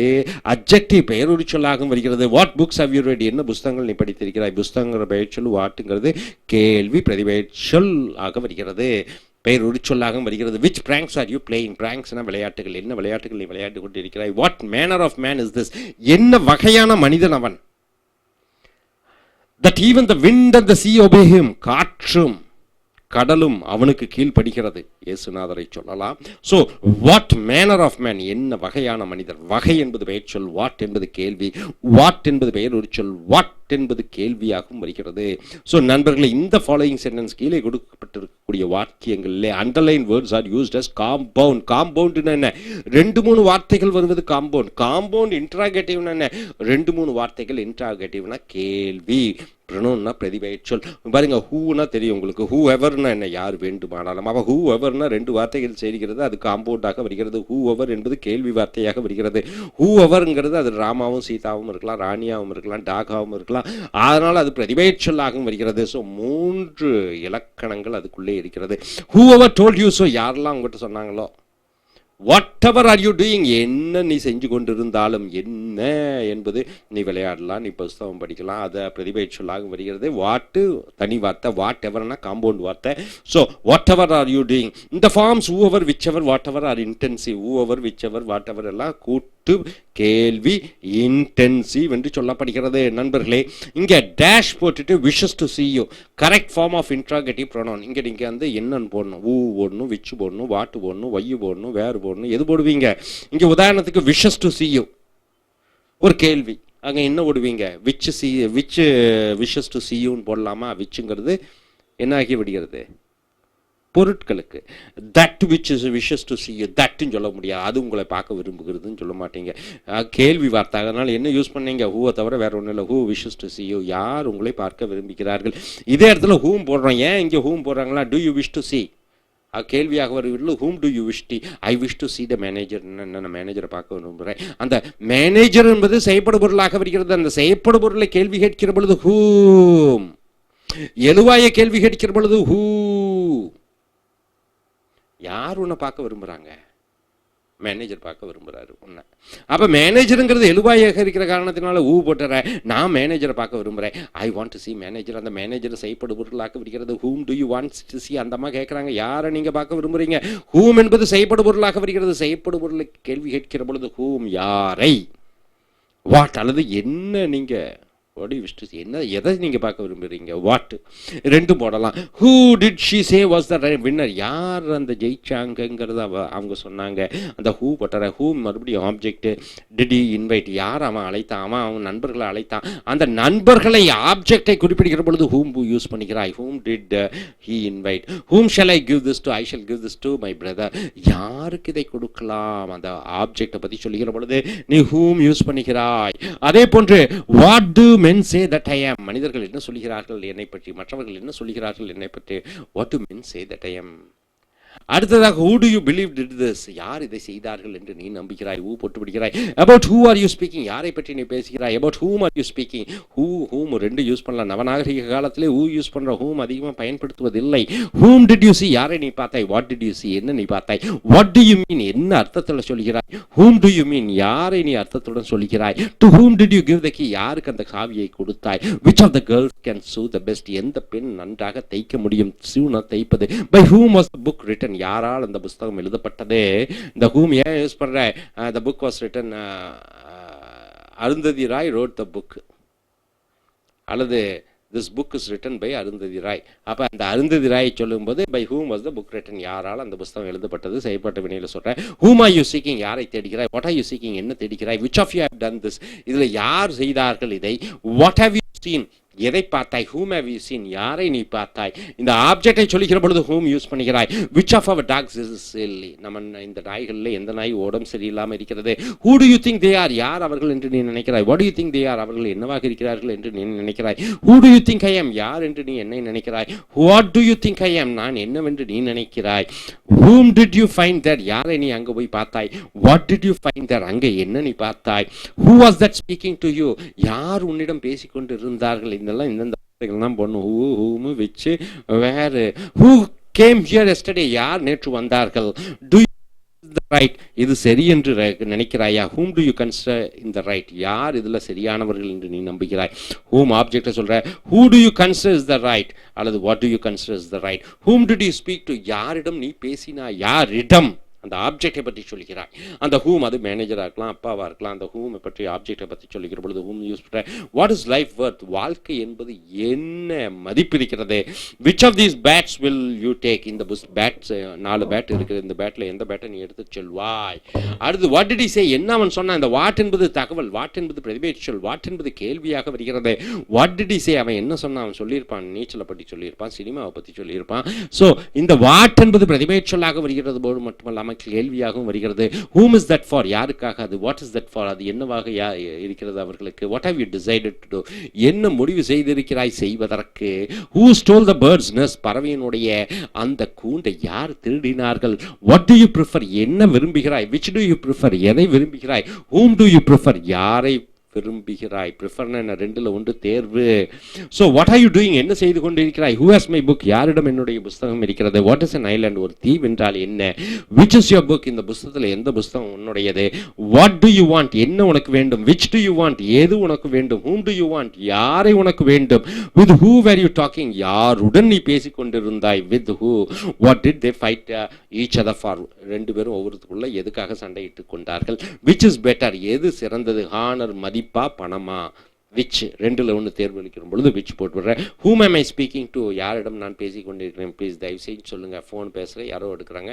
யாருடன் நான் பேசிக்கொள்ள விரும்புகிறேன்? ஹூம்னு போட வேண்டும், ஹூன்னு சொல்லி சொல்லக்கூடாது. ஏன்னா நான் பேசிக்கொண்டிருக்கிற இன்னொரு நபர், அந்த இன்னொரு நபர் செயற்படு பொருளாக வருகிறார். செயற்படு பொருளை பற்றி கேள்வியாக கேட்கிற பொழுது whom யூஸ் பண்ணுகிறாய். a pronoun used as an exclamation. pronoun என்றால் என்ன? ஒரு பிரதிபெயர்ச்சொல்லை ஆச்சரியம். எக்ஸ்கிளமேஷன் என்றால் உணர்வுகளையும் உணர்ச்சியும் செலுத்துகிறாய். Exclamation is called an exclamatory pronoun. exclamatory pronoun என்றால் என்ன? ஆச்சரியம் அளிக்கக்கூடிய பிரதிபெயர்ச்சொற்கள். வாட்? என்ன என்று ஆச்சரிய கோடு தான் மேலேருந்து கீழே போட்டு ஒரு புள்ளி போட்டுற. Still here? இன்னுமா இங்கே இருக்கிறாய்? I thought you had gone home long ago. ரொம்ப நேரத்துக்கு முன்னாடி வீட்டுக்கு போயிட்டு நான் நினைச்சேன். வாட்? என்ன? Still here? இன்னுமா இங்கே இருக்கிற? நான் நினைச்சிட்டேன் நீ ரொம்ப நேரத்துக்கு முன்னாடி வீட்டுக்கு போயிட்டேன். இந்த 2 ஆச்சரிய குறிகள். What do you know Rama? என்ன உனக்கு ராமாவை தெரியுமா? ஆக இது ஆச்சரிய பிரதிபெயர்ச்சொல்லாக வருகிறது. அடுத்ததாக the verb transitive and intransitive. verbனா என்ன சார்? செய்கை. verbனா என்ன? ஒரு செய்கை, ஒரு ஓட்டம், ஒரு யார் என்ன செய்கிறார்கள், ஒரு நபர் என்ன செய்கிறார்கள் என்பதுதான் வினைச்சொல். ரைட்டா? நான் படிக்கிறேன், ஸ்டடி. வினைச்சொல் ரொம்ப முக்கியம். வினைச்சொல் இல்லாட்டி ஒரு ஆங்கிலமும் இல்லை, வாக்கியம் இல்லை, பேச்சும் இல்லை, உயிரோட்டமும் இல்லை. வினைச்சொல் இல்லாட்டி ஒன்றுமே இல்லை, காலங்கள் இல்லை. ஆக வினைச்சொல் என்பது ஒரு எழுவாய். யார் என்ன செய்கிறார்கள், ஒரு பொருள் என்ன செய்கிறது, ஒரு பொருள் என்னவாகி இருக்கிறது, ஒரு பொருளுக்கு என்ன ஆயிடுச்சு, இதெல்லாம் சொல்கிறது தான் இந்த வினைச்சொல். அதில் டிரான்சிட்டிவ், இன்ட்ரான்சிட்டிவ். டிரான்சிட்டிவ் என்றால் என்ன என்று பார்க்கும்போது டிரான்ஸ்ஃபர் ஆகுது. வினைச்சொல்லிருந்து ஒரு ஆப்ஜெக்ட், அந்த வினைச்சொல் இன்னொன்று செய்யுது. ஒரு பொருள் மேலே அது பாயுது. உதாரணத்துக்கு நான் ஆங்கிலம் பேசுகிறேன் ஆங்கிலம். ஆக நான் பேசுகிறேன், நான் என்பது எழுவாய், பேசுகிறேன் என்பது ஸ்பீக்கு, என்ன பேசுகிறேன் கேட்குற போது ஆங்கிலம். ஆக என்னன்னு கேட்டு பதிலாக வருவது இந்த செய்கையை செய்கிறது, ஒரு செய்கை. அதே இது ஐ கோ டு சென்னைன்னு சொல்கிறோம். ஐ கோ, போகிறேன். எங்கேன்னு போகும்போது சென்னை இடம் தான் வருகிறது, பொருள் எடுக்கிறது இல்லை. அது இன்ட்ரான்சிட்டிவ் என்று சொல்கிறோம். டிரான்ஸ்ஃபர் ஆகாது வினைச்சொல். ஆனாலும் வினைச்சொல். a verb is a word that tells or asserts something about a person. வினைச்சொல் என்பது ஒரு மனிதனை பற்றி சொல்லக்கூடியது அல்லது ஒரு பொருளை பற்றி சொல்லக்கூடிய thing. verb comes from Latin verbum. verb வினைச்சொல் என்பது verbum என்ற லட்டின் வார்த்தையிலிருந்து வந்து இருக்கிறது. it is so called because it is the most important word in the sentence. வினைச்சொல்லில் மிக மிக முக்கியமானது இந்த வினைச்சொல். a verb may tell us, ஒரு வினைச்சொல் நம்மிடம் சொல்லி what the person or thing does. ஒரு மனிதனோ பொருளோ என்ன செய்கிறார்கள். ஹரி laughs, ஹரி சிரிக்கிறான். ஒரு பொருள் என்ன செய்கிறது, மனுஷன் என்ன செய்யறான், ஹரி சிரிக்கிறான். ஆக எது வினைச்சொல்? ஹரியா லாப்ஸா? லாப்ஸ் தான் வினைச்சொல். ஆக இது என்ன காலம்? நிகழ்காலம். ஏன் லாப்ஸ்னு போடுறேன், ஏன் லாஃப் போடுறதில்ல? ஹரி ஒருமையாக இருக்கிற காரணத்தினால லாப்ஸ் போடுறேன். ஹரியும் ராமான்னு போட்டேன்னா லாஃப்னு போடுறேன். பாஸ்ட் டென்ஸ், நேற்று சிரிச்சான்னா லாஃப்னு சொல்கிறேன், நாளைக்கு சிரிப்பான்னா வில் லாஃப்ங்கிற. இதெல்லாம் வினைச்சொல். த கிளாக் ஸ்ட்ரைக்ஸ், அந்த கடிகாரம் மணி அடிக்கிறது. What is done to a person or a thing. ஒரு மனிதனுக்கு என்ன ஆச்சு, ஒரு பொருளுக்கு என்ன ஆச்சு, என்ன பாதிப்பு விளைவு நடந்தது என்று சொல்லிக்கிற பொழுது இந்த செயற்பாட்டு வினையில் சொல்கிற ஹரி இஸ் ஸ்கோல்டட், ஹரி திட்டப்பட்டான். The window is broken, ஜன்னல் உடைக்கப்பட்டது. ஆக ஒரு பொருளுக்கு என்ன ஆச்சுன்னு சொல்லிக்கிற பொழுது அந்த வினைச்சொல் வேலை செய்கிறது. is scolded, is broken. What a person or a thing is, ஒரு மனிதனா பொருளாக என்ன நிலையில் இருக்கிறான். உதாரணத்துக்கு கேட் இஸ் டெட், அந்த பூனையினுடைய நிலை என்ன, செத்து போயிடுச்சு, என்ன நிலைப்பாட்டில் இருக்கிறது என்று சொல்கிறது. வினைச்சொல் கிளாஸ் இஸ் பிரிட்டில், கண்ணாடி வந்து அப்படி எந்த நேரத்தில் உடையக்கூடிய தன்மை இருக்கிறது. ஐ ஃபீல் சாரி, நான் உணர்வு மன்னிக்கக்கூடிய உணர்வுகள் இருக்கிறேன் என்று சொல்கிறது. A verb is a verb used to tell or assert something about some person or a thing. வினைச்சொல் என்பது ஒரு மனிதனை பற்றி ஒரு பொருளை பற்றி சொல்லக்கூடியதாக இருக்கிறது. ஸோ நண்பர்களே, நீங்கள் என்ன பார்த்தீங்க, இன்டராகேட்டிவ்னா கேள்வி, ப்ரொனவுன்ஸ்னா பிரதிபெயர் சொல், இது அப்ஜெக்டிவ் பெயர் ஒரு சொல்லாக இருக்குது. எந்த புஸ்தகம் எந்த புஸ்தகம், அது இங்கிலீஷ் புஸ்தகமாக்கலாம், ஹிந்தி புஸ்தகமாக்கலாம். அந்த விச் என்பது கேள்வியாக வருகிறது. இந்த விச் என்பது புஸ்தகத்தை சொல்கிறது. இந்த விச் என்பது பக்கத்தில் இருக்கிற புஸ்தகத்தை உரித்து சொல்கிறது. ஆக பெயர் ஒரு சொல்லாக வருகிறது விச், வாட்டு. அடுத்தது ரெண்டு வினைச்சொல்லும் கூட இன்னொரு வார்த்தையும் சேர்க்கிற பொழுது அது காம்பவுண்ட் கேள்வி வார்த்தையாக வருகிறது. ஹூஎவருங்கிறது அந்த ஹூஎவர் ஒரு நபரை குறிக்கிறது. அதனால் அது என்னவாக இருக்கிறது, அப்ஜெக்டிவாக வருகிறது, சாரி ப்ரொனவுனாக வருகிறது. அடுத்தது இந்த எக்ஸசைஸ் போடுறீங்க, ஹூம் எல்லாம். ஹூம் வந்து ஆப்ஜெக்டை பற்றி சொல்லக்கூடியது, ஹூ வந்து சப்ஜெக்டை பற்றி சொல்லக்கூடியது, விச் வந்து பொருட்களை பற்றி சொல்லக்கூடியது, தேட் வந்து மனிதர்களை பற்றியும் சொல்லலாம், மிருகத்தை பற்றியும் சொல்லலாம். அதை பார்த்தீங்க. அடுத்தது நீங்கள் என்ன பார்க்குறீங்க, ஆச்சரிய வார்த்தைகளை பார்த்துறீங்க. அதுக்கு பிறகு வினைச்சொல் என்று சொல்லக்கூடிய டிரான்சிட்டிவ் வேர்ப், இன்ட்ரான்சிட்டிவ் வேர்ப் பார்த்தீர்கள். Hope you're able to get it. Are you clear? Thank you very much. Okay Jeff folks, welcome to his American English Center. Now, in Renan Martin book, we have come here to the verb. What's a verb? Verb is like a soul in a body. Verb is the most important in a sentence. Without verb, you cannot mean anything. Verb is the action, verb is the time, verb is the life, verb is a thought, verb is the focus word. So verb is the most important. We have come here to the verb. A verb often consists of more than one word. A verb, for example, eat is a single word. Is eating, 2 word. Has been eating, 3 word, right? So a verb often consists of more than one word. These girls were singing. These girls were singing. So these, what is this? These. It is a adjective. Girls is a noun. Were singing is the present past continuous. Were singing. So 2-word verb is there. I have learnt my lesson. I have learnt my lesson. It is the verb form of perfect sentence. Present perfect. And we have come here. The watch has been found. It is the passive verb format of 3-word verb, right? So single word verb, 2-word verb, 3-word verbs are there. So read these sentences. The boy kicks the football. The boy kicks the football. The boy laughs loudly. What is the difference between both the sentence? The boy kicks the football. The boy is the subject.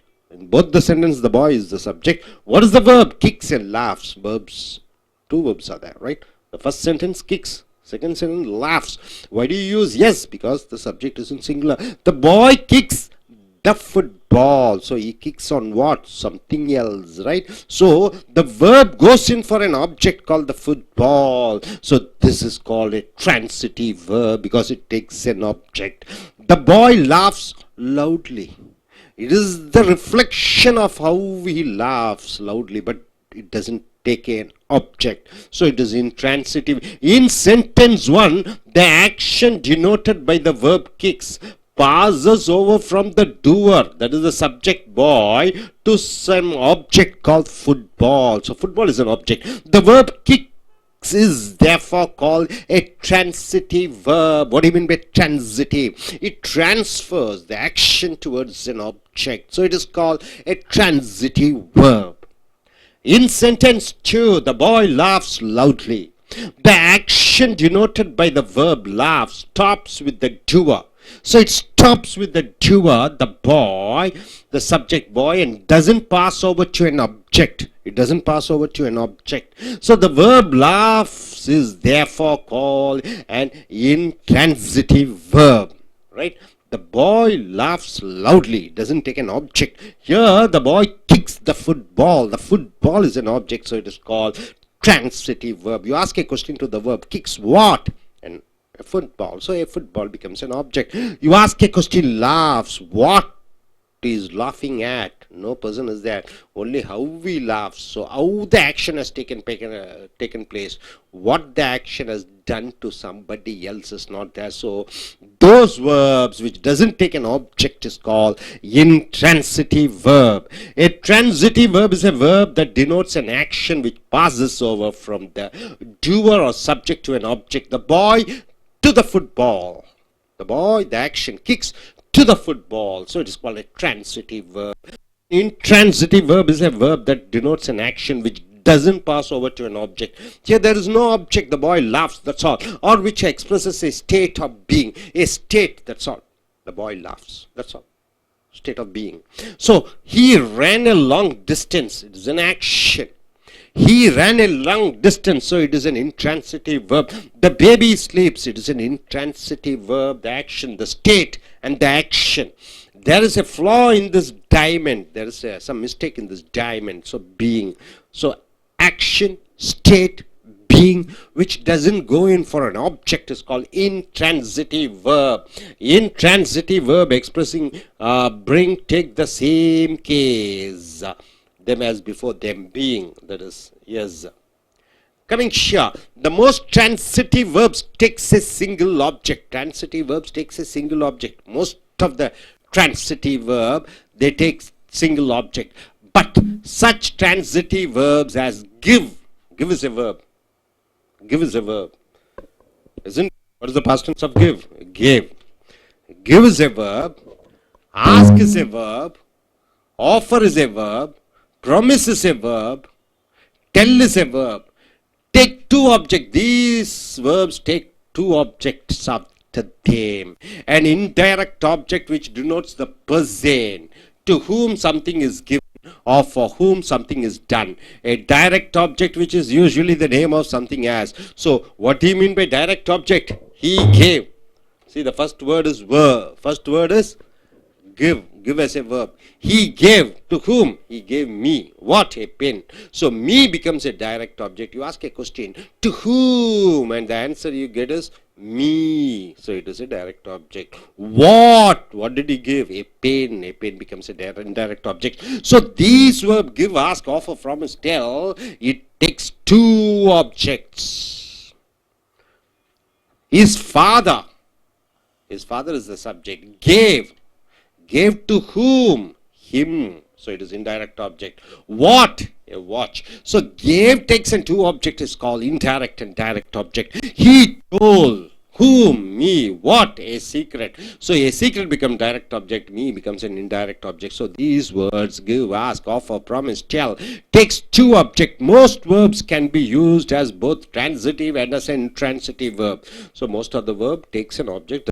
It is therefore better to say that it is used transitively and intransitively rather than it is transitive or intransitive.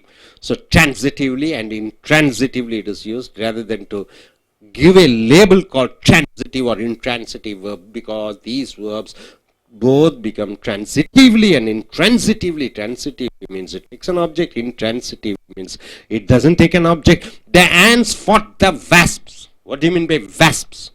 In Tamil, they say kolavigal, isn't it? The ants, the ants fought the wasps. It's like it's also an insect. So the ants fought whom? The wasp. So the wasp becomes object, right? Fought is a verb. The shot, sank is a verb. Sank what? The ship becomes the object. Ring the bell. Ring what? The bell. The bell. This is the object. The driver is the subject. Stopped is the verb. Stopped what? The train becomes the object. He, subject. Spoke is the verb. Spoke what? The truth becomes the object. The horse is the subject. Kicked whom? The man. The man becomes the object. I, subject. Feel is a verb. What? A severe pain. Where? In my head. So a severe pain becomes an object. So intransitively it doesn't take an object. Some ants fight very fiercely. Fight. It doesn't take an object. How does it fight? Very fiercely. The ship sank. How? Rapidly. You don't take an object. What or whom? The bell rang. How? Loudly. The train stopped. How? Suddenly. You don't get an object. He spoke. How? Haughtily. The horse never kicks. Doesn't take an object. How do you feel? Doesn't take an object. So some verbs come, go, fall, sleep, die, lie, denote. They mention actions which cannot be done to anything. They can therefore never be used as transitively. You can never take an object. Come, go, fall, sleep, die, lie. All these verbs denote action which cannot be done to anything. These action cannot be done to anything. I come to Chennai only, you can say. I come to somebody, no? See here in such a sentence, the man killed himself.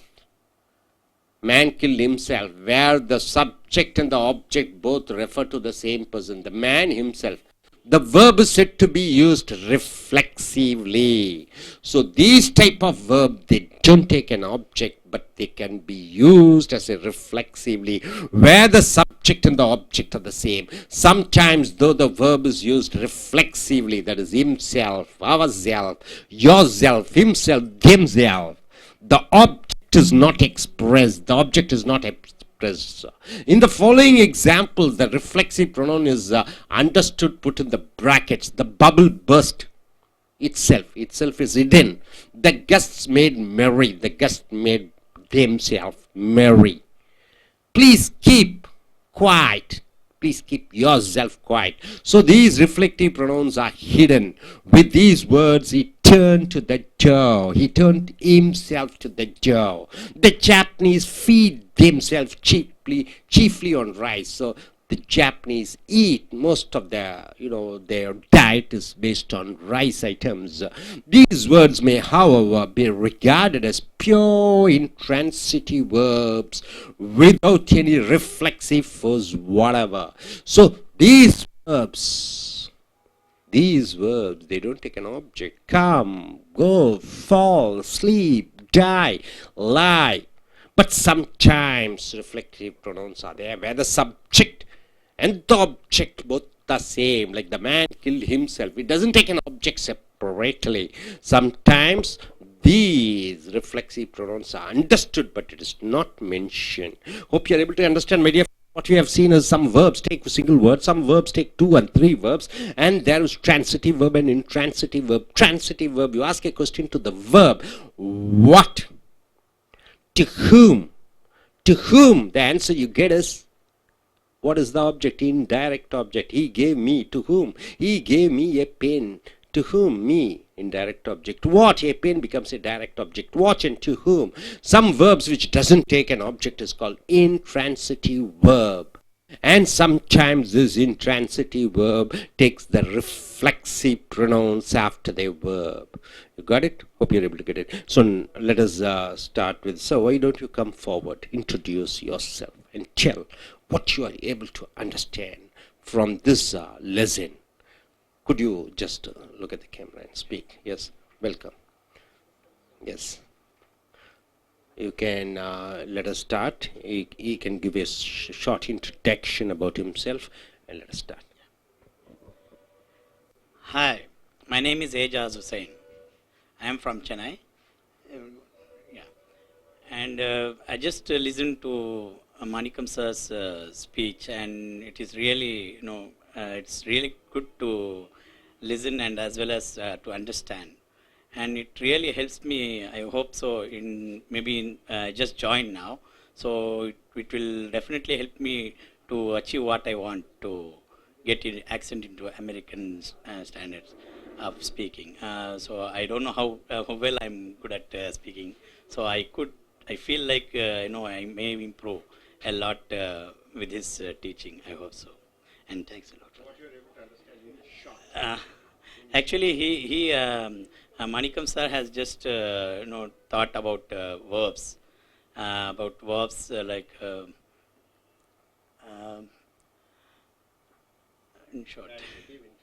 Yeah, he thought verbs like transitive verbs as well as intransitive verbs. Then he thought about some. I don't know how to say about it. I hope it will take time for me to learn. I could understand, but I couldn't reflect what is it. Thank you very much. Thank you. நண்பர்களே, as அமெரிக்க ஆங்கில வகுப்புகளுக்கு ஒரு வேர்க்கிறோம். ரென்னன் Martin புக்கில் இந்த video number 49 verb என்பது வினைச்சொல். ஒரு உடம்புல உயிர் இருப்பது போல ஒரு வாக்கியத்தின் ஒரு உயிர் நாட்டமாக இருக்கக்கூடியது வினைச்சொல். வினைச்சொல் காலத்தை சொல்கிறது, வினைச்சொல் செய்கையை சொல்கிறது, வினைச்சொல் ஒரு மனிதர் என்ன செய்கிறார் என்று சொல்கிறது, வினைச்சொல் ஒரு மனிதனுக்கு என்ன ஆனது என்று சொல்கிறது. வினைச்சொல் அது காலங்கள், அதனுடைய ஒருமையா பன்மையா என்று சொல்கிறது. ஈட்ஸுங்கிறது ஒருமை, ஈட்டுங்கிறது பன்மை. அந்த வினைச்சொல் பல பிரிவுகள் இருக்கிறது. அது செயல்பட்டு கொண்டிருக்கிறதா, செய்யப்பட வேண்டியது இருக்கிறதா, செய்திருக்கிறதா, அப்புறம் செய்ய முடியுமா, இப்படி பல வகையிலே அந்த வினைச்சொல் ரொம்ப முக்கியமாக இருக்கிறது. வினைச்சொல் ஒரு வார்த்தை வினைச்சொல் என்று சொல்கிறோம். 2க்கும் மேற்பட்ட வார்த்தை வினைச்சொற்கள் இருக்கிறது. ஒரே வினைச்சொல் பாருங்க, அதில் 2-3 வார்த்தைகள். உதாரணத்துக்கு ஈட்டுனா சாப்பிட்றேன், ஆம் ஈட்டிங் என்றால் சாப்பிட்டு கொண்டிருக்கிறேன். have been அல்லது have been chosen சொல்கிறோம். சூஸ்னா தேர்ந்தெடுப்பது, சோஸ்னா தேர்ந்தெடுத்தது, சூஸ்னா தேர்ந்தெடுத்திருக்கிறது. I have been chosen. Mr. Narendra Modi has been selected or appointed, has been elected சொல்கிறோம். அப்போ has been elected 3 வார்த்தை அந்த வினைச்சொல்லாக வருகிறது. வினைச்சொல் ஒரு வார்த்தை வினைச்சொல், 2 வார்த்தை வினைச்சொல், 3 வார்த்தை வினைச்சொல் என்று சொல்லப்படுகிறது. These girls were singing. இந்த பெண்கள் பாடிக்கொண்டிருக்கிறார்கள், பாடிக்கொண்டிருந்தார்கள். இறந்த காலமாக வருகிறது. தீஸ் கேர்ள் என்பது எழுவாயாக வருகிறது. வேர் சிங்கிங் என்பது வினைச்சொல்லாக பாடிக்கொண்டிருந்தார்கள் என்று வருகிறதாக 2 வினைச்சொல். வேறு சிங்கிங் 2 வினைச்சொற்கள். I have learnt my lesson, நான் என் பாடத்தை கற்றிருக்கிறேன். ஹேவ் லேர்ன்ட் 2 வினைச்சொல் செய்கிறது. The watch has been found, அந்த கடிகாரம் கண்டுபிடிக்கப்பட்டிருக்கிறது. ஆக இங்கே எழுவாய் என்ன செய்கிறது, அந்த எழுவாய் என்ன செய்திருக்கிறது, அந்த எழுவாய்க்கு என்ன நடந்திருக்கிறது. வாட்ச் ஹஸ் பீன் ஃபவுண்ட், அந்த கடிகாரம் கண்டுபிடிக்கப்பட்டிருக்கிறது. இந்த வாட்ச் என்பது எழுவாய், அந்த எழுவாய்க்கு என்ன நடைபெற்றிருக்கிறது. ஆக இந்த வினைச்சொல் 2 வினைச்சொல், 3 வினைச்சொல், 4 வினைச்சொல் என்று இருக்கிறது. ஒரு வினைச்சொல் ஒரு வார்த்தை வினைச்சொல் அல்ல, பல வகையில் இருக்கிறது. ரீட் தி சென்டென்ஸ், இந்த வாக்கியத்தை படிங்க. The boy kicks the football, அந்த பையன் உதைக்கிறான். எதை பார்த்தீங்கன்னா கால்பந்தை. அந்த பையன் உதைக்கிறான் எதை, கால்பந்தை. எதை என்று பார்க்கிற பொழுது கால்பந்தை. அந்த பையன் எழுவாய், உதைக்கிறான் என்பது வினைச்சொல். எதை உதைக்கிறான் என்று பார்க்கிற பொழுது ஃபுட்பால். அந்த ஃபுட்பால் என்பது ஆப்ஜெக்டாக வருகிறது. அந்த உதைப்பது என்பது ஏதோ ஒன்று மேலே பாய்கிறது, ஃபுட்பால். இங்கே பார்த்தீங்கன்னா the boy laughs loudly, அந்த பையன் எப்படி சிரிக்கிறான், சத்தமாக சிரிக்கிறான். யார் மேலேயும் பாயறது இல்லை, சத்தமாகத்தான் வருகிறது. ஆக இது செய்யப்படும் பொருள் எடுப்பதில்லை. இங்கே வினை சொல்லிட்டு எதை உதைக்கிறான்னு கேட்கிற ஃபுட்பால். சிரிக்கிறான், யாரை பார்த்து சிரிக்கிறான்னா அதுக்கு ஆப்ஜெக்ட் இல்லை. ஆக இந்த லாஃப் என்பது இன்ட்ரான்சிட்டிவ். இது டிரான்சிட்டிவ். டிரான்சிட்டிவ்னா என்னன்னு பார்த்தீங்கன்னா ஒரு இடத்துலேருந்து இன்னொரு இடத்துக்கு போகுது. அங்கே இங்கே வினைச்சொல்லேருந்து ஆப்ஜெக்ட்டுக்கு பாயுது. ஆக இது என்ன சொல்லுவீங்க, டிரான்சிட்டிவ் வினைச்சொல் என்று சொல்வீங்க. இங்கே வினைச்சொல் இன்னொரு பொருள் மேலே பாயறது இல்லை, அந்த வினைச்சொல்லை பற்றி தான் சொல்லுது. எப்படி சிரிக்கிறான், சத்தமாக சிரிக்கிறான், யார் மேலே என்று சொல்வதில்லை. ஆக இது இன்ட்ரான்சிட்டிவ். இது ஆப்ஜெக்ட் மேலே பாயாத வினைச்சொல் என்று சொல்கிறோம். சென்டென்ஸ் ஒன்ல the action denoted by the verb kicks passes over from the doer or subject boy to some object, football. இங்கே பாயிலிருந்து ஃபுட்பாலுக்கு பாயுது. the verb kick is therefore called a transitive verb. இந்த kick என்பது உதைக்கிறது என்பது transitive verb. அதை object மேலே பாயக்கூடிய வினைச்சொல் என்று சொல்கிறோம். 2வது வாக்கியத்தில் பார்த்தீங்கன்னா the boy laughs loudly. the action denoted by laughs stops with the doer. இந்த பாய் லாஃப்ஸுங்கிறது அந்த டூவர், அந்த செய்கையாளர்களுடைய நின்றுது, அந்த ஆப்ஜெக்ட் மேலே பாயறது இல்லை. And doesn't pass over to an object. the verb laugh is therefore called an intransitive verb. ஆக இந்த laugh என்பது intransitive verb, ஆப்ஜெக்ட் மேலே பாயாத வினைச்சொல் என்று சொல்கிறோம். a transitive verb is a verb that denotes an action which passes out from the doer or subject to an object. ஆக ஒரு எழுவாயிலிருந்து ஒரு செய்யப்படும் ஒரு சப்ஜெக்டிலிருந்து ஆப்ஜெக்ட்டுக்கு ஒரு செய்கை பாய்கிற பொழுது அதை transitive verb என்று சொல்கிறோம். intransitive verb என்ன சொல்கிறோம், which does not pass over to an object, அது செய்யப்படும் பொருள் மேலே பாயாது. or which expresses state or being, ஒரு நிலைப்பாட்டை பற்றி சொல்லக்கூடியது தான் இந்த intransitive verb என்று சொல்கிறோம். he ran a long distance, அவன் ரொம்ப தூரத்துக்கு ஓடனா அந்த ஓடனான பற்றி தான் லாங் டிஸ்டன்ஸ் சொல்லிக்கிறோம் இல்லையே. அந்த he ran யார் மேலே என்று ஆப்ஜெக்ட் இல்லை, அதனால் இது ஆக்ஷனை மட்டும் சொல்லுது. the baby sleeps, குழந்தை தூங்குகிறது, அது நிலைப்பாட்டை சொல்கிறது. அது யார் மேலே பாயிறது ஒன்றும் தெரியறது இல்லை, ஆப்ஜெக்ட் இல்லை. there's a flaw in this diamond. இந்த டைமண்டில் ஒரு குறை இருக்கிறது, அது யார் மேலே பாயிறதுன்னு ஆப்ஜெக்ட் இல்லை. ஆக இவைகள் எல்லாம் இன்ட்ரான்சிட்டிவ், பாயாத செய்யப்படும் பொருள் மேலே பாயாத வினைச்சொல் என்று சொல்கிறோம். Intransitive verb expressing being Take the same case of them as before them. உதாரணத்துக்கு இங்க பாத்தீங்கன்னா most transitive verb அநேக ஆப்ஜெக்டை எடுக்கக்கூடிய வினைச்சொற்கள் ஒரு ஆப்ஜெக்ட் தான் எடுக்கும். ஆனா but such transitive verbs as giveன்னு ஒரு வினைச்சொல், giveன்னு என்ன கொடு, எங்க அப்பா எனக்கு கொடுத்தாரு ஒரு வாட்ச், எங்க அப்பா எனக்கு கொடுத்தாரு எனக்கு வாட்ச், எங்க அப்பா எனக்கு கொடுத்தார், என்ன கொடுத்தார், வாட்ச் கொடுத்தார். ஆக கொடுத்தார் எனக்கு வாட்ச், எனக்கு என்பது ஒரு செய்யப்படு பொருள், ஒரு மனிதர் இருக்கிறாரு, என்ன என்று கேட்கிற பொழுது வாட்ச், ரெண்டு ஆப்ஜெக்ட் எடுக்குது. ஆக இந்த சில வினைச்சொற்கள் ரெண்டு ஆப்ஜெக்டை தான் எடுக்கும், ஒரு ஆப்ஜெக்ட் எடுக்காது. ஆஸ்க் கேட்பது, அதுவும் ரெண்டு object. he asked me about the class, அவர் எங்கிட்ட கேட்டார் எதை பத்தி, கிளாஸை பத்தி. ஆக ரெண்டு ஆப்ஜெக்ட் எடுக்குது ஆஸ்க். இந்த கிவ் ஆஃபர்னா வழங்குவது, offer, he offered me a job, எனக்கு வழங்கினாரு ஒரு வேலை. அப்ப he offered meன்னு சொன்னா அர்த்தம் வராது, எனக்கு வழங்கினாரு, என்ன வழங்கினாருன்னு ஒன்றும் தெரியல. ஆக ஆப்ஜெக்ட் இருக்குது, ப்ராமிஸ் ரெண்டு ஆப்ஜெக்ட் இருக்கு, tell, he told me that அப்படின்னு சொல்லிட்டு போறீங்க. ஆக ரெண்டு ஆப்ஜெக்ட் இருக்குது. இதெல்லாம் give, ask, offer, promise, tell, இவைகள் எல்லாம் ரெண்டு ஆப்ஜெக்ட் எடுக்கிறது. so take two objects after them an indirect object which denotes the person. indirect என்றால் மறைமுக செய்யப்படும் பொருள். மறைமுக செய்யப்படும் பொருள் எப்பொழுதுமே மனிதரை குறிக்கக்கூடியதாக இருக்கிறது. he gave, யாருக்கு என்று கேட்டு வரக்கூடியது மறைமுக செய்யப்படும் பொருள். யாருக்கு, எனக்கு. என்ன கொடுத்தார் என்று கேட்கிற பொழுது, என்ன என்று கேட்கிற பொழுது டைரக்ட் ஆப்ஜெக்டாக வருது. Direct object which is usually the name of something. somethingனா ஒரு பொருள். யாருக்கு என்று கேட்டு பதிலாக வருவது இன்டைரக்ட் ஆப்ஜெக்ட், மறைமுக செய்யப்படும் பொருள். என்ன என்று கேட்கிற பதிலாக வருவது நேர் செய்யப்படும் பொருள். his father gave him a watch, அவன் அப்பா அவனுக்கு கொடுத்தாரு ஒரு வாட்சை. யாருக்கு கொடுத்தார், அவனுக்கு, him, இது மறைமுக செய்யப்படும் பொருள். என்ன கொடுத்தாரு, watch, direct object. he told me a secret, அவன் என்கிட்ட ஒரு ரகசியம் தான். யார்கிட்ட சொன்னாமன், எனக்கிட்ட. என்ன சொன்னா, ரகசியம். இந்த ரகசியம் என்பது நேர் செய்யப்படும் பொருள். இந்த இன்டைரக்ட் வந்து மீ, எனக்கு என்பது மறைமுக செய்யப்படும் பொருளாக வருகிறது. most verbs can be used as both transitive as intransitive. அநேக வினைச்சொற்களை இது டிரான்சிட்டிவாகவும் யூஸ் பண்ணலாம், இன்ட்ரான்சிட்டிவாகவும் யூஸ் பண்ணலாம். எல்லாம் ஆப்ஜெக்ட் எடுக்கிறது, object எடுக்காததாக. it is therefore better to say that it is transitively. ஆக ஆப்ஜெக்ட் எடுக்கக்கூடிய, இன்ட்ரான்சிட்டிவ்லி எடுக்க முடியாத என்று சொல்லலாம். rather than transitive, intransitive fixed பண்ண முடியாது. அது இப்படியும் எடுக்கலாம், அப்படியும் எடுக்கலாம். ஆப்ஜெக்ட் எடுக்கும், ஆப்ஜெக்ட் எடுக்காது. the ants fought the wasps என்றால் அந்த எறும்புகள் சண்டையிட்டன. wasps என்றால் குளவிகள். குளவிகள் என்பது எறும்புக்கும் குளவிக்கும் எப்பவுமே சண்டை வரும். ஆக எறும்புகள் சண்டையிட்டன. அந்த யாருடன் என்று பார்க்கிற பொழுது அந்த குளவிகளுடன்.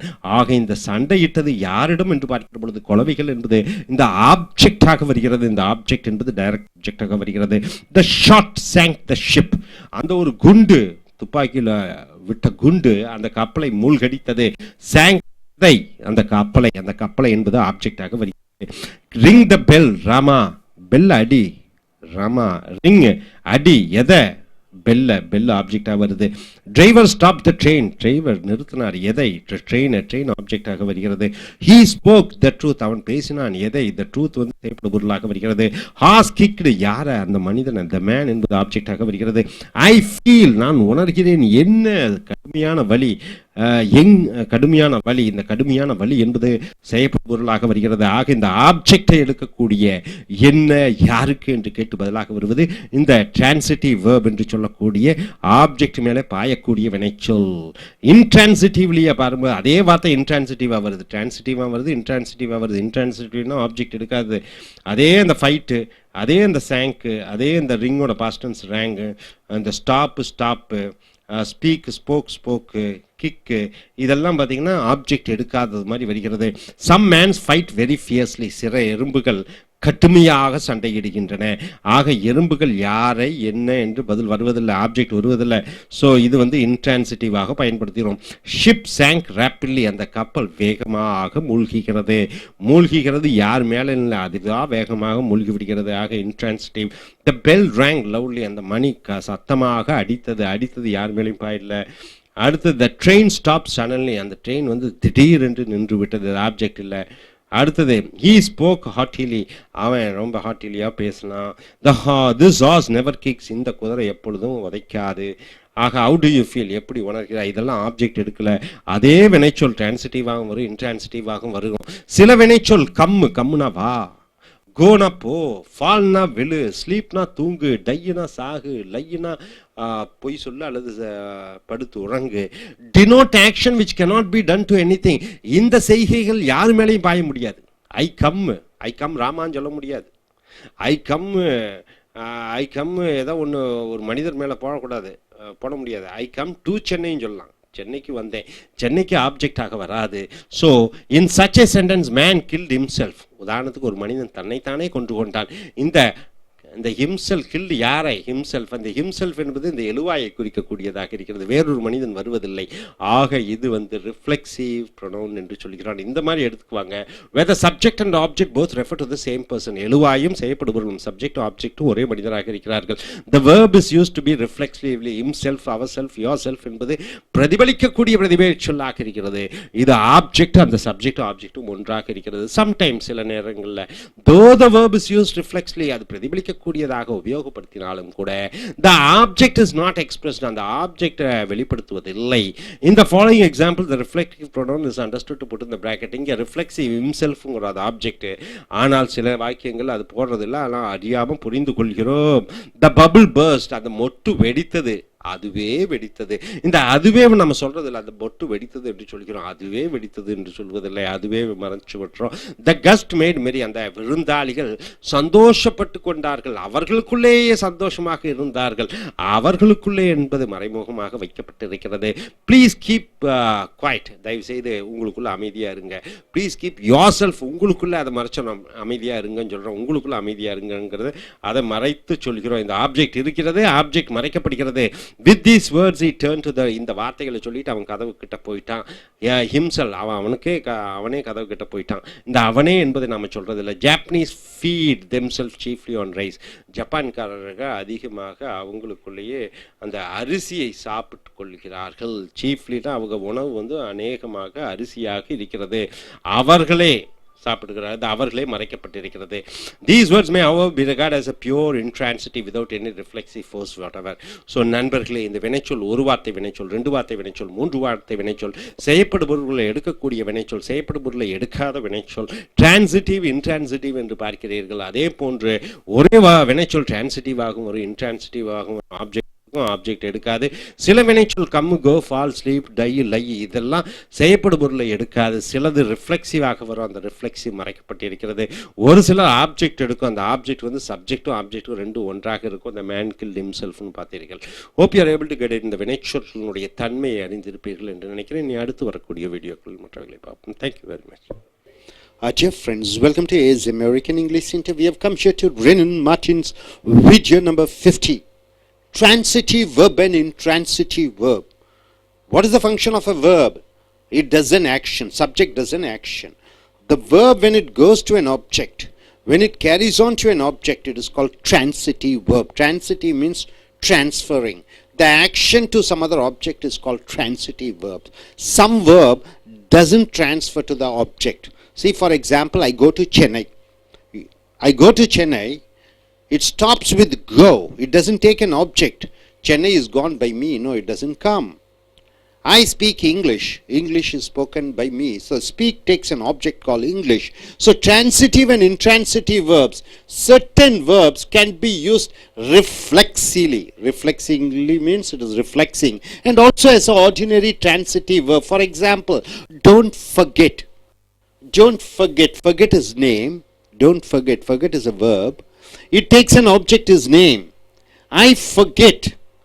Forget is a verb. It takes an object, his name. Acquit yourself as a man. It is reflexing. The magistrate acquitted him of the charge against him. I enjoy myself sitting alone. See, enjoy. It goes on to the object myself, but this myself reflects about the subject. So, it is sometimes it is reflexive. He enjoys good health. Enjoys takes the object good health. He interested himself. So this interested takes the reflective form himself. Himself.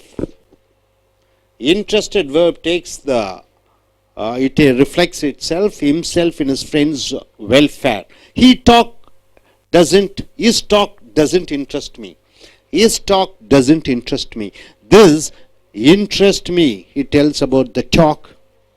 So here exercise. Name the verbs in the following sentences and tell in each case whether the verb is transitive or intransitive. You have to tell the whether takes an object or not an object. Where the verb is transitive, name the object. If it is transitive, you have to tell the object. The sun shines brightly. Which is the subject, sir? Sun. What is the verb, sir? Shines. This is the subject, sorry. This is the verb. The sun shines brightly. Where's the object? Huh? Sun is subject. Shines is verb. It does an action. Which does an action? Subject does an action. Action on whom? On what? No, it is not given. So no object is there. So it is transitive verb. So it is called non-transitive verb.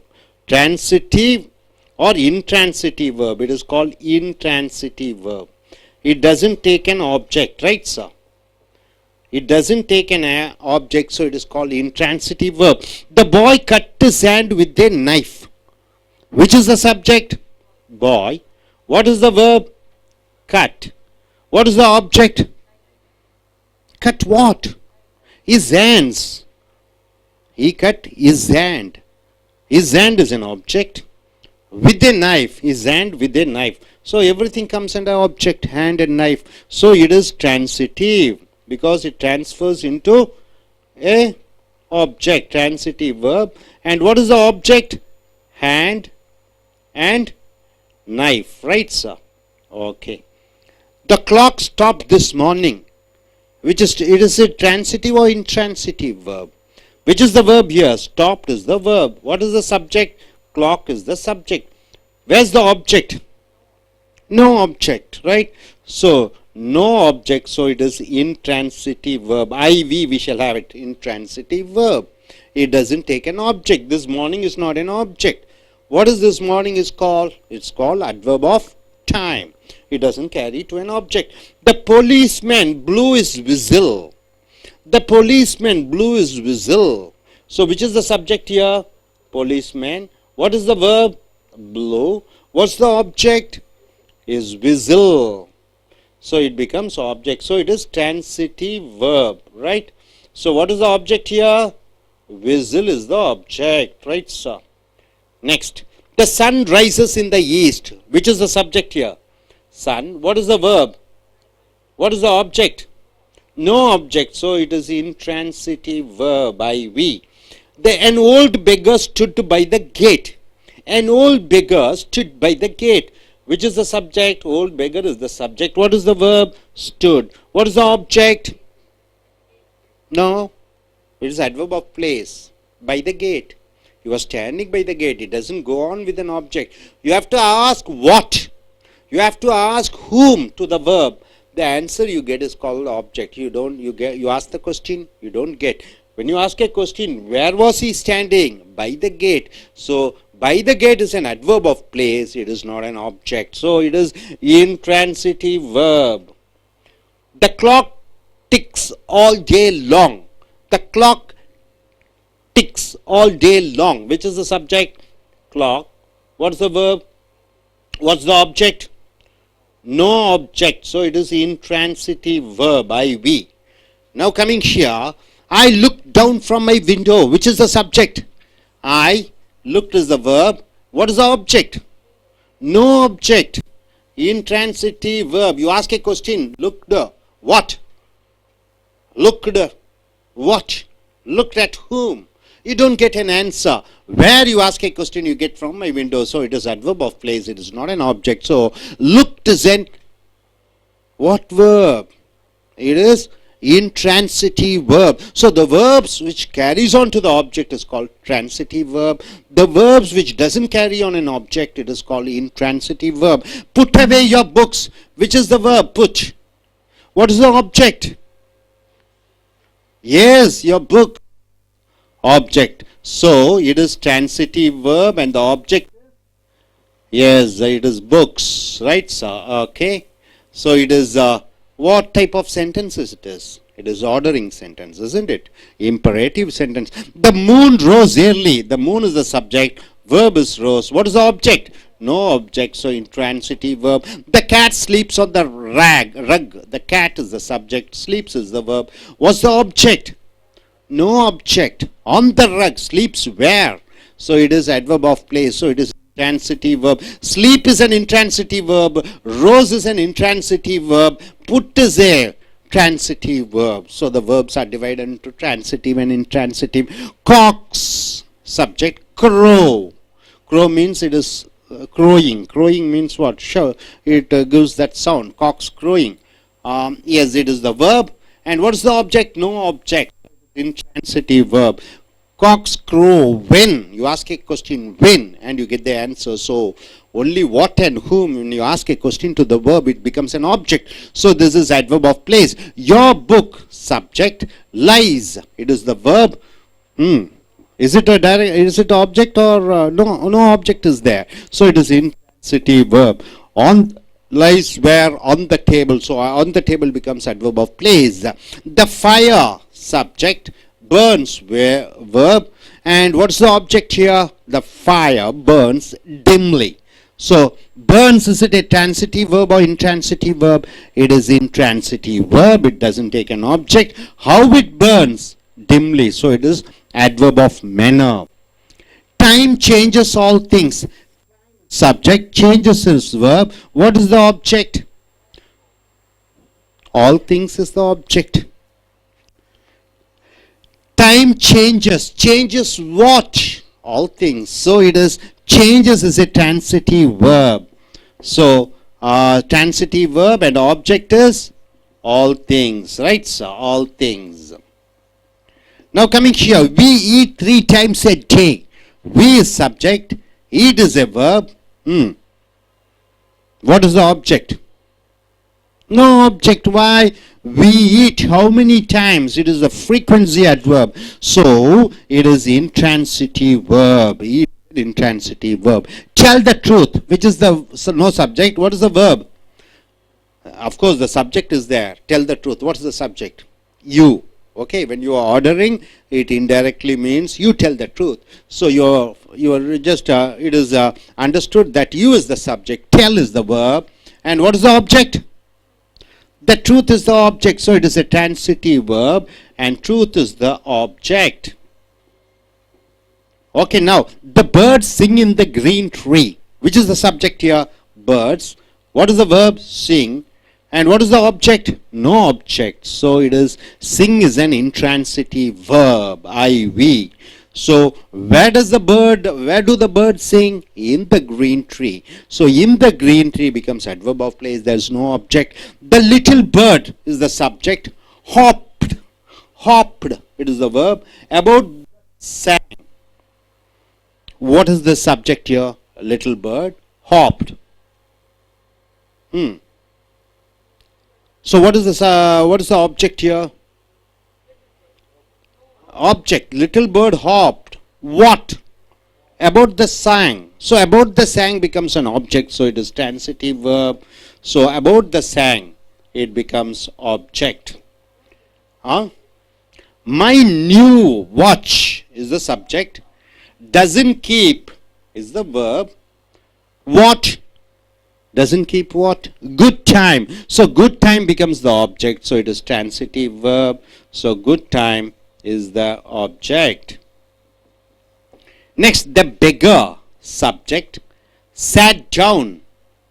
Sat down is the verb. What's the object? No object. By the side of the road is when you ask a question, sat down where? By the side of the road. So it doesn't have an object. So it is intransitive verb. I couldn't spare the time. What is the subject? I couldn't spare is the verb. And what is the object? I couldn't spare. So spare is a verb. Couldn't spare. So couldn't spare what? The time become the object. So it is transitive verb. Spare is a transitive verb. And object is the time. The time. Next, he, subject, took shelter. Took shelter is the verb. Took. He took. Okay, he took. What is the object? Why? You ask a question where, you get an answer, shelter under tree. So it is an adverb of place. So it is a intransitive verb. So took is an intransitive verb. Take is an intransitive verb. The boy, subject. Easily lifted is the verb. The heavy weight. Well, is that object is there? Lifted, does it take the object? Yes. What? The heavy weight becomes the object. So it is the verb and the object is heavy weight. Heavy weight. Now coming here, Balu, subject, wrote, verb. What is the object here? Balu wrote. A letter. A letter becomes, yes, what object is that? Is it an object? What is the object here? Balu wrote a letter to his uncle. A letter becomes an object. To his uncle becomes an object. So it is transitive verb. So letter and uncle are objects, right, sir? So wrote is a transitive verb. Now coming here, a tiny bird is the subject, lived is the verb, and what is the object here? No object is there. So it is called intransitive verb. I know a funny little man. Which is the subject here? I is the subject. No is a verb. No. What is the object here? I know. What's the object here? I know who. A little man becomes an object. I know who. So I subject, so it is the transitive verb, and a little funny man, a funny little man. Man becomes an object, right? Next, birds fly in the air. What's the subject? Birds. What's the verb? Fly.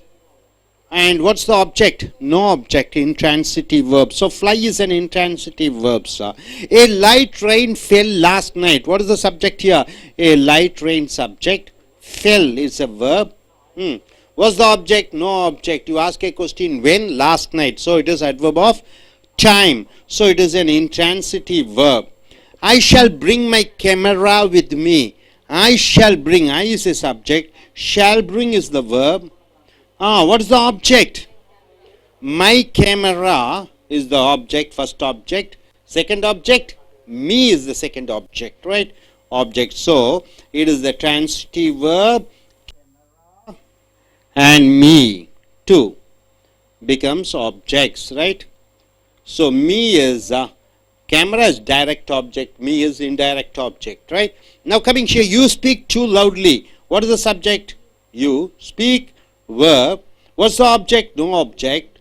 Why? Too loudly. You ask a question. How? You get an answer too loudly. So it is adverb of manner. So it is intransitive verb. No objects are there. The dog ran after me. Which is the subject here? The dog. What is the verb? Ran. What is the object? The dog ran. Me is an object. So, it is transitive verb. Me is the object.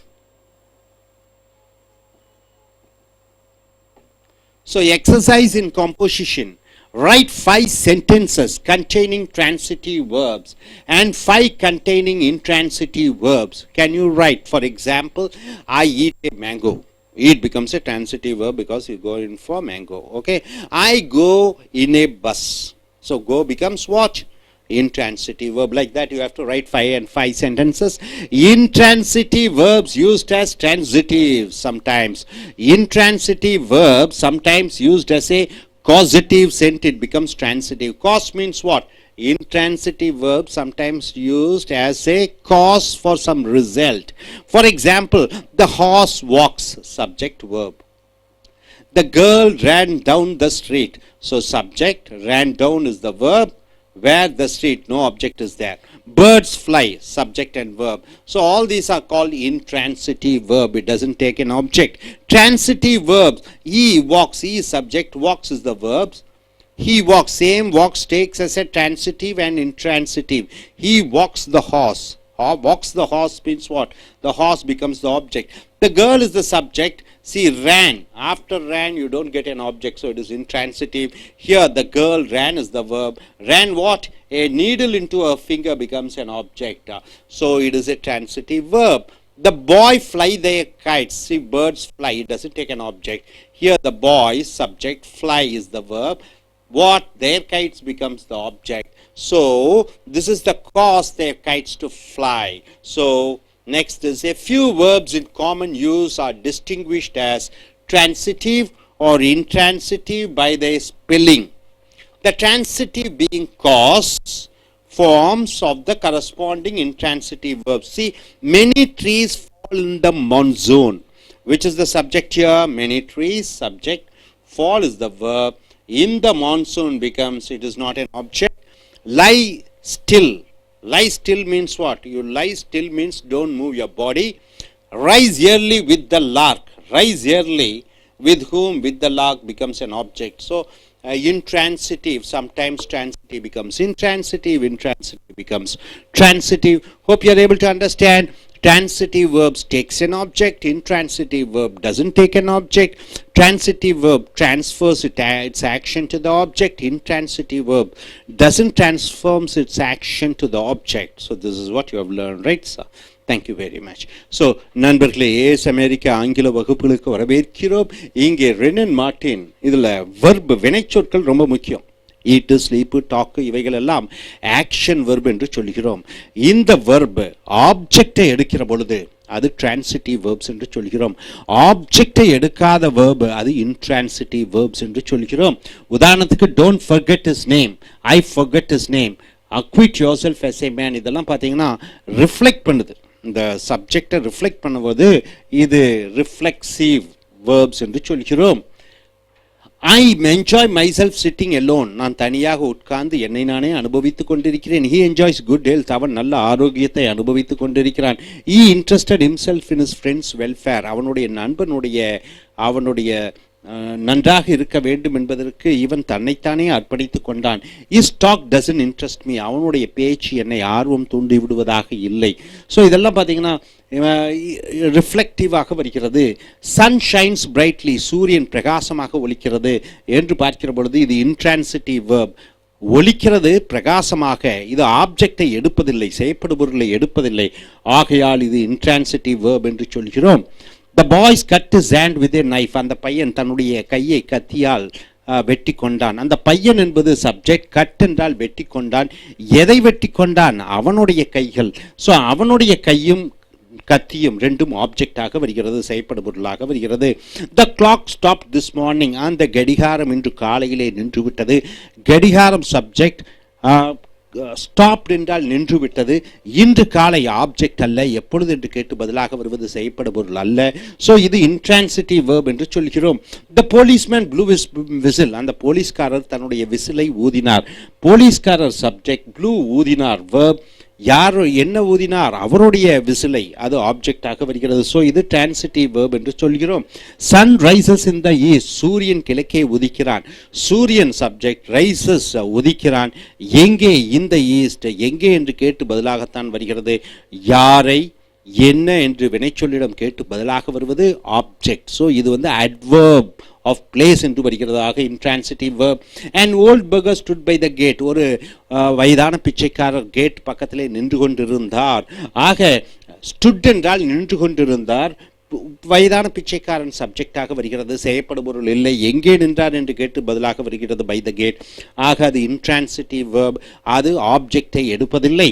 The clock ticks all day long, அந்த கடிகாரம் காலை முதல் மாலை வரை அது அடித்து கொண்டே இருக்கிறது என்று சொல்கிற பொழுது இங்கேயும் அந்த டிக்ஸ் ஆப்ஜெக்ட் எடுப்பதில்லை. ஆக அது இன்ட்ரான்சிட்டிவ் வேர்பாக கருதப்படுகிறது. I look down from my window, என் ஜன்னலில் இருந்து கீழே பார்த்தேன். ஐ சப்ஜெக்ட், லுக்டு பார்த்தேன், என்னுடைய ஜன்னலில் இருந்து என்று வருகிறது. ஆக ஆப்ஜெக்ட் இல்லை, ஆக அது இன்ட்ரான்சிட்டிவ் verb. Looked என்பது intransitive verb. Put away your books. உன்னுடைய புஸ்தகத்தை அங்கே வை என்று சொல்கிற பொழுது புஸ்தகம் செய்யப்படும் பொருள். Put என்பது வினைச்சொல். ஆக ஆப்ஜெக்ட் இருக்கிறது transitive verb. The moon rose early. அந்த நிலவு நேரத்திலே வந்துவிட்டது என்று சொல்கிற பொழுது இது intransitive verb ஆக கருதப்படுகிறது. The cat sleeps on the rug. அந்த பூனை அந்த ரக்கிலே படுத்துக் கொண்டிருக்கிறது. அதுவும் ஆப்ஜெக்ட் எடுப்பதில்லை. காக்ஸ் க்ரூ இந்த மார்னிங். சேவல்கள் காலையிலே கூவி கத்துகின்றன. அது intransitive verb. Your book lies on the table. உன்னுடைய புஸ்தகங்கள் டேபிள் மேலே இருக்கிறது. ஆப்ஜெக்ட் எடுப்பதில்லை. அது intransitive verb. The fire burns dimly. அந்த நெருப்பு மங்கலாக எரிந்து கொண்டிருக்கிறது. இதுவும் intransitive verb. Time changes all things. நேரம் அனைத்தையும் மாற்றக்கூடியதாக இருக்கிறது. இந்த changes object all things எடுக்கிறது. அதனால intransitive verb. We eat 3 times a day. நாங்கள் 3 நேரம் ஒரு நாளைக்கு சாப்பிடுகிறோம். அது intransitive verbs ஆக வருகிறது. So tell the truth. உண்மையை சொல். tell என்பது வினைச்சொல். the truth என்பது ஆப்ஜெக்ட். so tell என்பது சொல் உண்மையை. அந்த உண்மை என்பது ஆப்ஜெக்ட் ஆக வருகிறது. so இது transitive verb ஆக கருதப்படுகிறது.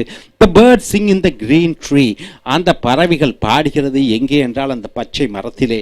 ஆக இந்த sing என்பது என்ன யாரை என்று கேட்டு பதிலாக வருவதில்லை. ஆக இது intransitive verb ஆக வருகிறது. எங்கே என்று கேட்கிற பொழுதுதான் பதிலாக வருகிறது. ஆக intransitive verb.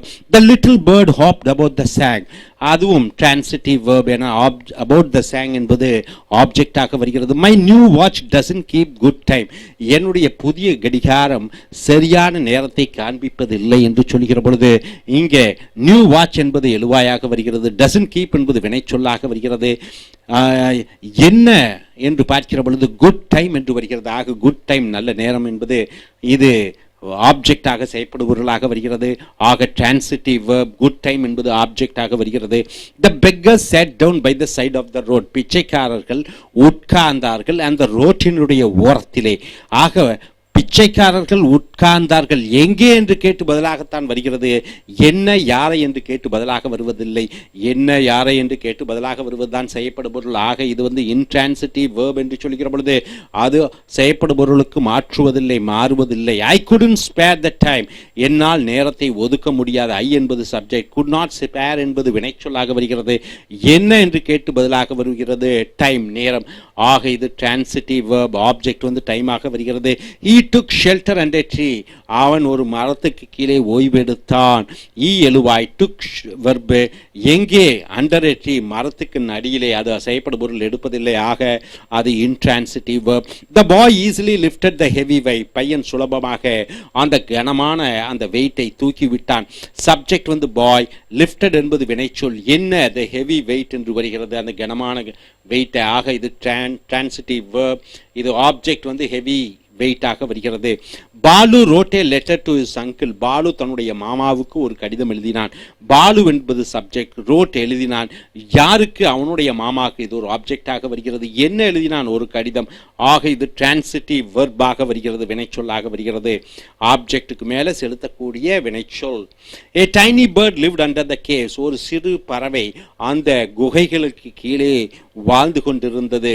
A tiny bird என்பது எழுவாய் சப்ஜெக்ட். lived வாழ்ந்தது எங்கே என்று கேட்கிற பொழுது under the caves என்பது செய்யப்படும் பொருள் இல்லை. ஆக அது intransitive verb ஆக வருகிறது.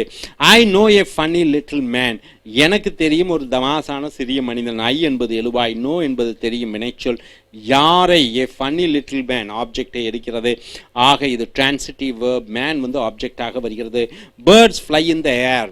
பறவைகள் பறக்கிறது காற்றிலே.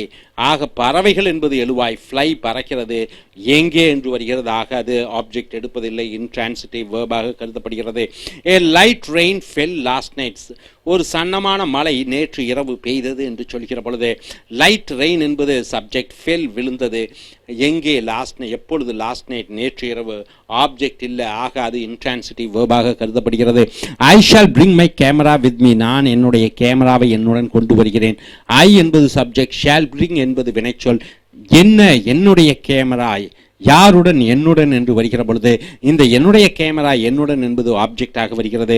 ஆக bring என்பது transitive verb ஆக வருகிறது. You speak too loudly. நீ ரொம்ப கத்தி பேசுகிறாய். you என்பது எழுவாய். speak என்பது வினைச்சொல். ஆக ஆப்ஜெக்ட் எடுப்பதில்லை. speak என்பது intransitive verb ஆக வருகிறது. The dog ran after. நாய் என்னை துரத்தி கொண்டு வந்தது.